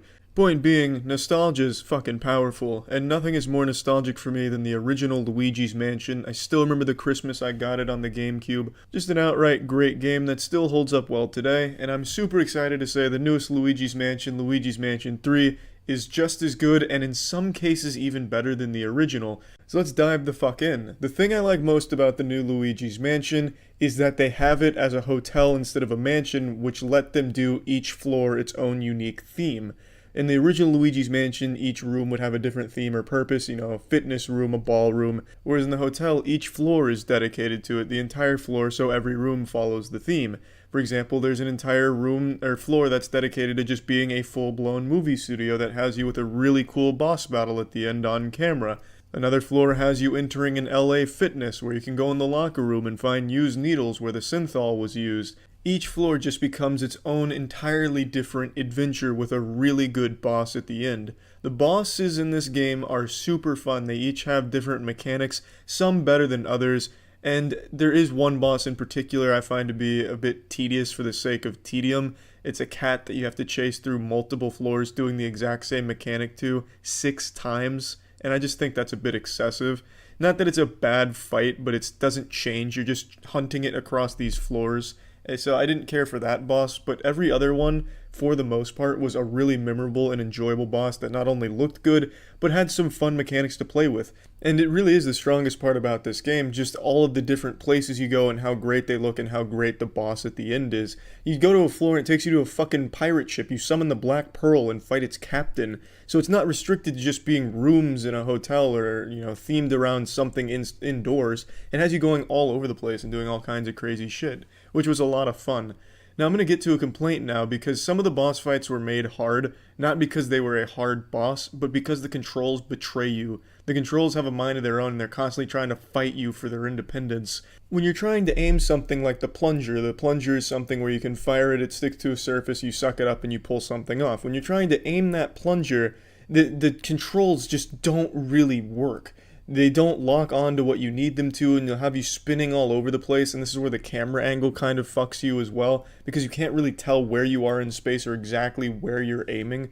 So then you just get confused, you end up firing the plunger straight behind you or throwing it out your own asshole, so it doesn't really go where you need it to during a boss fight, which became painfully tedious during the last boss. The last boss has you firing bombs into a mouth, and you can't find the mouth half the times because it won't lock on, so be fucking firing bombs like you're doing it with your goddamn eyes closed, because for some reason, it won't target properly. Now luckily it's made a little easier by being able to use the bumpers for the things that you'll need to aim, but even then it's still not great because when you spin around it does it so violently and you can never really quite tell where you're looking, that it ends up still just being very wonky and just not great. There's also an entire level where you're in a water raft, and the water raft controls are abominable. Has you spinning around like you're drunk on a fucking Ferris wheel. It's just confusing sometimes with how the controls work, but it's not the biggest issue in the world, it's just something that becomes frustrating during certain parts of the game. But that aside, those are my only real complaints with just the occasionally frustrating controls with a camera paired with a camera angle that doesn't really do you any favors with figuring out where you are in space. Other than that, the game's fucking great. The majority of the game will have you solving puzzles, which are actually pretty cleverly designed. They're not just surface level baby shit. Has you thinking like a real strong scholarly man. And there's a lot of things you can find, some rare jewels hidden throughout the world. And you have a lot of different things to tackle these puzzles with, so you'll be using a lot of them between the plunger, the dark light, and Gooigi. Gooigi's this sidekick that you fart out. He's basically just a cum clone of you. So then you control two Luigis. Gooigi can squeeze through gates and holes and shit like that. So there's just a lot of different ways of approaching these puzzles and a lot of things that you'll have to be thinking about when attacking them. It's a really fun game. And it just feels great to be back in the saddle again with the old Dyson in hand sucking on some ghosts. And the game's also not super short or anything. It took me just under 10 hours to beat it, and that was without going through and finding most of the things hidden in the world. And it does have an online mode, but I didn't find it to be that enjoyable. The online mode basically just has you and some teammates going through rooms, clearing them of random ghost mobs. I didn't find it to be all that enjoyable from the couple of games I played, but it is an option if you just can't get enough of sucking up the ghosts. So plugging Luigi's Mansion 3 into the moist meter, I'm giving it a nice 90%. I think if you own a Switch, this game is a must-have. It's a lot of fun, a really, really cute and exciting adventure, and I just really fucking loved it. That's it. So yeah. Wow. I don't even know how to appropriately express my shock for what just unfolded here. Best I can do is one of these. Like a Mr. Beast thumbnail. Melania Trump, from out of nowhere, just delivered a speech going over Epstein. The whole thing was more surprising than when people learned Darth Vader is Luke Skywalker's father. And even more surprising for me, because I only recently learned that Melania can speak. I hadn't heard a peep from her in many years. I just assumed she had taken like a vow of silence or something, and that Trump just speaks for her. I only learned that she talks after the trailers for the Melania documentary, which, by the way, is directed by Brett Ratner, who was also present in the Epstein files with some not good photos out there of him. Interesting choice to direct her movie. A big part of this press conference was about how it's a bunch of lies that she was like a close associate of Epstein or like a victim of Epstein, and that it was only ever casual correspondence with Maxwell/Epstein, and that the email that recently came out, you know, it's misleading. It's not actually indicative of like a personal connection there. So she tries to defend that and shoot all of that down. And then she also says some things that are directly contradictory to Donald Trump and the entire administration's stance on the Epstein files. Now is the time for Congress to act. Epstein was not alone. Those words alone just had Kash Patel shoot up out of his bed in cold sweats, awaken abruptly from his slumber, tinkling his britches, and he's going to need to calm down by butt-chugging some brewskis, because Perjury Patel has maintained that Epstein, there's no credible evidence that Epstein trafficked minors to anyone. The only person is Epstein and Maxwell. That's it. There's no other clients or anything. But here, the First Lady is saying Congress needs to act and that Epstein wasn't alone. This flies in the face of the official stance of the administration and Donald Trump himself, where they talk about how justice has been served, so get over it. Even Todd Blanche is not even shy about it. Not a crime to party with Epstein. Probably won't be doing any further investigations. Their official stance is that everything that would ever happen with the Epstein files has happened, and that the American people shouldn't care about it, and anyone that does care about it is a bad person. Also, the Epstein files aren't real. They're a Democrat hoax.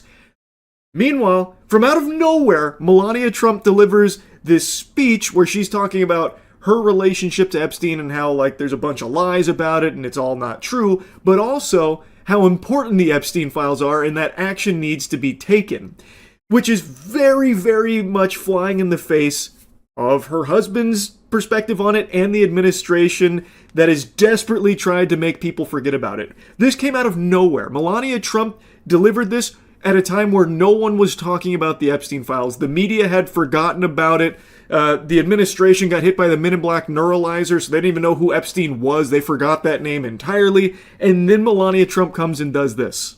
I call on Congress to provide the women who have been victimized by Epstein with a public hearing specifically centered around the survivors.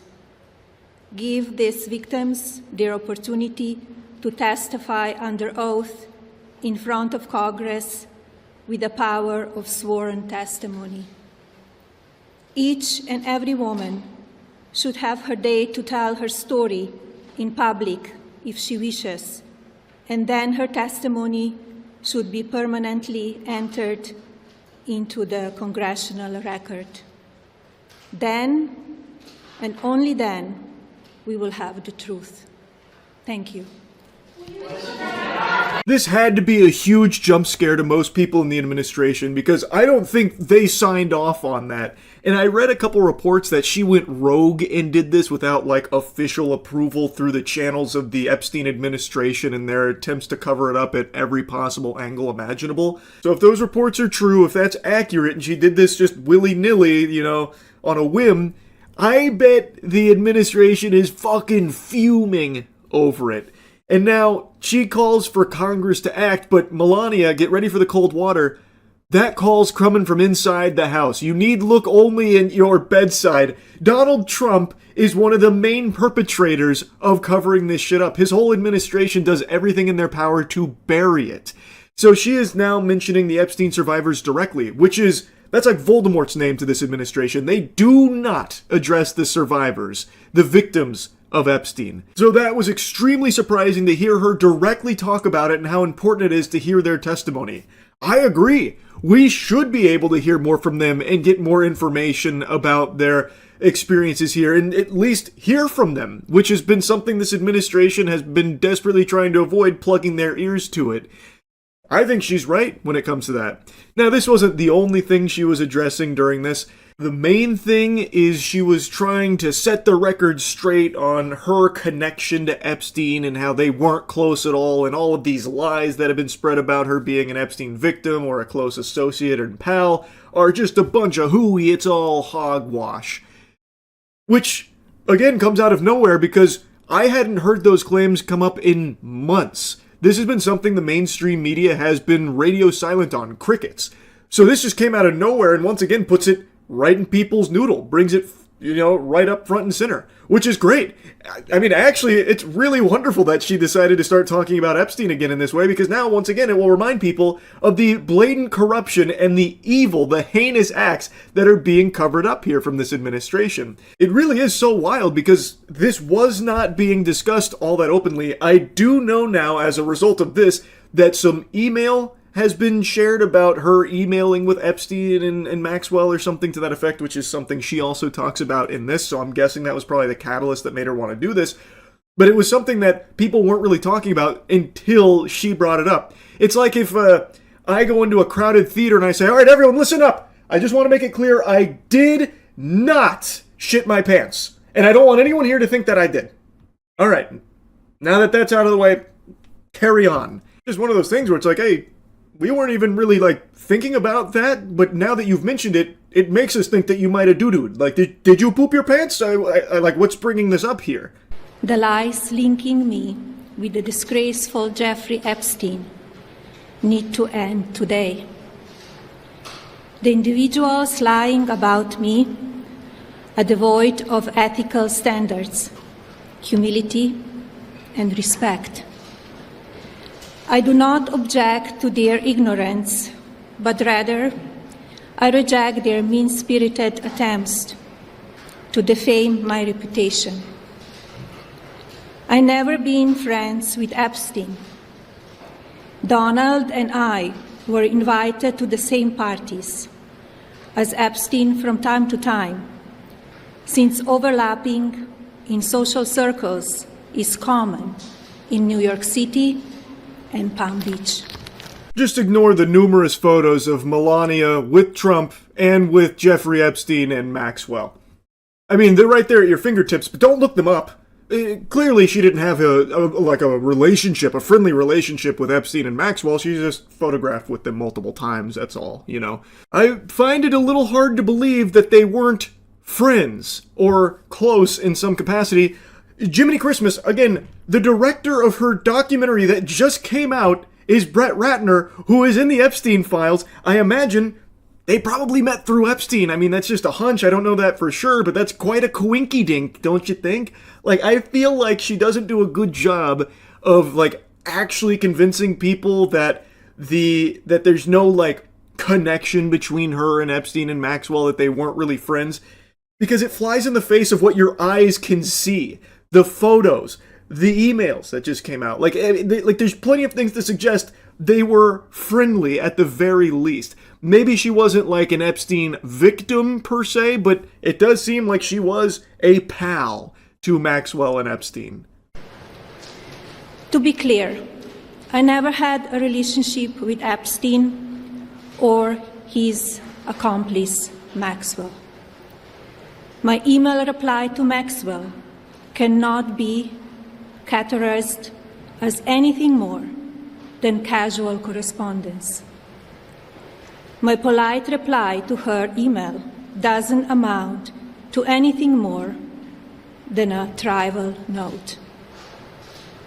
I am not Epstein's victim. Epstein did not introduce me to Donald Trump. I met my husband by chance at a New York City party in 1998. This initial encounter with my husband is documented in detail in my book, Melania. Nice, big shout out for her book, that's huge. I'm surprised she also didn't make a mention of the documentary or her cryptocurrency Melania coin. This was a great opportunity for her to shout out the shitcoin. What the fuck? She missed a huge marketing opportunity, but at least she got to name drop the book, so everyone can go pick that puppy up. I know everyone's really biting at their nails, just salivating, waiting to get their hands on more Melania content, and luckily she addresses that while talking about Epstein. And I like how she uses that as evidence like, nope, this can't be true about meeting Trump through Epstein, because if you read my book, I actually documented the first time we met. And you know you can't lie when writing a book. Like, it's 100% truthful. It's gotta be. It's a book. You can't make shit up there.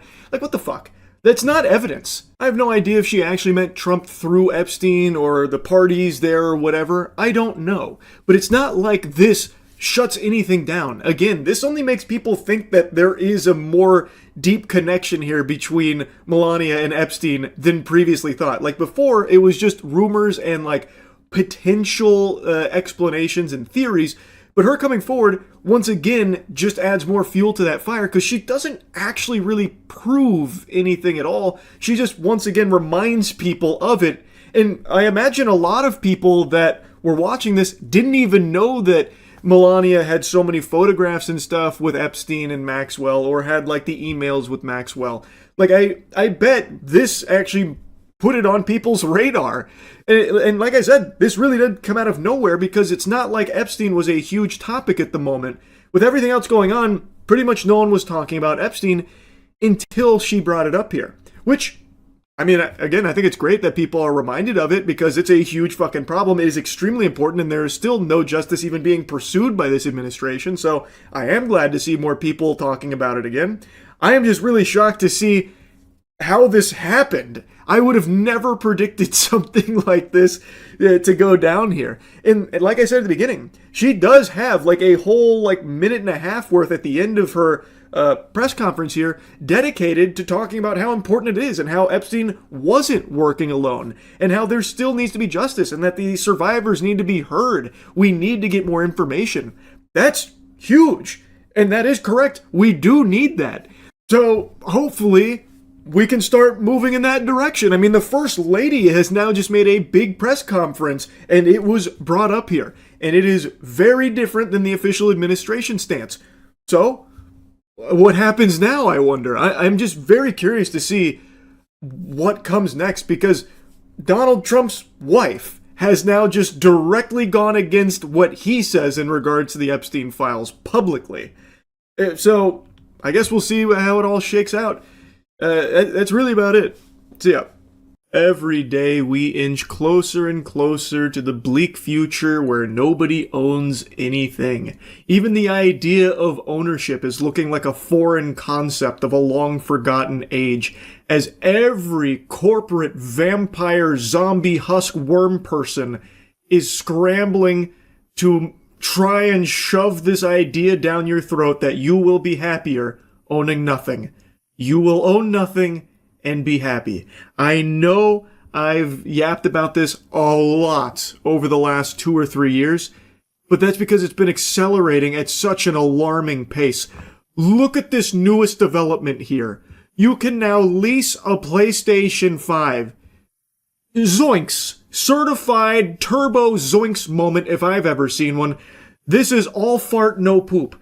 This shit is fucking foul. You have a plethora of really enticing options here to choose from €10 a month up to 17 depending on the model and I guess the duration of the lease. This is fucking outlandish. This is some hogwash.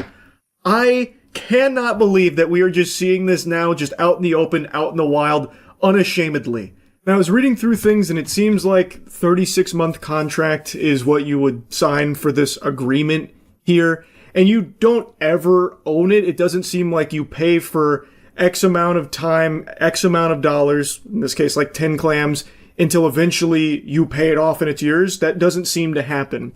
I don't know this company, but I was looking into them and it seems like they do this for a lot of tech. And what happens is when you're done with the contract, you send it back. So you end up just paying significantly more over time. It also doesn't even make a mention of PS Plus being included. So presumably if you want to have the PS Plus service, which I imagine most people would want if they're buying a console in the first place, you're then paying even more on top of that over a long period of time and never actually even own the motherfucker in the first place. And then they just ask you to like send it back politely. What an incredible deal. If you've been hit in the head with a sledgehammer, I suppose. But I think a lot of people might just see, oh, as low as 10 a month. Jiminy Christmas, that's a great deal. That's very cheap. That's better than just, saving up and buying it. And I haven't seen too many people defending it, but I have seen a few brainless goob-soomers that are always latching on to terrible fucking business practices and defending them as if it's their fucking job to do so, fighting PR battles for these billion-dollar megacorps for no reason, no gain, aside from just being treated like a fleshlight by these companies. So there definitely has been some chirping here from these addicts that must consume the goob at all times, no matter what, so they're defending this to a certain extent, but most people are rightfully pushing back on this, calling out how outrageous it is. It's a bunch of horseradish. This is not good. And it's a symptom of the direction most of the world is going, where the weasels at the top of the food chain are trying to get you comfy with the idea that you don't own shit. You will own nothing and be happy. You don't question it. Just endlessly subscribe. Rent, lease, subscribe. You have nothing. Just suckling on their teat forever. And the beauty in the case of the PS5 here, once you're done suckling, you've had your fill of milk, you have to spit it all back up. You no longer even get to keep the console you've been paying for 36 fucking months. You have to send it back. And imagine that you're late on sending it back, by the way, and fucking Raylo sicks the Pinkertons on you to repo your PS5 from the lease. It's so ridiculous, man. And the fact that there's anyone that thinks that this is a good idea really shocks me. I understand that renting consoles, renting TVs, renting from all kinds of different places has been a thing for a while, and a variety of different things. It's just that now every company is up in your face and just blatantly obvious about their new push to get everyone comfortable switching to the lease everything model, you will own nothing and be happy model. And in the case of Raylo, with the very limited research I've done on them, it seems like they primarily target low-income households. And in the case of the PlayStation 5, it seems like the goal is to get these families spending money that they ordinarily wouldn't be on a PlayStation 5. A low-income household probably isn't super gung-ho and comfortable dropping hundreds of dollars on a PlayStation 5.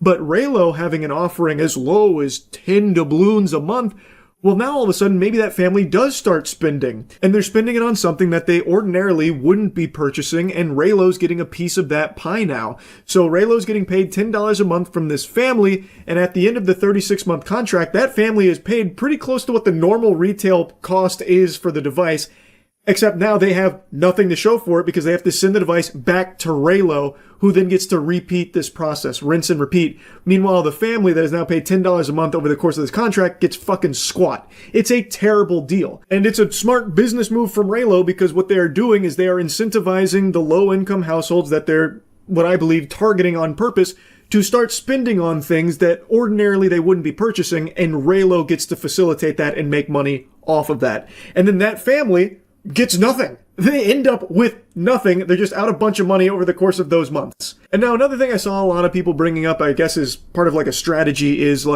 you rent the PlayStation 5 right before GTA 6 drops, and you only rent it for like a month at $10 and then cancel the lease there and send it back. So you get to play through the game that you're interested in on a PlayStation 5 for $10. I don't know if that's permissible by the Raylo contract. Maybe it is, maybe it's not. It seems like you can cancel it at any time, so I'm guessing it is. So I guess if you're someone that wants to just play a PlayStation 5 for like a day, a month, 2 months, 3 months, and then instantly cancel it, so I guess in that case you do end up saving a lot of money if you're someone who only wants to play the PlayStation 5 for a very brief period of time. You could do that strategy if it's allowed in their contract. I don't know if it is or not. Maybe they'll get the Pinkertons back on the horn for you or something. Couldn't tell you. But I feel like the norm with consoles is you get a console under the idea that you will own it long term because presumably there's more games coming out over time that you might have an interest in. Thus, you would need the console to play them. So it'd be pretty silly to keep renting the PlayStation 5 every time a new game comes out. Then it would end up costing you money in the long term. But if you're someone that just wants to play a PlayStation for like a month or two, then I guess that strategy would make sense. I just don't think that's the typical procedure. Most people, when they move to get a console, they're probably looking to have it very long term and actually own it, which this does not allow you to do. I'm not just going to regurgitate everything I've said across countless videos now about this whole subscription-based economy and this whole you will own nothing and be happy territory we've entered across the board. I think as it's beaten time and time again by these corporations, people will just come to accept it, and something like leasing a PlayStation 5 will no longer be like a weird, wacky, wild thing that's outrageous. People will just accept it as totally standard business practice. Like, just think, not too long ago, Klarna was advertising how you can put fucking burritos on Klarna.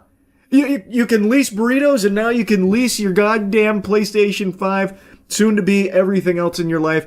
The idea of ownership dying. Not just dying, being murdered, executed in cold blood, defiled, the corpse being dragged through the streets, paraded, mutilated, and taking the place of ownership becomes the idea, imagination of having something that's yours when it's not and never will be. And I shudder to picture that future where you're the weirdo for not wanting to lease your fucking Five Guys burger. People will look at you like some kind of circus freak because you want to actually, like, own something. Get a load of this guy. This geriatric fossil tried to buy a PlayStation 7 instead of just putting it on fucking Klarna. And this push that the whole world has made to everything going subscription-based and, like, lease instead of own, rent instead of buy, it's trash. Which is why I've become such like a big advocate for the consumer rights wiki. This is something that I've only recently become aware of, but this seems like a truly valuable service, which is just a platform that solely aims to educate consumers on anti-consumer practices that are being integrated into products. Seems like a very simple mission to just give you as much information as possible about what a lot of these shady companies are doing with their services and their products. So I really do appreciate what's been going on over there. I'll put a link to it in the description if anyone's curious about it or want to check anything out there. This is not like a sponsored segment or anything. I want to make that clear. I have just talked about this a lot and only recently had this put on my radar as something that's aiming to help in the fight against this you will own nothing and be happy future. So I've been all for it and just something I wanted to mention here. It is not sponsored or anything like that. Anyway, just another video yapping about this topic. I hope people continue to reject the notion of you will own nothing and be happy. It should not be something that people are just okay with. Anyway, that's really about it. See ya. Is Bolo really that good? I've seen a couple of his streams and he's certainly good, but like, damn, you guys are hyping him up like the Jesus Christ of Rainbow Six Siege. I know, man. This went from friendly to real competitive real quick. This is the big leagues anomaly, right? You better not fuck up or I'm coming to feels like I'm fighting for my life, dude. We're fucking around. I'm feeling like we're going to win this. I don't know why everyone's hyping up that other team. They ain't got shit. Especially how I've been playing. Dude, this is like fucking serious, bro. Yeah. It's about to be. I put on a snapback hat for this shit, so you know I'm going hard. I've already had 3 G fuels. on the shield. Try not Shit, to hit the that's not where I wanted on it. the shield. Critical has a nasty angle. Look at that, I just got complimented. I hope I don't fuck this up. Okay, they're in the kitchen now. We just play time. We got this. Yeah, I've got the glory hole locked down on the stairs.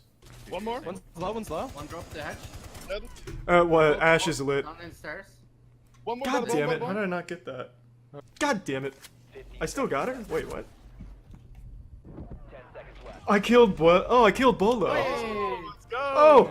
How did I kill Badger? What the fuck? I killed Bolo with my trap, and then I got this guy with my trap. I'm a fucking animal. Look at that gameplay. Bro, let's go, team. Too easy, baby. Fucking dropping like gnomes from the hatch in the roof, bro. Oh. God, I'm throbbing.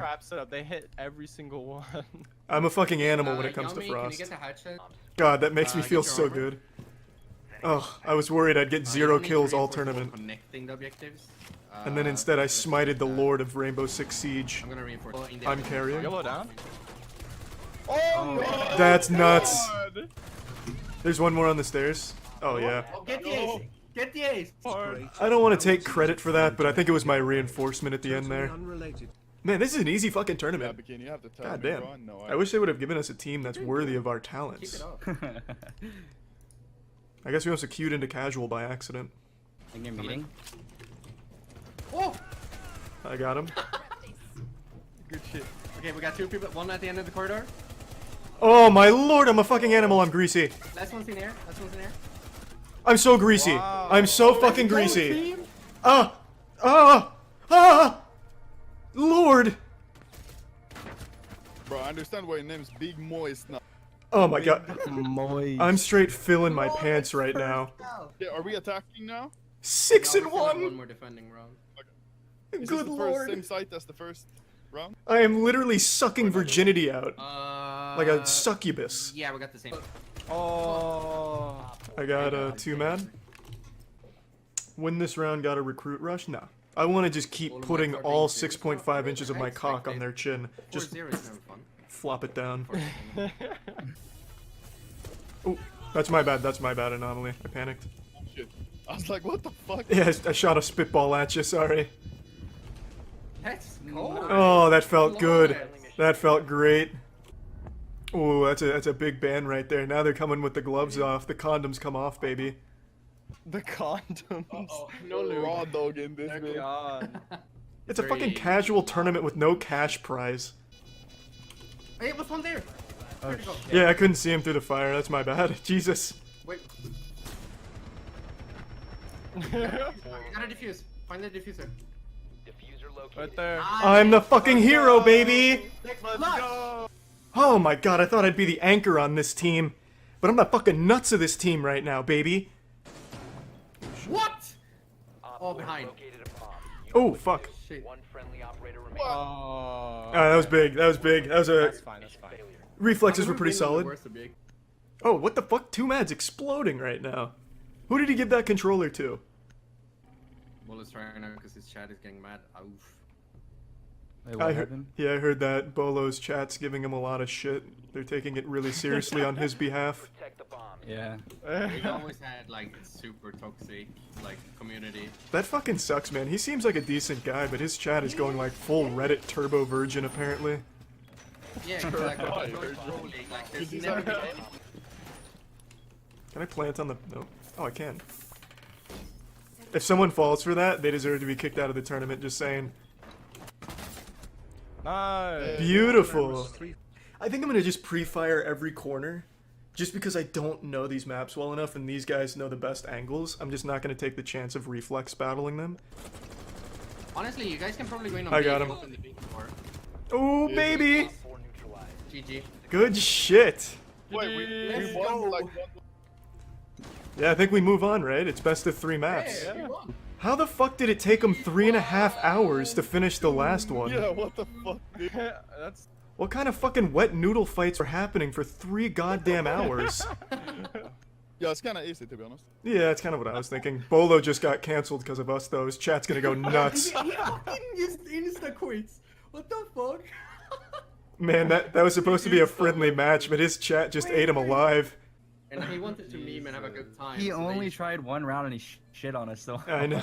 Yeah. Yeah, that's just so fucked up, Yeah, man. He his just chat wanted to is have really fun. toxic. Bolo punished his chat with 10 ads for being dicks. Perfect. I don't know why they have to be so fucking mean, man. It's The next game, you should this tournament doesn't even have a grand prize or a prize at We're all. gonna be playing. It's gonna be harder because Anthony's not gonna meme. He's gonna sweat his balls off, and he's scary. We'll fuck him up. Let's go. I remember hearing similar things about a former TSM pro named Bolo. Yeah, literally. I know, man. This has just been an absolute steamroll for this tournament. We have just been powering ass down. We could also like. You're right, you're right. have Now my IQ, confidence so is Nisha wavering, might and not be that's why super I'm good, fumbling so we now. could've switched out Alright, that. gotta go back to full throttle, hard testosterone mode. I can try and get there. Yeah. Where the What fuck was that? Skylight? It is time to carry, that's right. Big boy diapers going on again, and I'm filling it with cum. I don't know why I'm playing so bad, I gotta step it up. Yeah, yeah.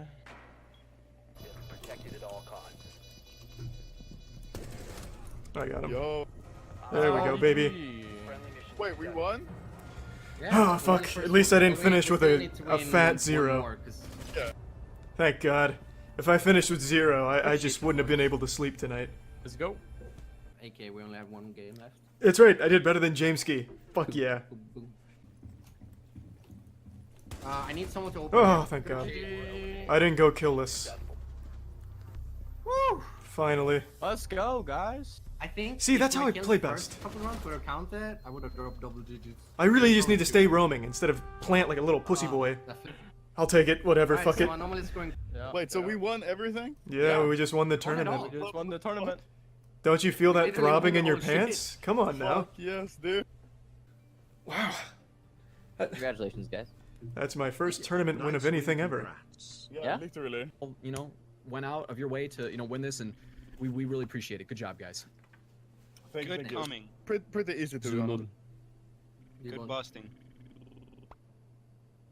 Is that the prize? Oh, wait. I think Well, hello there. Yep, haven't slept again. How'd you know? How could you tell? Is it the grease? Is it the bags under my eyes? What gave it away? Huh? Yeah, no, I couldn't sleep again. What? Big whoop. Want to fight about it? Anyway, decided to use this insomnia as like a superpower here to grow my brain here, get real big and smart, and look into something chat told me about that I kind of wrote off pretty quickly as being probably nonsense about NASA discovering potential evidence of ancient life on Mars. This is a headline I've seen regurgitated like once a year, every year for the last 31 years of my life. And it never actually leads to anything, it never goes anywhere, there's never any confirmation, and a lot of the evidence, in many of the cases, feels very flimsy, where it's like, well, using this rover, it drove over this grain of sand that reacted in a weird way. It made like a whoopee cushion sound, which means that was most likely probably some microbial life playing a prank on us. We knew it all along. Maybe. So I've kind of just instinctually started to write it off as most likely horseradish. So when chat was telling me, I kind of was very dismissive of it. But since I couldn't sleep, I decided, well, let's take a peek. Let's see what all the hoopla's about, huh? This very well could be the clearest sign of life that we've ever found on Mars. So last July, NASA's Perseverance rover found a leopard-spotted rock at Mars.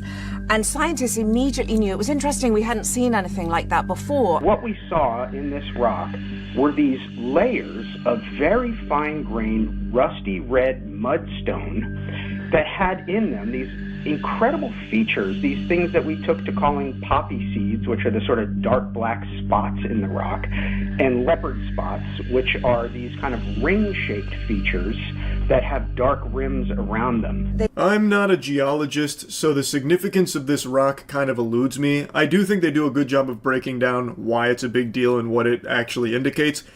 But in my sleep-deprived state, I unironically thought when they were showing the leopard spots, I thought it was going to be something like fucking eye-popping, having my eyes go out of my skull like a cartoon character. I thought they were going to say, like, and these leopard spots here, these dark rings, Well, it turns out these are cigarette burns, indicating that we had tobacco-smoking doobie lord monsters on Mars at one point, or just something unhinged. I don't know why I was expecting that. I guess maybe with the way chat was talking about it, kind of just planted the idea in my head. But even still, the actual, like, real explanation is still cool, just not quite to that level. We've done the analysis on these leopard spots, and we think they are potentially made by some sort of ancient life. This finding by our incredible Perseverance rover is the closest we've actually come to discovering ancient life on Mars. The discovery of a potential biosignature or a feature or signature that could be consistent with biological processes, but that requires further work and study to confirm a biological origin. That's the quick and dirty of it. That's kind of the rock in a nutshell and its importance. Basically, they found this very peculiar geode here that they don't have a way of explaining how it could be like that without life being involved in some way. They have a null hypothesis where they attempted to prove that it's not life, but were unable to prove that. But I wanted more information than just that. I wanted more than just a surface level dive on it, so I went to a YouTuber named Anton Petrov, who covered it beautifully. I highly recommend you check out his full video. I'm going to play a couple clips for you here. For several years, this rover has been moving across the Jezero crater in order to collect several samples and in order to possibly find life. And here this crater was chosen specifically for one reason. Researchers believe that this used to be some kind of an ancient lake, and also very likely contained a river delta, both of which are environments considered to be prime targets in the search for extraterrestrial life. Now this is something I did know about, and I think a lot of people get confused about with like the mission of the Mars rovers. A lot of people are under the impression they're actively looking for water on Mars or life on Mars, like they're gonna stumble into a fucking frat house or something up there. The goal is to put these rovers and explore areas where they believe water once was. So this area was chosen because they believed it could have been an ancient lake. So that was something I was aware of, but I wanted to put it here just in case people were still kind of confused about like, well, why are they looking at, fucking rock? I thought they were up there trying to, get water samples and stuff. That is not exact. I mean, if they could do that, if they find that, that'd be huge. That would actually be like game changing, but that's not like the primary directive here. They're not expecting to somehow find that. And it actually stood out because of these somewhat bizarre markings. They were referred to as the leopard spots, with the initial scans revealing that it seemed to contain organic compounds that might have come from some kind of ancient life, or at least showed us that there were clear evidence of liquid water in the past, and so life did have conditions necessary to exist. And it also contained these flecks, or these unusual spots of iron and phosphates, from various chemical reactions that, though could have been just chemical in nature, could also have been produced by ancient microbes that possibly used this for energy. So that's how it ties into ancient life, why this rock would be potentially indicative of ancient life. It could have been used by ancient microbes on Mars, the fucking Martian microbes, as energy, and what we're seeing here is kind of the result of that. Or it could just be a chemical process in nature that the scientists aren't overly familiar with at the moment. And since it's not exactly a convenient trip over there to grab the sample, nor is it feasible to send the sample from Mars back to Earth because we don't have a retrieval mission scheduled any longer, I actually learned from Anton Petrov here that the retrieval mission, which was supposed to get the Mars sample to study them on Earth in our labs, where we could actually do some real heavy digging on it and figure out, what the fuck is going on, get into the bare butt cheeks of it. Apparently that has been put on an indefinite hold. So right now, there's only so much they can do to analyze that rock, and at the moment, they can't prove that it's not, indicative of microbial life because it is peculiar and there are some markers that it could be. And this is a really interesting study.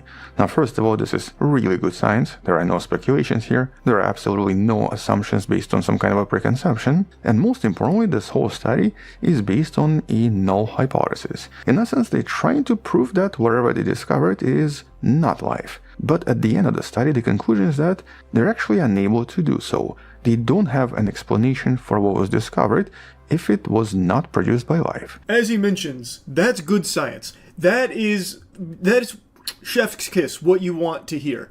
And, not to toot my own horn, it's how I approach ghost hunting. About as far removed from science as you can get real quick, but just hear me out.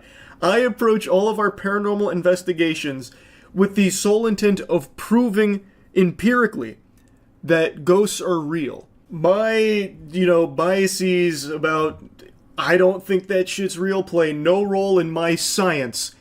It just happens to be that all of the science points to ghosts don't exist.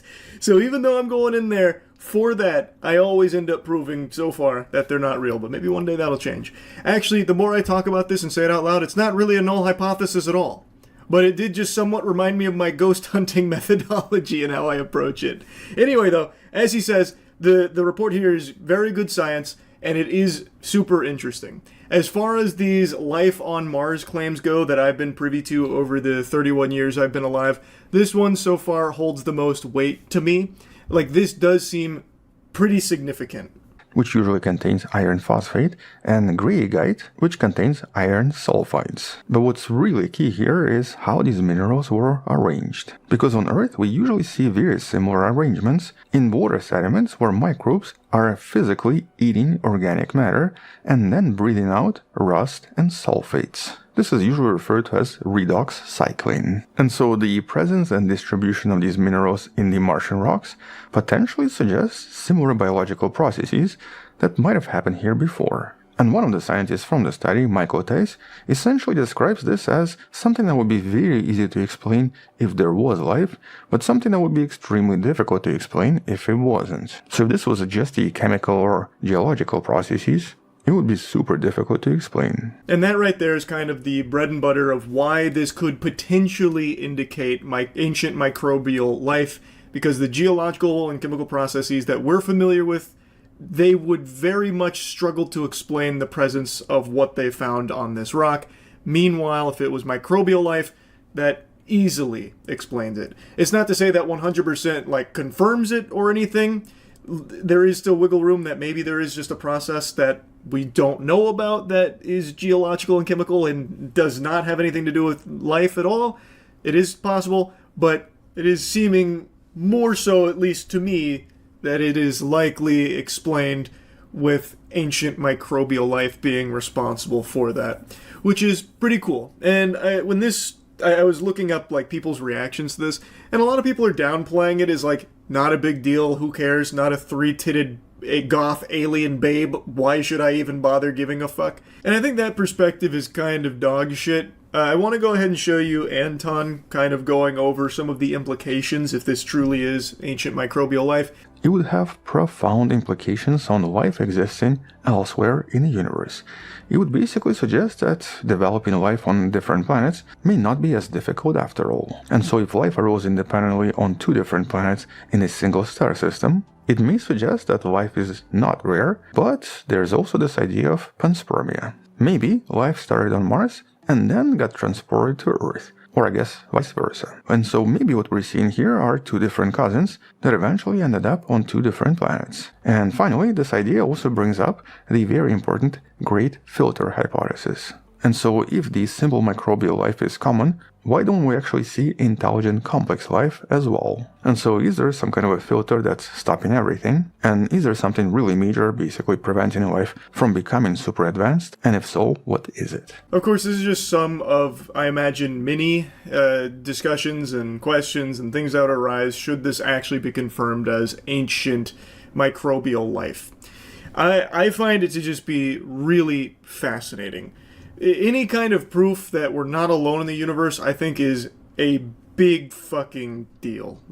Truly. The Great Filter in particular is always such an interesting thought, because if this is ancient microbial life, it would really then need to be, thought about deeply why we're not finding complex life. Because if we can prove that we're not alone, we're not the first and only civilization in the universe, here's proof of ancient microbial life on Mars, well, what happened, to prevent other civilizations from, sprouting up elsewhere that we would have probably at least seen inklings of by this point?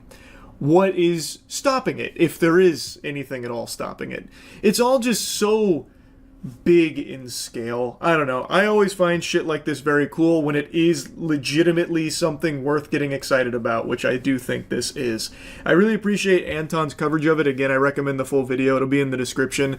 And chat wasn't lying. Like, they weren't overhyping this. I did think it was pretty huge. It seems, to me, like pretty strong evidence of ancient microbial life, but I guess we'll see as more tests get conducted on it. I guess as many tests as they possibly can do from this distance, since they can't get it into labs here or anything. There's only so much available to them, but for now, I'll just try and keep my finger on the pulse of it. That's really about it. See ya.